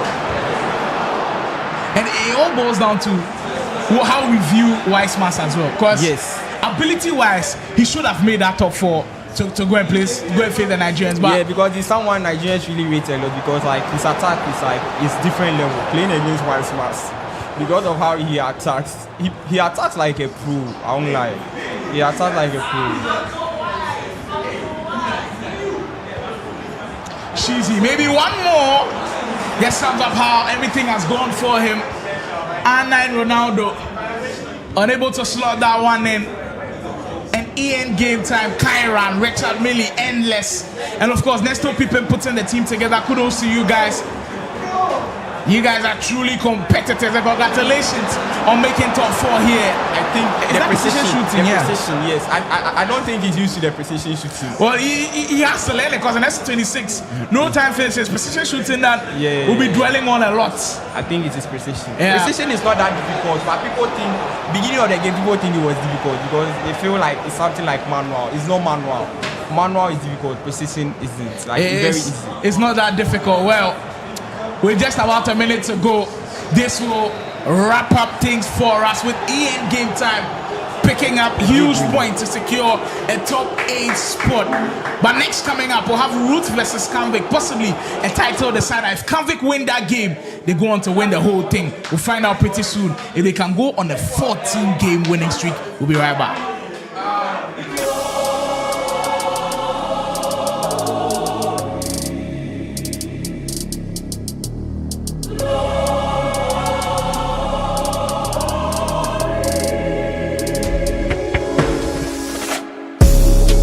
Welcome to the Ghana Esports League EAFC 25 preseason.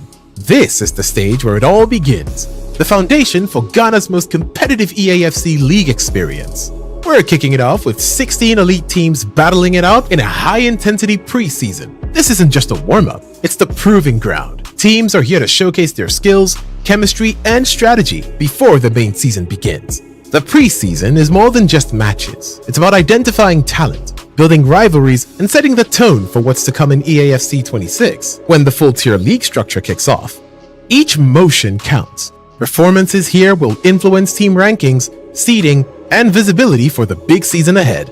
This is where the underdogs rise and champions make a statement. Get behind your favorite teams, follow the drama, and witness the passion as Ghana's top EAFC talents fight for recognition. This is only the beginning.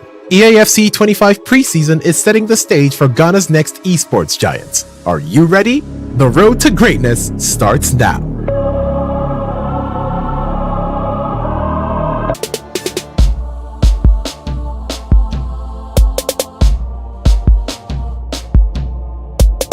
My name is Nick Bakbo, representing Virtual Union, and I'm an eFootball athlete.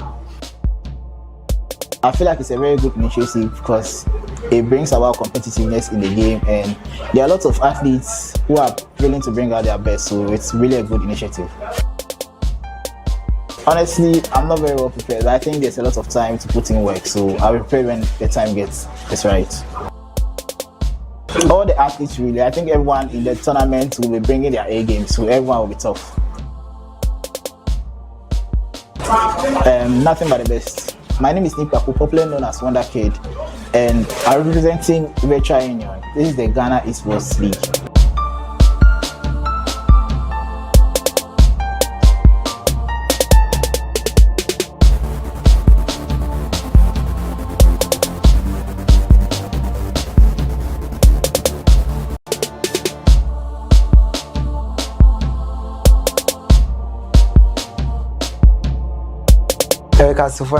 I'll be presenting Ultimate Hub.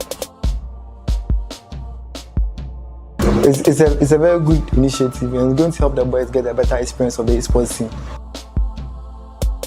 Probably like 2 months, 3 months. I think all the boys are good. Expect the best from us.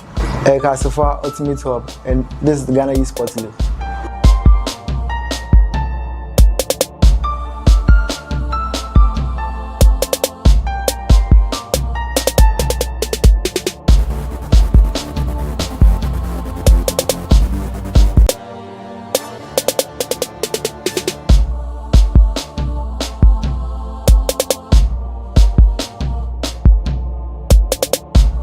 I go by the name Wicked and Jovial, but if you're a fan, just call me Carlo. I represent Play Province. It's a very good one because it's going to showcase a lot of Ghanaian talent. As you know, we are the best in like FC, like in this West African region. So I've been training a lot. Like if you've been joining my streams and all that, you see that I've been playing the game very well. So I'm not going to disappoint anyone that believes in me. I want to face Wonder Kid. I have a squad settle. He has been scoring me like on my stream like recently. I really want to get back at him. And I think the tournament is the best revenge. I'm tipping Play Province, of course. I'm in there, Charlie. Expect nothing but magic. I'm Wicked and Jovial, playing for Play Province. This is the Ghana Esports League.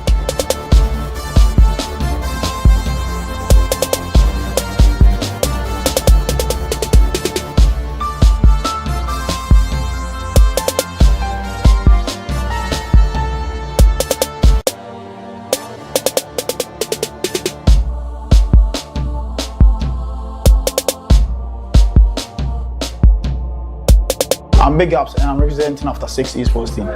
I'm Baron and I'm representing After 6 Esports. I'm Raymond Agbozo and I'm representing After 6 Esports team.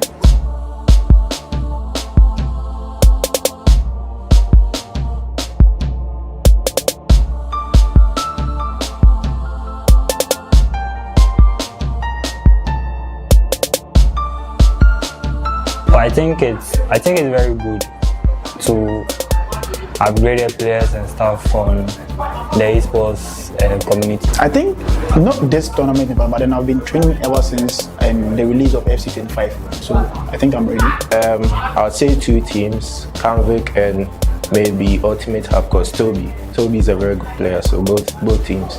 Yeah.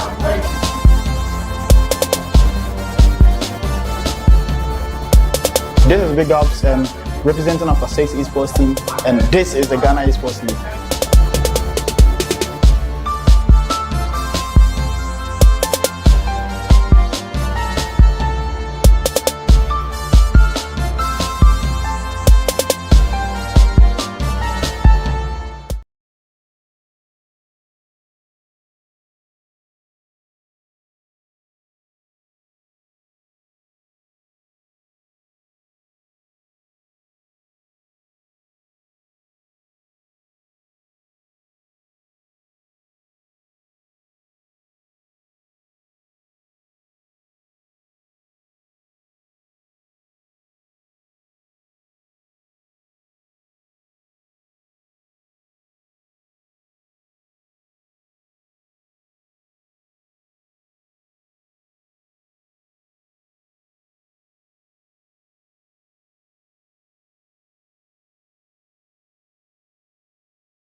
It is time.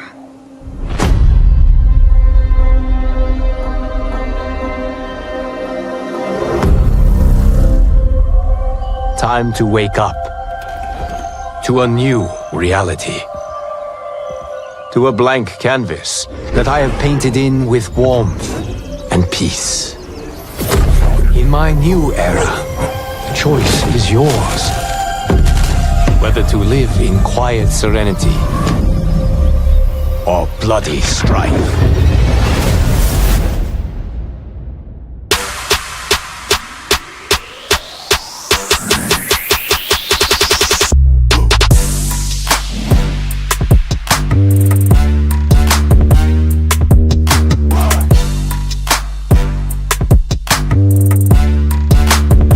Brilliant move, you see.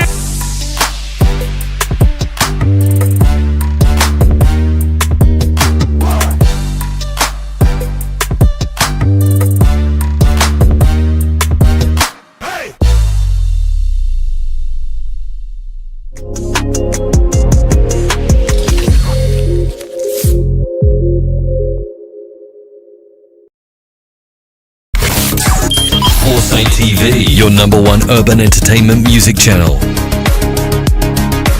Follow us on Twitter at official Foresight TV, Instagram at Foresight TV, and like Foresight TV on Facebook. Foresight TV, #1 urban entertainment music channel. EN Game Time has shocked the whole of the league, and they are in the running to be able to win the first ever Ghana Esports League. You look at Kyran, what he did at the K24 qualifiers back in Ghana. It was truly immense. A lot of people kind of forgot about him, but he's reminding people how good he is in the Ghana Esports League, beating top guns everywhere. Him and his teammates are looking to do damage at this year's Ghana Esports League. Can they go all the way on Saturday? Now they'll have targets on their back, with now teams knowing how good they are.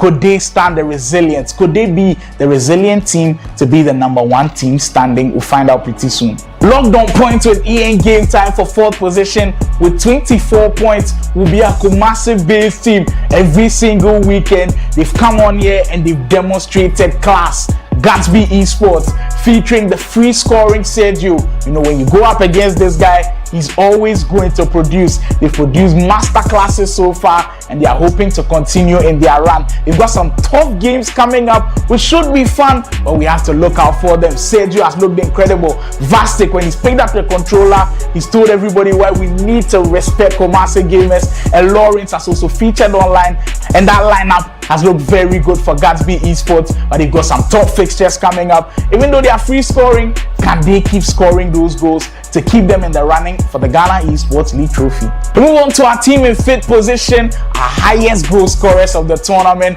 Virtual Union. The perfect blend of old and new, experience and skill together, forming a magnificent team for Virtual Union. They've truly put on a show. Wonder Kid, spearheading that team, has taken everybody under his wing and they've looked incredible so far on 24 points with a legitimate chance of winning the whole Ghana Esports League. It will be fun to see them in action. Wonder Kid partnering Survival on everybody's lips now. Everybody knows how good this kid is. You can't underrate him anymore. Last weekend, Wonder Kid wasn't in action, but Lamar came in and he did the business. No Wonder Kid, no problem at all. But for this weekend, all 3 of them will be in action at the Foresight TV match. Virtual Union, will they be the team to go all the way? Do they have what it takes to beat everybody else with another big fixture coming up for them?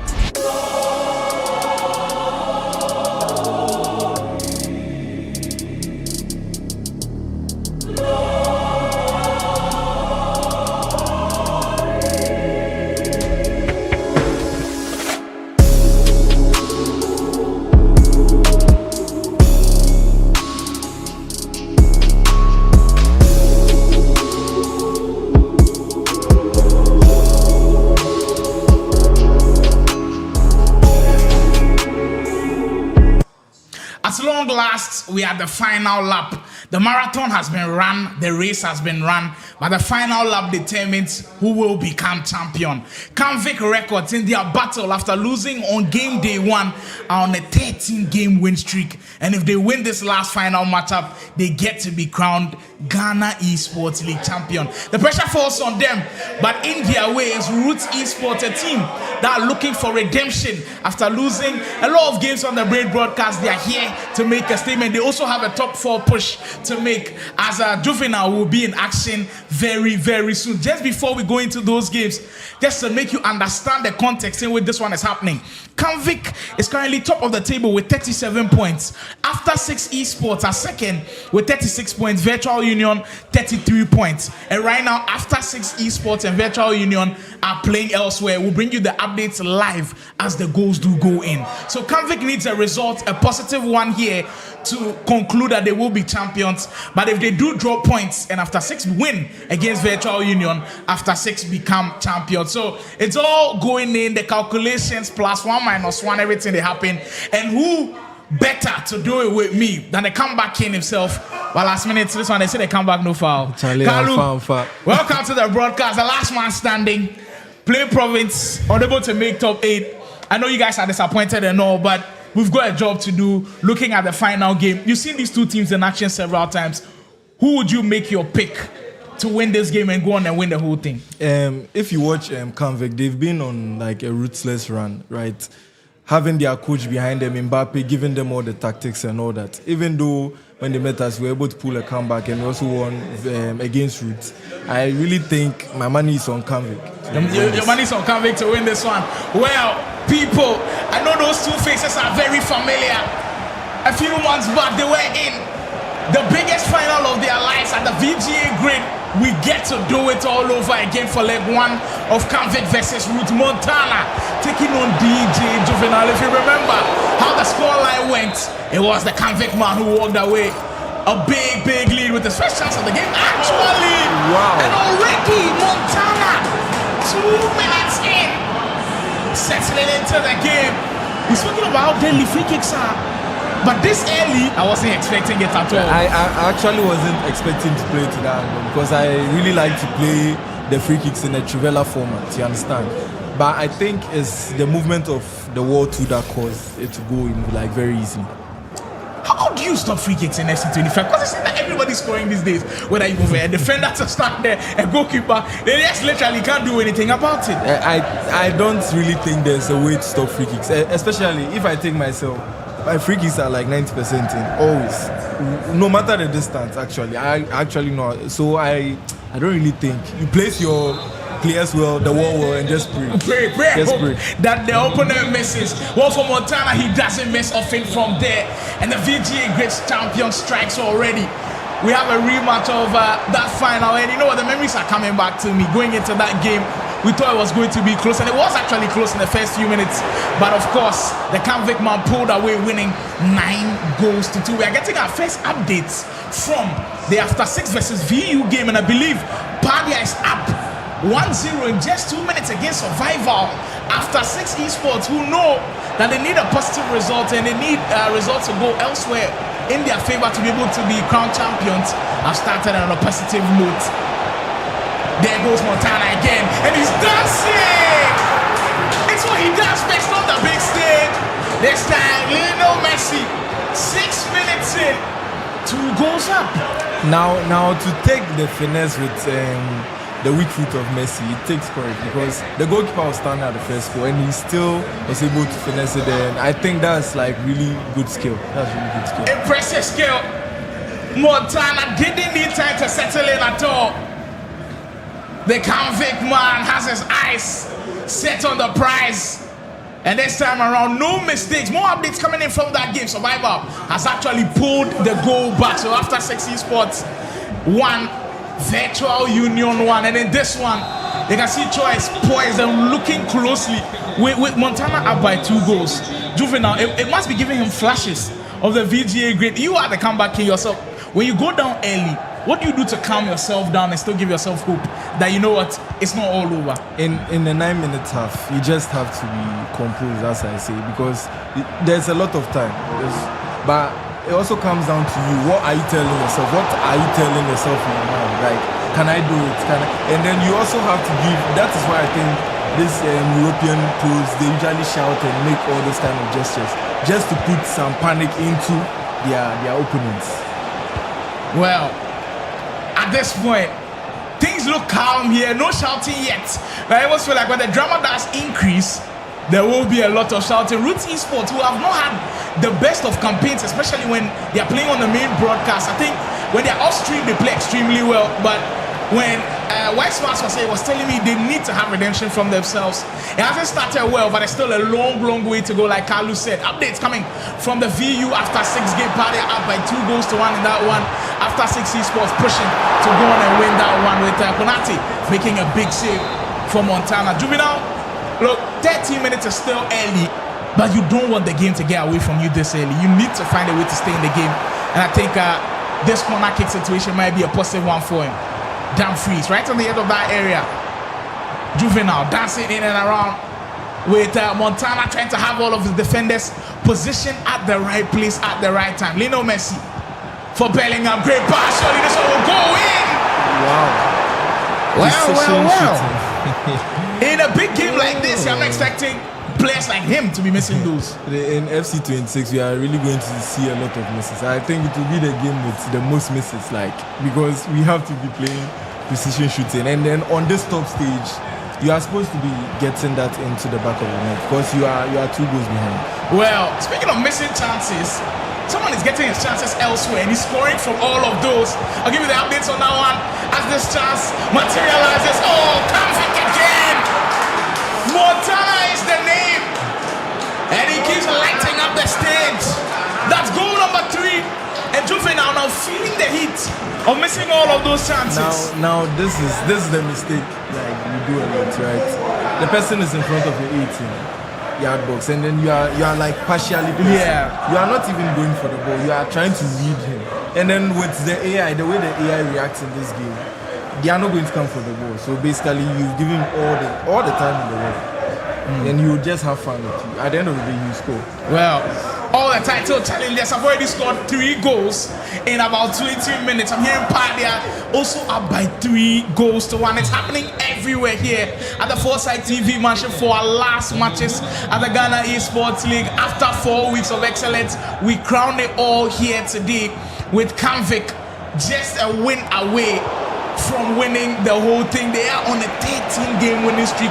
That's how good they've been. And to even think that they did lose their first game and all of a sudden winning 13 in a row is actually insane. Kudos to the whole team. But I mean, it's not all said and done yet. Juvenile has to still stay in the game, make it as competitive as he can be, because mind you, there's still a second leg to play. There's still choice Bada versus Weissman, so something could be done about it. Downfield, maybe this could be the perfect start of him being on the comeback trail. Juvenile will not bow out yet. Now, these are the goals that give confidence. Early like this, when you get one, you know, okay, I'm in the game. Yeah, because it's still first half, right? I think they barely played out of 30 minutes. So this goal is really crucial. But even if you have this goal, you still know that you can't be pressing at this time too, because it's too early, right? You still have to keep your game plan and maybe switch 1 or 2 things, maybe mentally and all that, just to keep the game flowing, like with the momentum. Juvenile, right back in this mix, 3 goals to 1. We're seeing a lot of love from Kanvik. I'm seeing the Kanvik eSports team says that relax and watch greatness. We are indeed seeing greatness from the man himself, Montana. And Andy Shen says that Juvenile, relax and watch the game. The comeback is real. A lot of love and support for our VGA great finalists as we get to do it all over again. How blessed are we to be able to witness such a matchup again? Right now, the great champion is dominating. Bill turning in the area, and he might be in this time. David De Gea comes up clutch for Juvenile. In 24 minutes, we've already had like 7 chances. Where is the defense for both players? I don't think their defense are bad. I think they are very 2 good attacking players. Like attacking wise, they are very good. So you will see the game end to end. It's like watching when Baron and Toby were playing. It will be an end-to-end game. You would think Toby doesn't know how to defend, but that's not the case here, because they are like 2 people who are very good. The offense is too high powered, and the defense just can't cope. Juvenile just caught in no man's land as he gives the ball away. Guy Bill on the tail. We always know Montana is dangerous here. That time, great defending. A routine sports player trying to work his way back into this game. He has had quite a slow start, and he hasn't had control in this game. One thing that Montana is doing is he's not allowing Juvenile settle, especially in the midfield areas. The routine sportsman is finding it difficult to kind of have that comfortability that he's looking for. Is that on?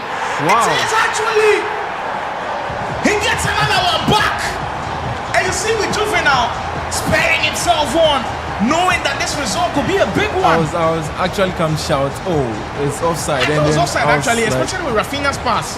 Wow. I actually need to go and look at this goal again. I'm really sure it's offside. I don't know. Like, I'm really sure it's offside. But well, the timing is impeccable. Yeah. I don't know how that one did go as offside, but credit to Juvenile. And you right can, back you can in the see mix. him using the Imbabu card right here. I don't see anyone using the Imbabu card. I think I saw one person use Ibabu. I believe Baron or Toby, one of them was actually using Ibabu on the right hand side when I was with Dels here. So there's someone who uses Ibabu, but not a lot of people use it. Like you said, it's one of those cards that you see rarely in game. What a matchup we've got on our hands. You know what? This is quite similar to how the grade went, where in the first 30 minutes it was quite close till in the last 60 minutes Montana blew the scoreline away. Well, things are getting competitive everywhere. Padia versus Survival in leg 1 of VU versus After 6 is currently 4-2 in favor of the boys from After 6. I'm sure when they hear the way things are going on here, they'll keep telling Padia to keep going and possibly hold on to a positive result. And whoever plays in that second leg, whether it's Big Ups or Baron, would like to get their job done. But there's still a lot of FC to be played. Hold it. Ibabu taking his time with it. Now you see the momentum shift a little bit in Juvenile's favor as the routine sportsman has built his way into the game. He's now a little bit more comfortable. The midfield areas that I was speaking of earlier where he wasn't dominating, now he's taking his time, finding those passes, and he's breaching that defense time and time again. Milinkovic-Savic, that's an excellent tackle, by the way. Big tackle to go in. We're speaking about A-lists and S-tier attackers in SC when it comes to Ghana.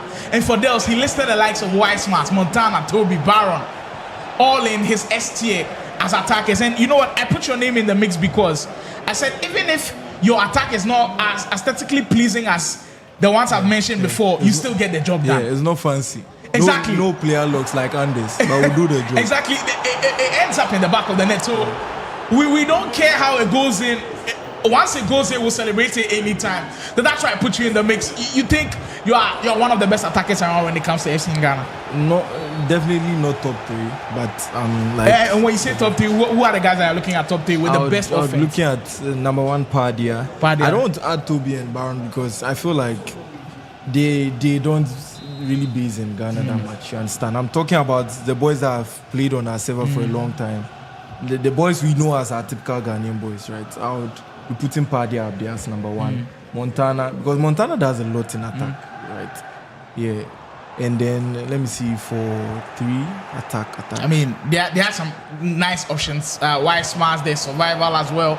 There could be, if you want to go the OG way, you put survival there. I'll put survival. That's huge. Even though like kids' left stick is hard, survival, his runs are really mad. Like he actually plays the 4-4-1-1, and the way his midfielders run, like in and out of your Charlie, it's hard. Yeah, when they run into those channels, they're always difficult to track. Yeah. Just about 2 minutes before we wrap things up in this first half of our first leg, Montana looked like he had this one under control. He's still in control though, but not as comfortable as it was before. With Juvenile pulling 2 goals back, making things interesting here. Van Dijk for Bellingham in the midfield. Just about a minute to go in what has been a KG affair. So for that through ball, almost getting past the defender. I feel like Lionel Messi's passing, it's not on that level as even Pelu. Like, really? His dribbling is good, but you feel passing, like the passing is not up there. The passing is not really up there. Interesting. It's very Juvenile with possibly the last attack of this half. R9 Ronaldo, great tackle coming from Dumfries. Maybe it might actually fall to Montana, but I believe that will be that for the first 45 minutes. Look, judging from what we've seen in the first 45, I think the result is kind of fair. Because you look at the first 30 minutes, it was all Montana, but in the last 25 minutes, 15 minutes, it has been Juvenile all the way. Yeah, getting 2 goals after conceding 3, like, it really pushes your momentum, right? And the game has this funny way of working. When you get that goal, and then you keep on stepping on the gas, foot on the gas, the game is going to help you out, you understand? But if we are to view it from another angle, if Montana is to score right now, momentum can change. Indeed, the whole momentum will change in game. Second half underway now. Montana taking on Juvenile. If you are just joining the broadcast, we've played 4 weeks of FC action, 16 teams. Every single weekend, we've been here at the Foresight TV mansion on the quest to find our first ever Ghana Esports League champion. And we are at the final hurdle with Kamvik 1 win away from confirming their championship status, with After 6 breathing down their necks. After 6 Esports, who are actually playing virtual union as we speak, breathing down their necks. And they're also leading as we speak, as we get more updates from that game. First off, comes to a close in that one as well. And it's as close as ever, 4-3. Survival is right in there. Montana might be in, great tackle. Van Dijk in space, big one for Juvenile. I think Juvenile has to find a way of staying in games early. You saw how in the first half, in the first 10 minutes, he was struggling.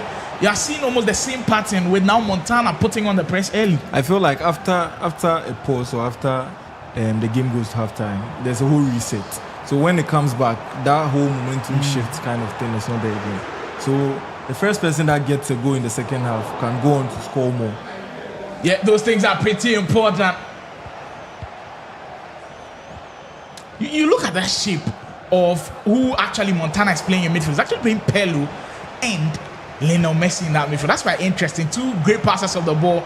He wants to be able to find passes that he needs every single time, and I think it's quite an interesting option to have. Not a lot of people usually have that.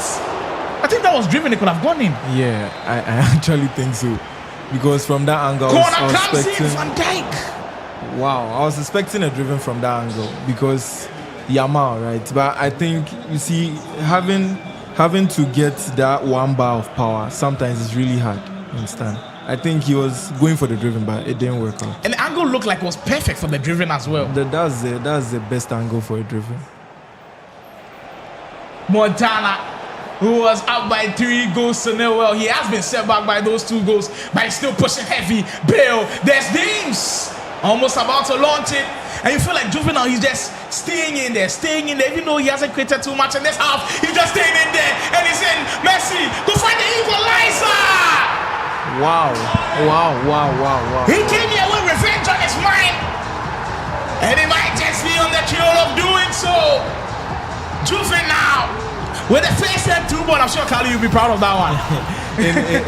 I actually saw when he triggered the run, right? So I was thinking Montana was maybe would have tracked the run or try and make the player go offside or something. But the first time through ball, I always see it's very hard to stop. Even with like the offside trap, if you spam it, no one can stop it. Like we saw the best player in the world lose to a first time through ball. Like that's how it is. So Charlie, all I can say is that he has to get his head back into the game. If you watch him right now, I think he looks a little bit deflated. Yeah. But there's still a lot of time to play. There's a lot of time. Like you said, in 9 minutes half, you can't write anybody off. Yeah. There's a whole lot of time to play, and we have indeed enjoyed ourselves. 6-goal thriller. We told you the VGA Great final rematch was going to be epic, and it's proved to be so already. If you are enjoying yourselves here, this is the Ghana Esports League first ever edition, and there's more to come next year. Make sure you are tuned in. Make sure you're following everything on the VGA Esports Show page, on all socials, Ghana Esports League as well, all our social media handles, to be kept in the loop with what's happening. And we get where the Padia is up by 5 goals to 3 after 6 esports. If they're looking at this game, they will say, you know what, Root Esports might be doing the business. We need to be in there. It's not onside. If that was onside, that's a goal. That's a goal for me, I'm sure.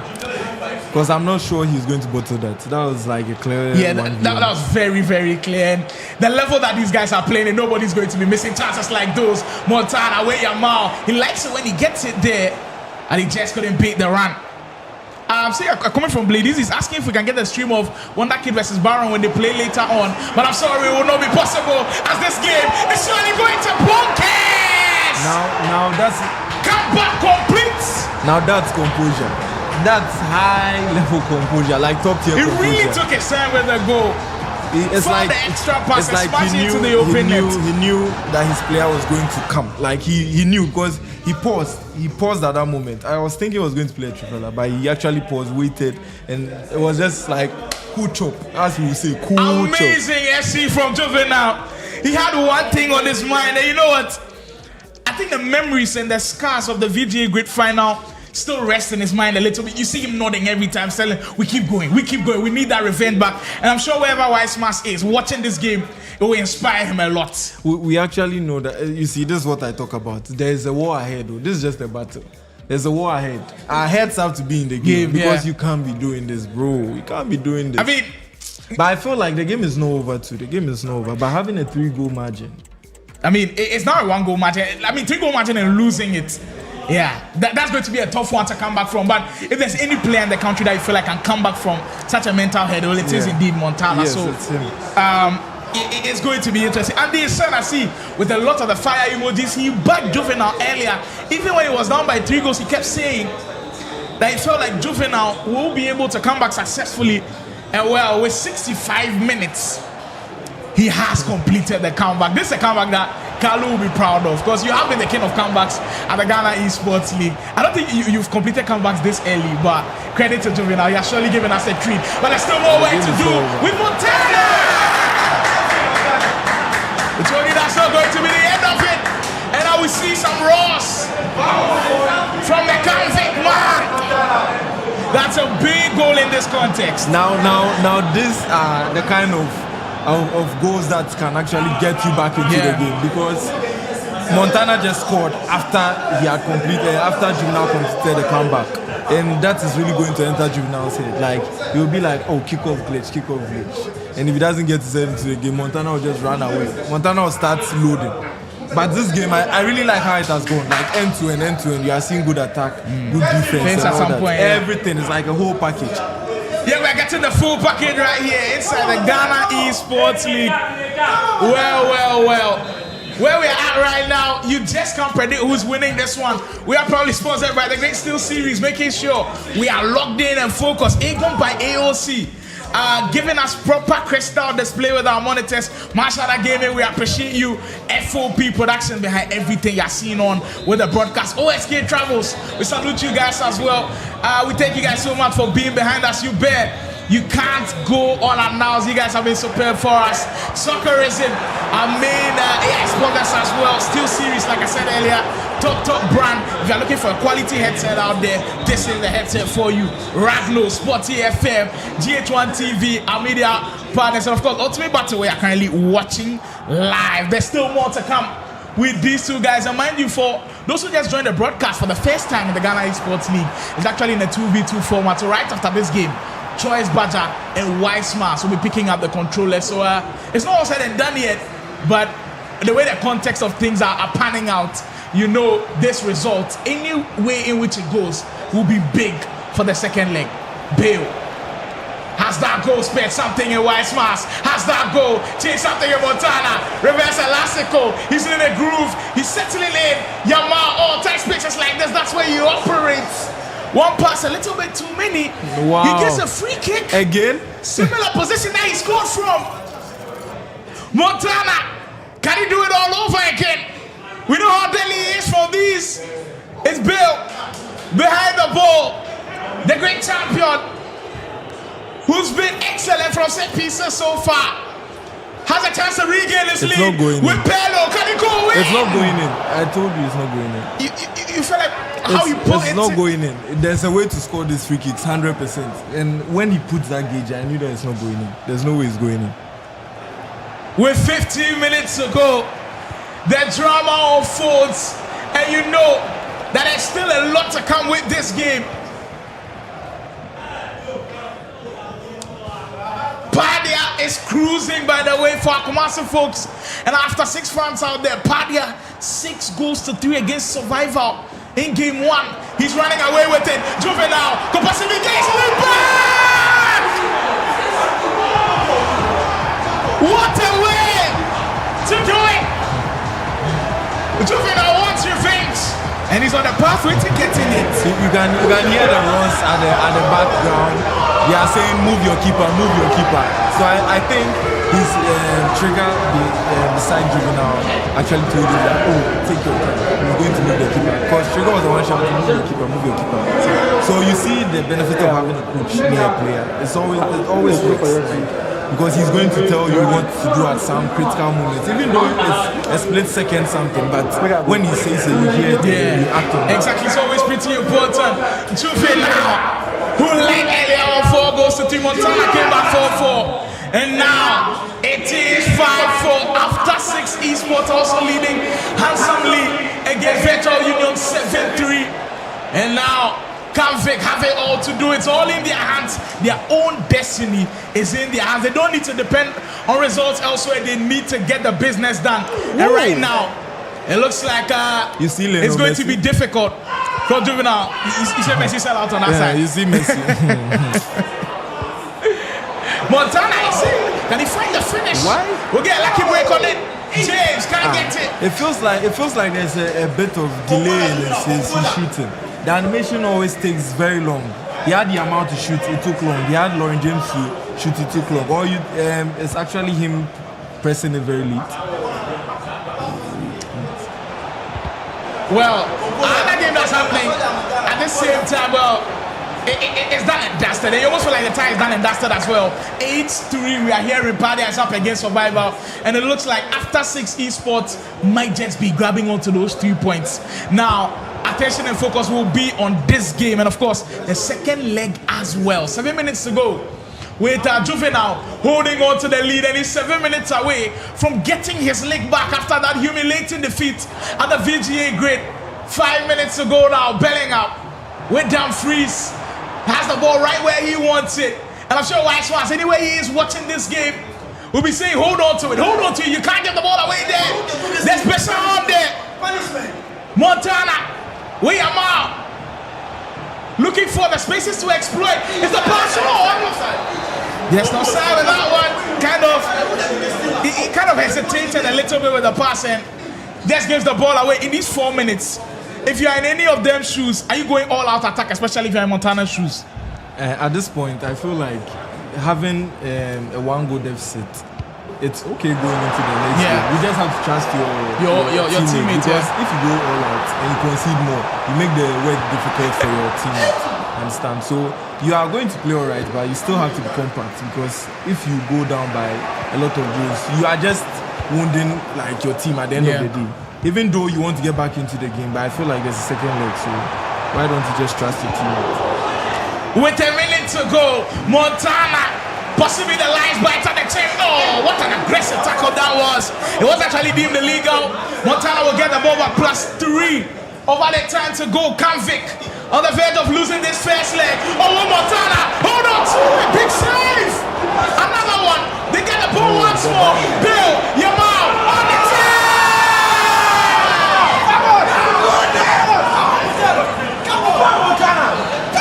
The spirit of Kanvik never dies.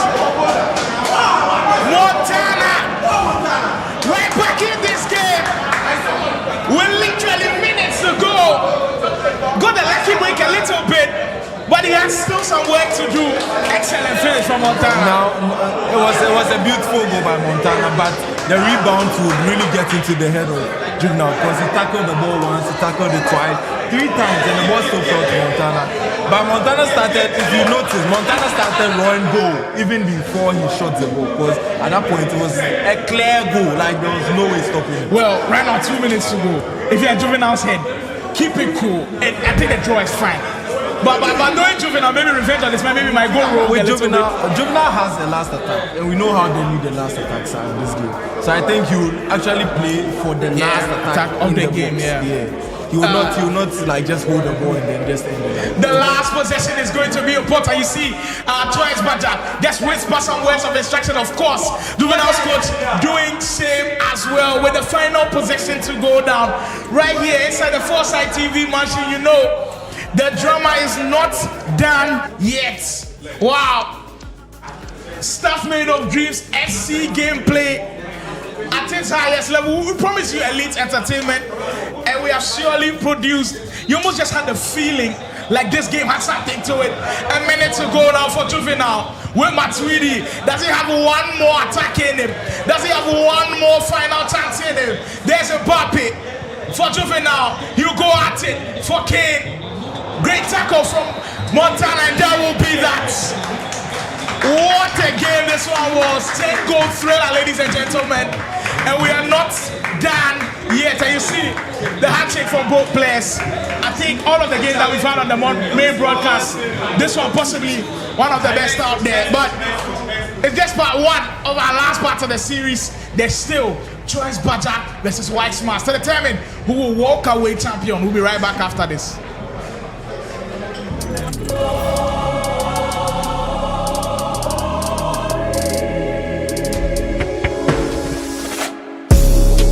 Welcome to the Ghana Esports League EAFC 25 preseason. This is the stage where it all begins, the foundation for Ghana's most competitive EAFC league experience.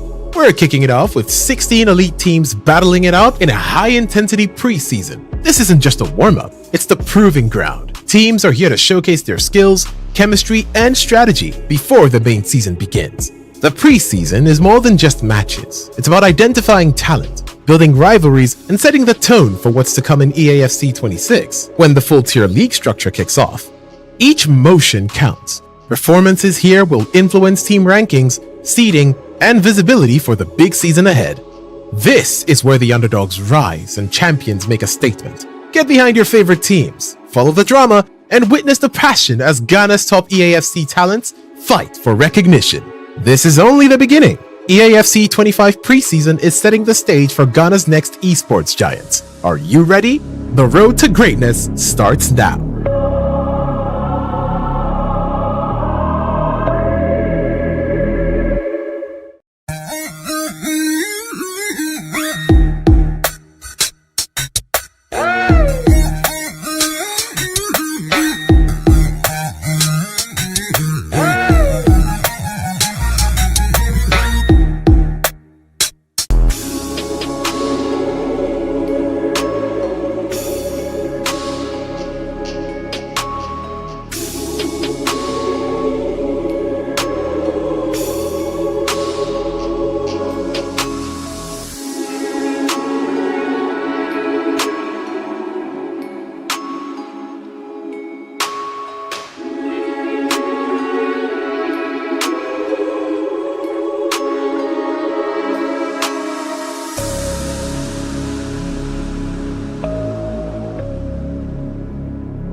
It is time.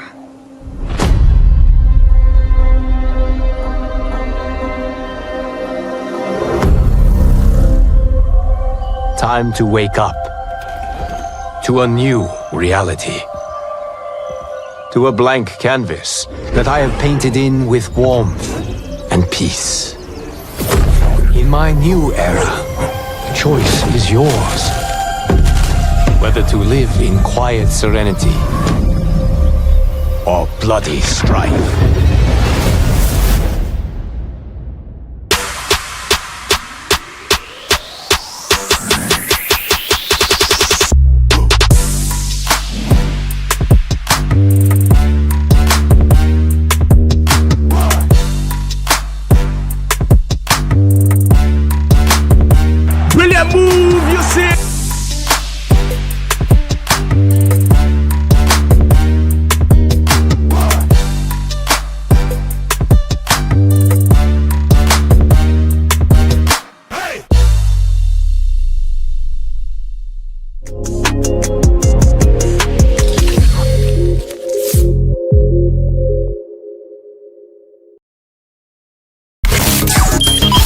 TV, your #1 urban entertainment music channel. Follow us on Twitter at official Foresight TV, Instagram at Foresight TV, and like Foresight TV on Facebook. Foresight TV, #1 urban entertainment music channel.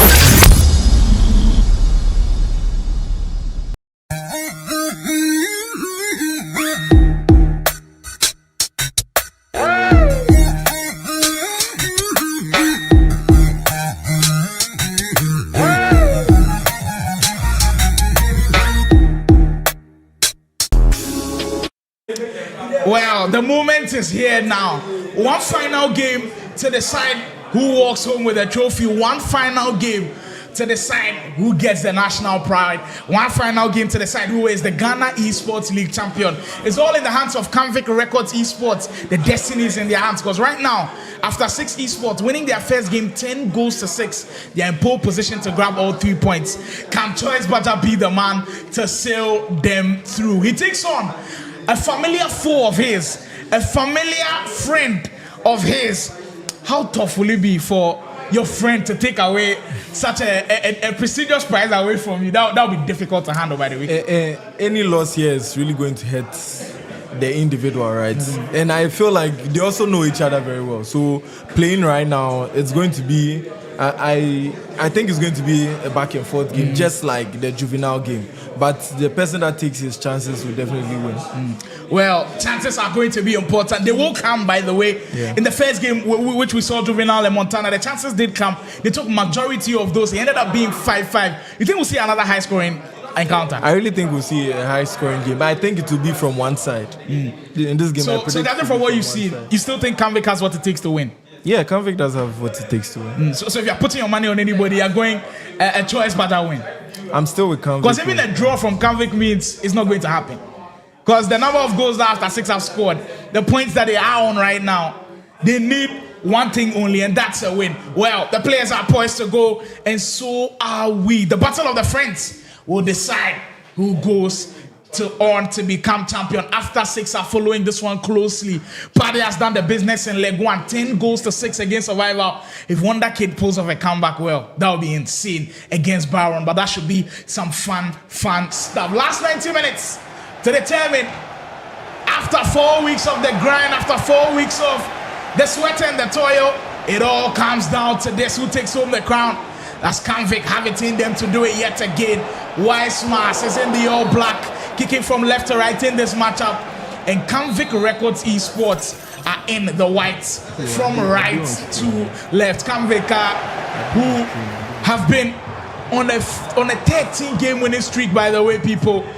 After losing in match week 1, they haven't lost again. Great pass that in. Wise Mars already exploited that defense of Choice Butter. Now was that to be careful. That was Lukaku is in that the offensive position. I'm sure it's a different kind of Lukaku. I'm sure it's maybe it's an attacking Lukaku. Maybe he's a striker. He's the one that's playing in the left back position. Wow.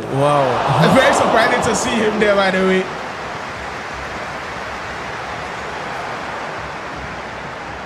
Carlo, I get a question for you.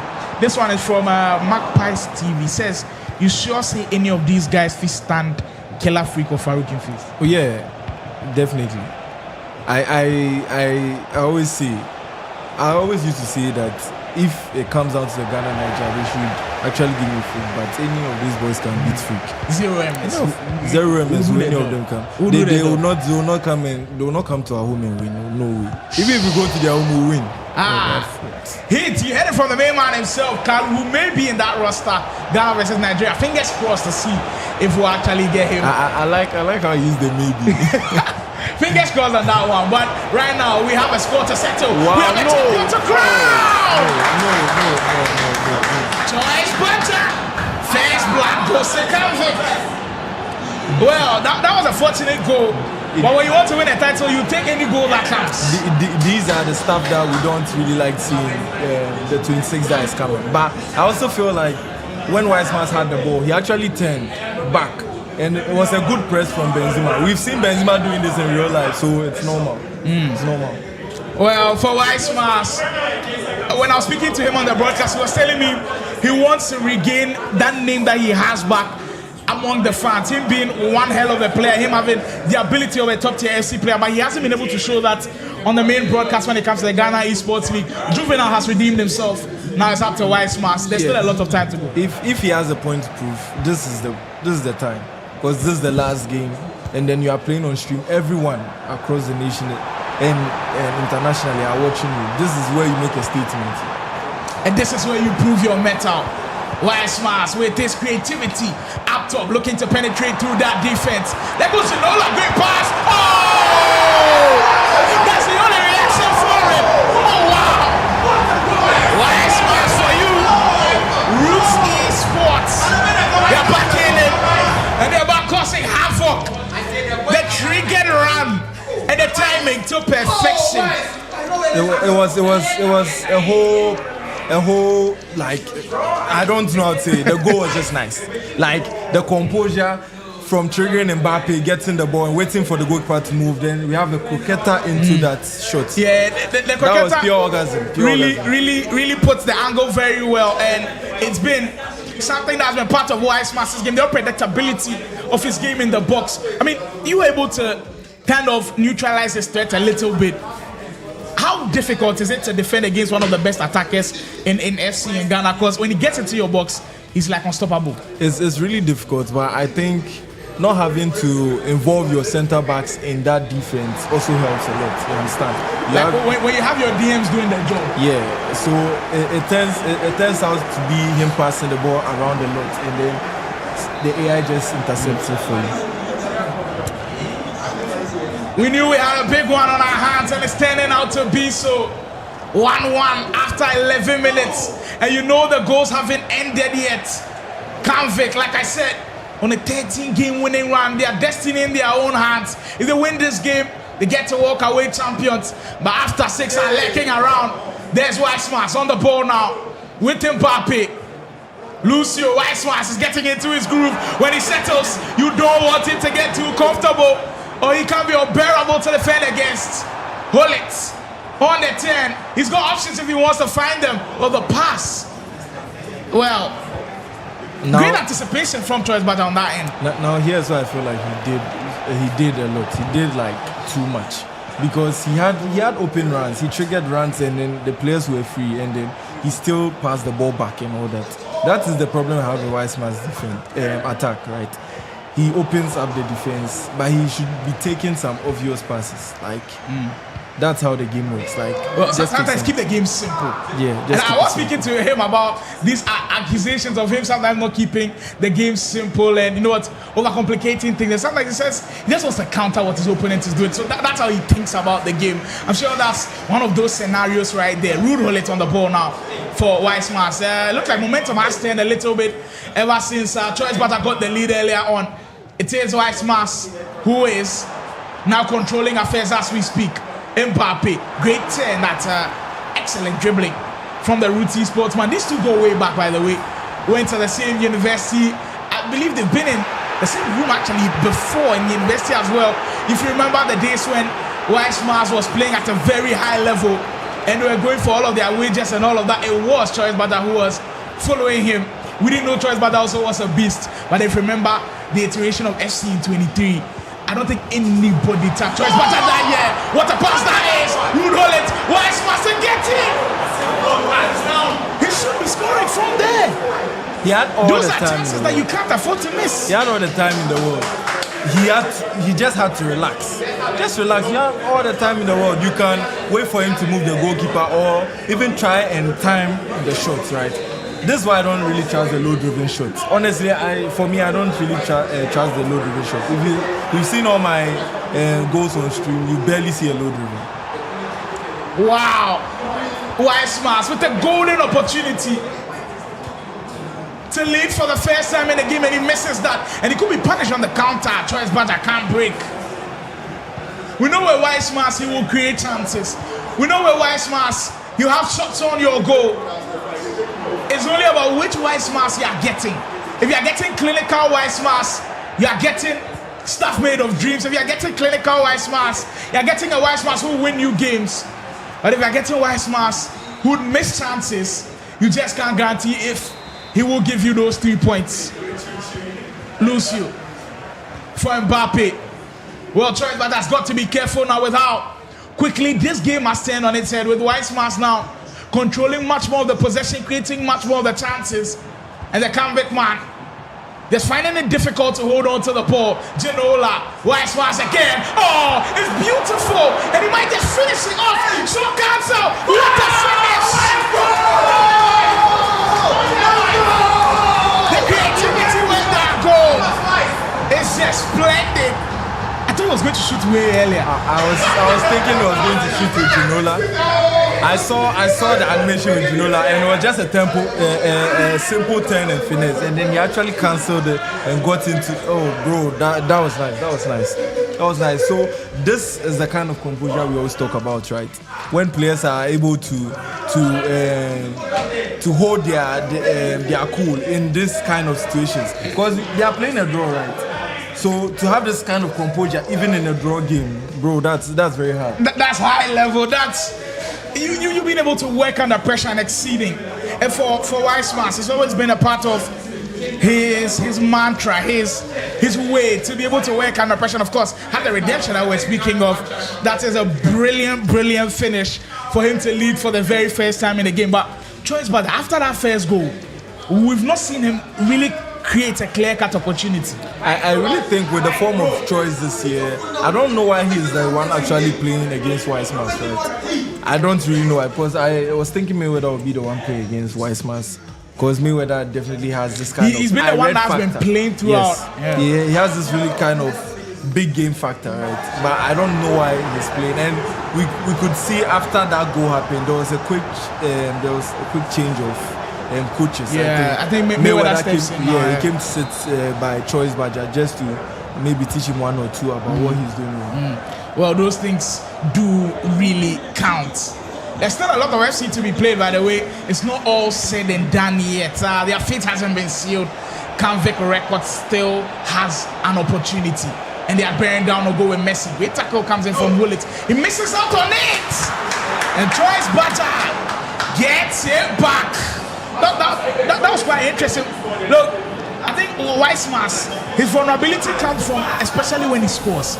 Yeah. Immediately he scores, he kind of gives it away cheaply. And anytime he intercepts a ball in the 18-yard box, he always tends to give it away. See, I thought he was just going to give it to the fullback or give it to the goalkeeper and then clear the ball out. He has considered twice from this kind of goals, and this is really bad. He really needs to work on it.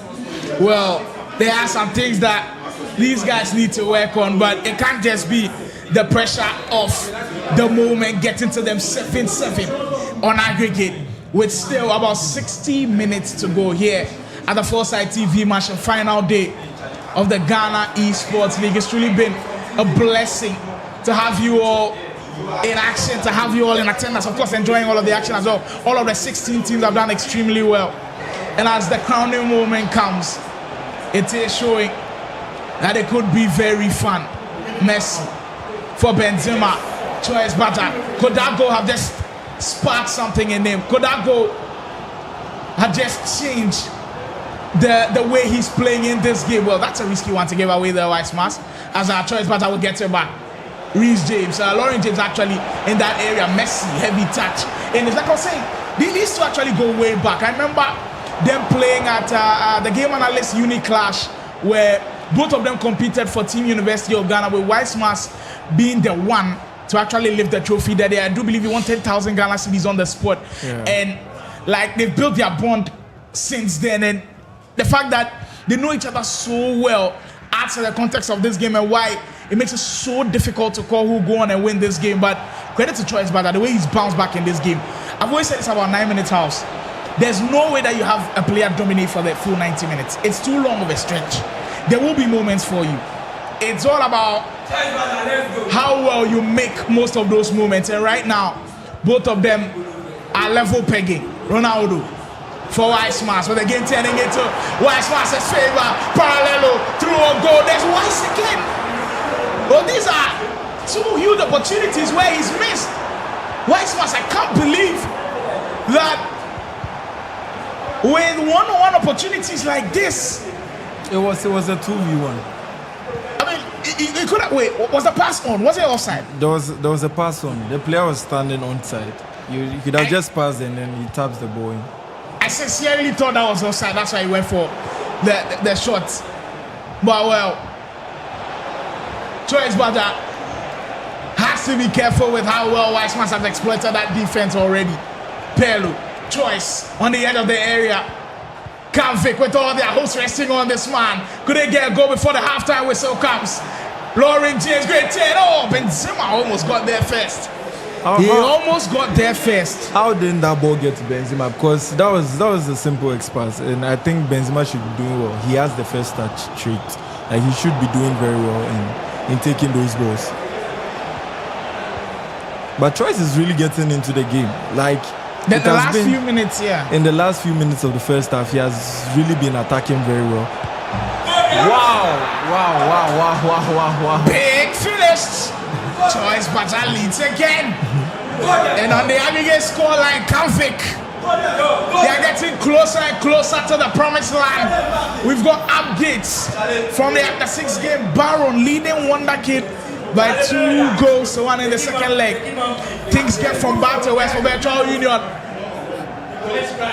Great turn. Oh, nice. McGee's been cancelled from Yamal into a low-driven green. He actually timed the low-driven. That is what is impressive. Yeah, he went for accuracy over everything. Huge one for Team Kanvik. Choice Bada right in the mix.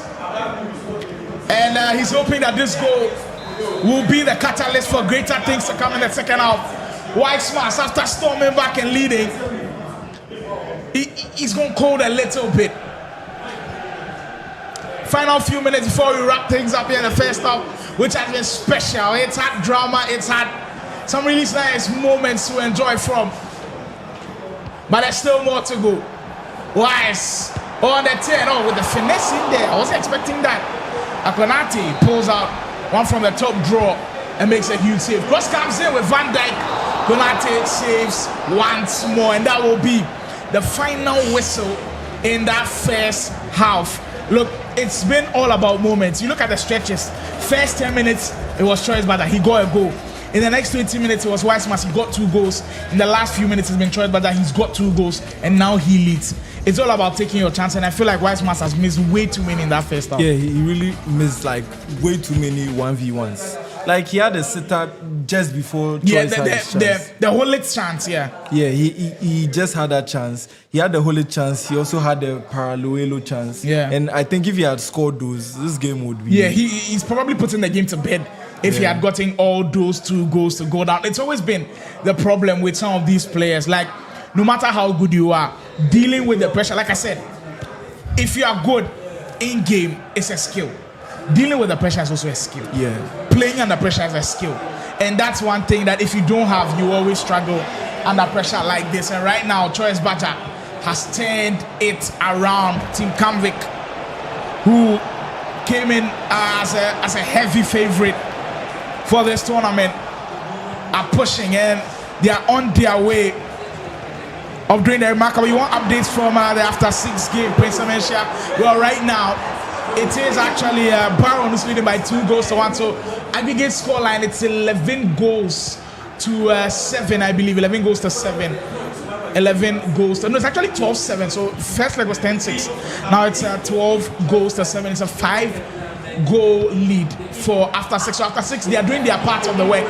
They need a big result from Roots Esports to give them a chance to be crowned champions. But like I said, all of the destiny rests in the hands of Team Canvey. Keep the comments coming in. Keep the comments coming in, Charlie. Trap officer say Wiseman's and overdoing. They be like 5 and 6. Yeah, it's always what we have as a community against Wiseman's. The overdoing is just too much.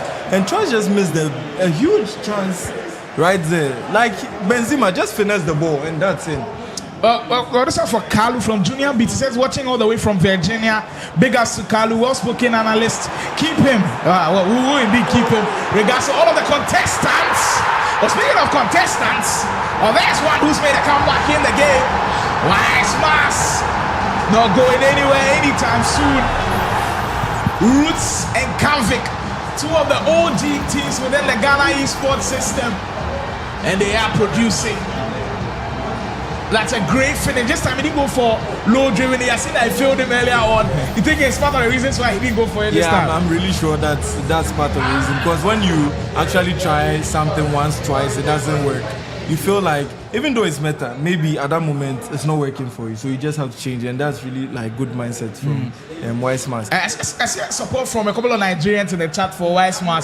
Well, my time in Nigeria for the National Soccer League, one player that they do love seeing playing is actually Wiseman. He's got like a nice rapport with the Nigerians. So we salute all the Nigerians in the chat. We hope you guys are enjoying the Ghana Esports League, and let me know your thoughts on Ghana versus Nigeria, which is supposed to come very, very soon. We'll be seeing you guys soon, don't worry. Yeah, for sure. Oh, choice! Who is making important choices now?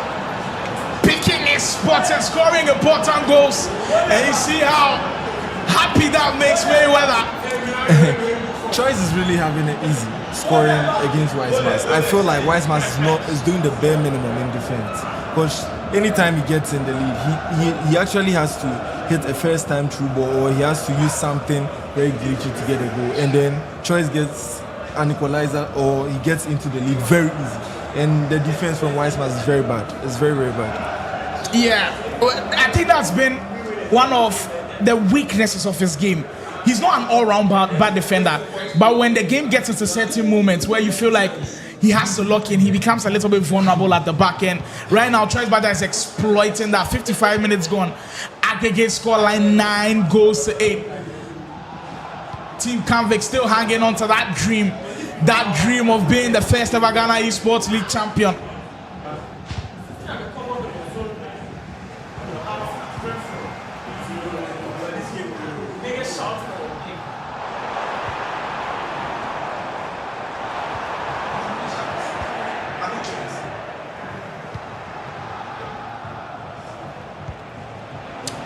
Choice on the break. He's got options if he wants to find them. And he gets the cross in. It's actually a perfect one. Choice Butter.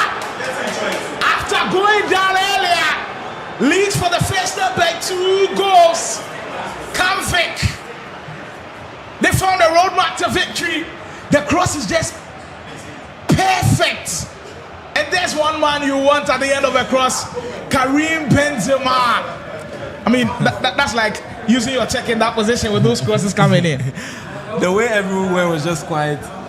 We were analyzing the attack, and then boom, there was a cross, and then Benzema was in. Like, I really feel bad for Wiseman at this moment, because I think he would have had in his game that, I'm facing Choice. I'm actually the better player in this context, so I'm supposed to be winning, and then he's losing by 2 goals, and that's really going to break his spirit.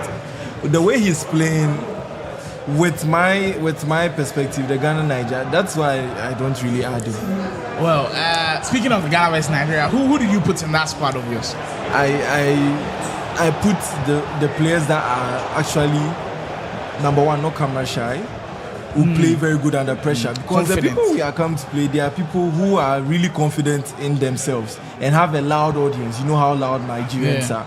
So we actually don't just need the skill. You have to actually be good in what you are doing and also have that confidence that no matter what the scoreline is, there is hope. Like, I'm going to do it. You understand? You don't just give up like just maybe 60 minutes being played in the game. You understand? Mbappe, Weissmas, who has, gone off the radar a little bit in this game. We haven't seen too much of his offense in the last few minutes, but there he is. He keeps reminding us how good he is. That's a great pass, and the way he found the pass also pretty good. I think he disguised the pass a little bit. There was another option available, and that was where Choice Bala was drawn to. But Weissmas finding the perfect pass at the right time and causing havoc in that defense. It's not all said and done, people. Look how that pass comes in. Yeah. I think Parallelo coming outside kind of tricked Choice Bala a little bit. Yeah. R9, good positioning from R9. You don't just leave R9 standing in front of your box without maybe trying to mark him or something. I complained about this with Juvenile, right? He gives the opponent too much space in front of the box. Bro, at least use the team press or spam an offside trap. Just try and push them out of your box. That is what we are looking for. Like, don't let them have the confidence. Like the confidence, or being comfortable in and around your 18-yard box. Yeah, those things are always dangerous, and against good attackers like Weissmas, you can't afford to be doing that. Oh, we are 13 game minutes away from determining who our champion will be. Is it going to be After 6 Esports, who I believe are on the trail of getting their job done in the other game as they are beating Virtual Union by 5 goals right now? Or will it be Kanvik who are leading in this game by a goal on aggregate? Choice Bala trying everything in his power to possibly find a way back. I actually sense there can be a comeback from Weissmas based on how he's attacking. Like, Weissmas is really trying to get himself into the game, and then he has actually gotten 1 goal like out of the 2-goal lead, so he can get back into the game. Well, there is that window of an opportunity. The fact that he got that goal early, was that onside? It is actually, and he finds Enola with the pass. What's a little bit of a power shot there? It was more or less like a snapshot. I wasn't expecting it to come. It's been a long time I've seen that power shot being used. I think the whole tournament, I haven't really seen anyone using that power shot. But I think that was also a very nice idea from him, because it was a snapshot, but it was like a power shot at the end of the day. And then we know the goalkeepers can't really get that. Choice Bata might be in with Messi. We're edging closer and closer to the finish line. Weissmas standing in the way of Kanvik Records Esports as they lead by a goal to nil.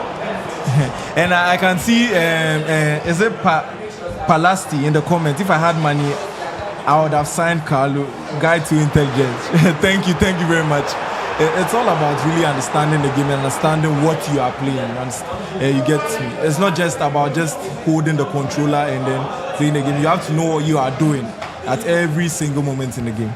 There are a lot of things you have to focus on when you're playing FC.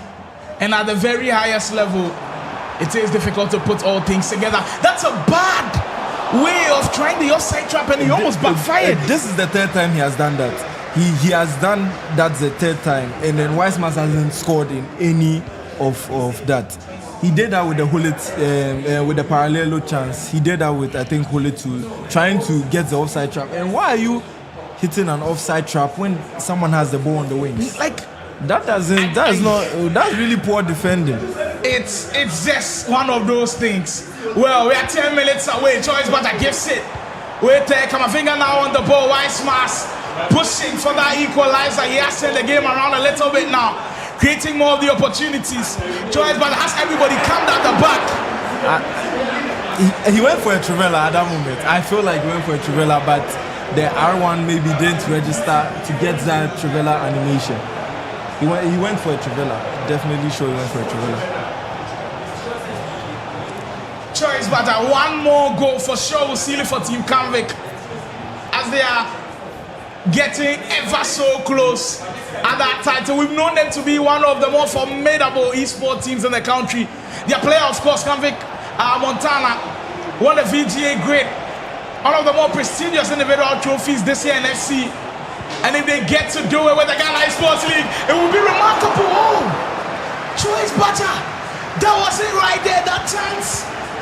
If you are taking it, that will surely have been game over. Wallet for Ice Mask. Choice butter has some defending to do now. Parallel, they can't afford to give one more chance to Ice Mask. Ronaldo, why still pushing? Which is Nula, heavy touch. Why is Choice giving the ball away at that moment in the game? Wise Mars also had a chance, and I think, you see, this is where Sergio comes in. The first time through ball would have gotten him in. We saw Anders having to even hit the first time through ball when he was in trouble. I can see Kwabena also in the comment section. Big ups, Carlo. It's your boy Kobe from Belgium. Kobe Mania, thanks for the support. Thanks for watching, and I really hope you are enjoying what you are seeing. Well, for us here at the Foresight TV Mansion, we are indeed enjoying what we are seeing. Kamvik on the verge of doing the incredible. Kamvik, who were victorious at the VGA grid. Kamvik, who their name has echoed through the whole Ghana Esports team, are 3 minutes away. As Weissmas puts on the press. Choice butter. Montana holding on to it. Montana had to win it for them in grade, right? And we are seeing Choice. But I think Choice is one of their first signees. Yeah, right? exactly. Yeah, he won the first few tournaments for Kamvik, and then he's the one going to be like their Moses right now, leading them to the promised land. Well, the promised land is indeed so close to them. Just a minute to go now. Can he hold on? And the tactical foul coming from Weissman. Just a little bit of the frustrations getting over. But we're the seconds away now. Kamvik Records Esports, a team who've dominated within the SC scene in Ghana, a team that now sparks fear in almost everybody, and they start at the top of the mountain. Choice Butter gets the job done, and your first ever Ghana Esports League champions will be Kamvik Records Esports. What a performance they've had. 14 wins in a row. After losing a Matchday one, it was truly not easy, as Mayweather flexes on the badge right there. What a performance that is. Look, you can always just be here and admire the kind of work that they've put in. You look at that roster in totality. Montana, Mayweather, Choice Butter, Skradada, Mbappe, everybody pulling their weight and making sure that they are there to make sure this happens. I mean, how incredible has their run been so far? Their run has been very, very incredible. After our match, I was having doubts, right? Because that day they hadn't lost a game before they faced us, and then there was a comeback that I did. But I just felt like maybe it's because it's me. Because Kamvik was winning the matches that they needed to win, right? They were winning the matches that they needed to win. And it comes down to mindset. As a whole team, who are you trusting? Who is the coach? Who is giving the tactics? You can see Mbappe at the background. He was one of their major keys in winning this league. Because Mbappe always had a plan. He always had a game plan. He had a game plan against us, and then it didn't work, right? But he had always had a game plan against every single person. Like this match, I was asking that why wasn't Mayweather the one playing? They had Choice Badger. You don't know why they had Choice Badger. But it comes down to what they have said behind closed doors, and then what Mbappe has also told them as being their coach. Because Mbappe was supposed to play, he didn't even play one single match, but he was behind and then also helped them to get that trophy. Well, when the stage goes bigger, Team Kamvik does it again. Join us for their crowning moment. We'll spin around for a commercial break. When we are back, we'll get to see Kamvik Records become the first ever Ghana Esports League champions.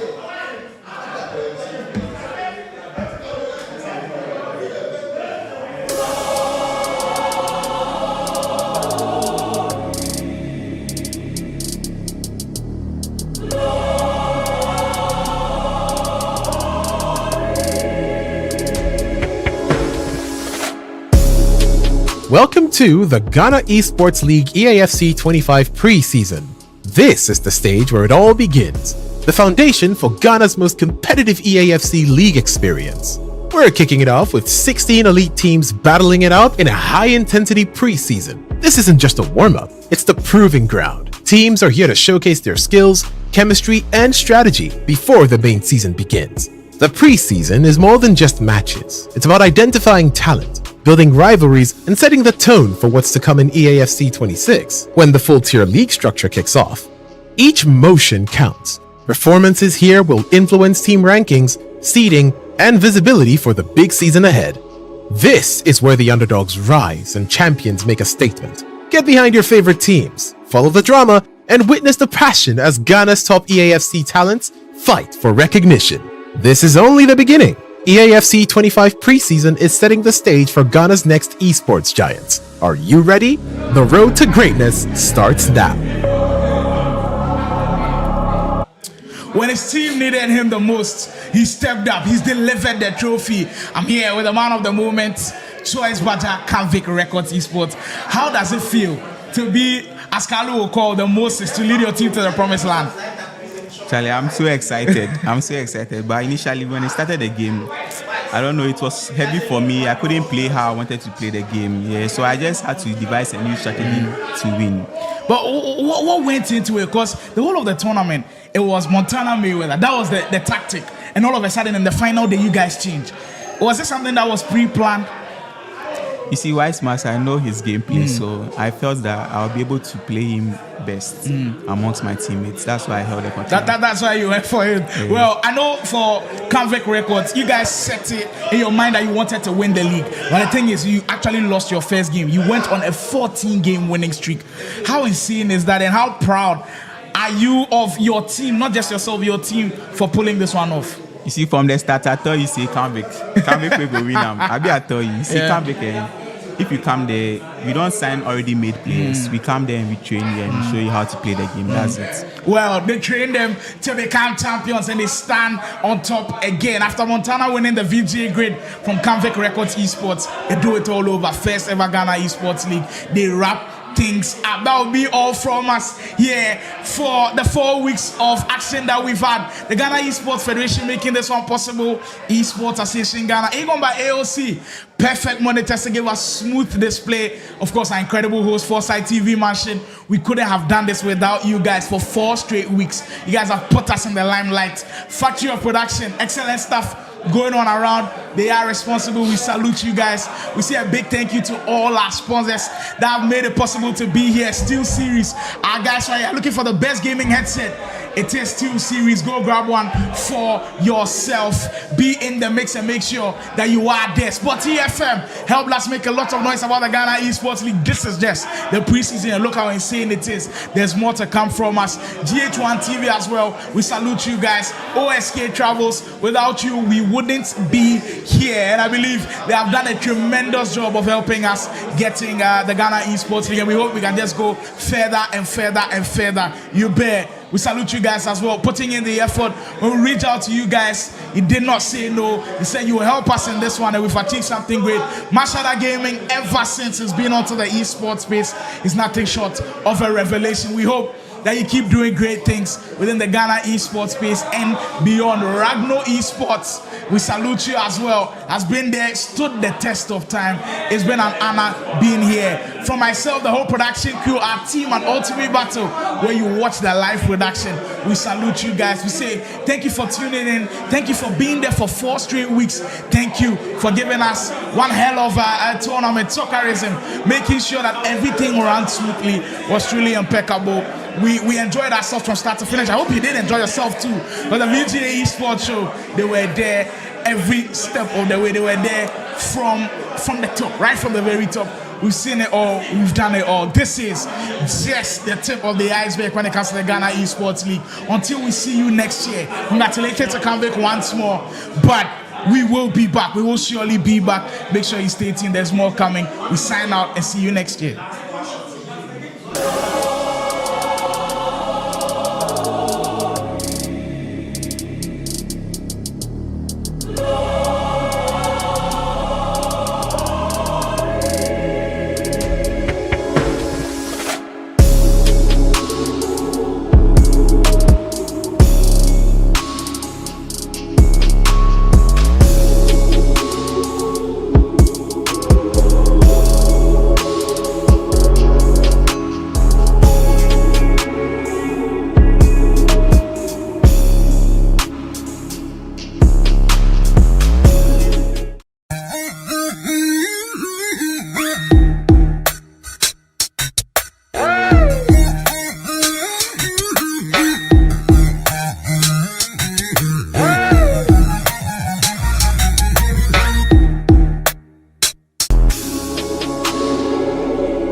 TV, your #1 urban entertainment music channel.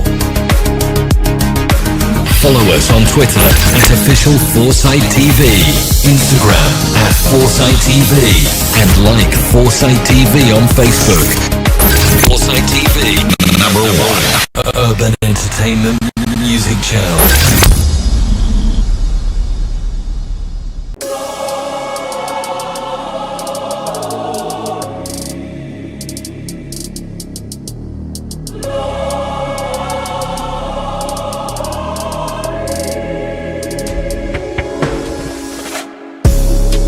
Welcome to the Ghana Esports League EAFC 25 preseason. This is the stage where it all begins, the foundation for Ghana's most competitive EAFC league experience. We're kicking it off with 16 elite teams battling it out in a high-intensity preseason. This isn't just a warm-up, it's the proving ground. Teams are here to showcase their skills, chemistry, and strategy before the main season begins. The preseason is more than just matches. It's about identifying talent, building rivalries, and setting the tone for what's to come in EAFC 26 when the full-tier league structure kicks off. Each motion counts. Performances here will influence team rankings, seeding, and visibility for the big season ahead. This is where the underdogs rise and champions make a statement. Get behind your favorite teams, follow the drama, and witness the passion as Ghana's top EAFC talents fight for recognition. This is only the beginning. EAFC 25 preseason is setting the stage for Ghana's next esports giants. Are you ready? The road to greatness starts now.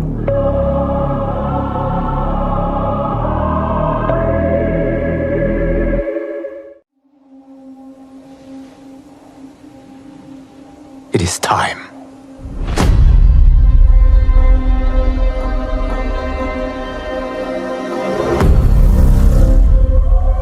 Time to wake up to a new reality, to a blank canvas that I have painted in with warmth and peace. In my new era, the choice is yours, whether to live in quiet serenity or bloody strife.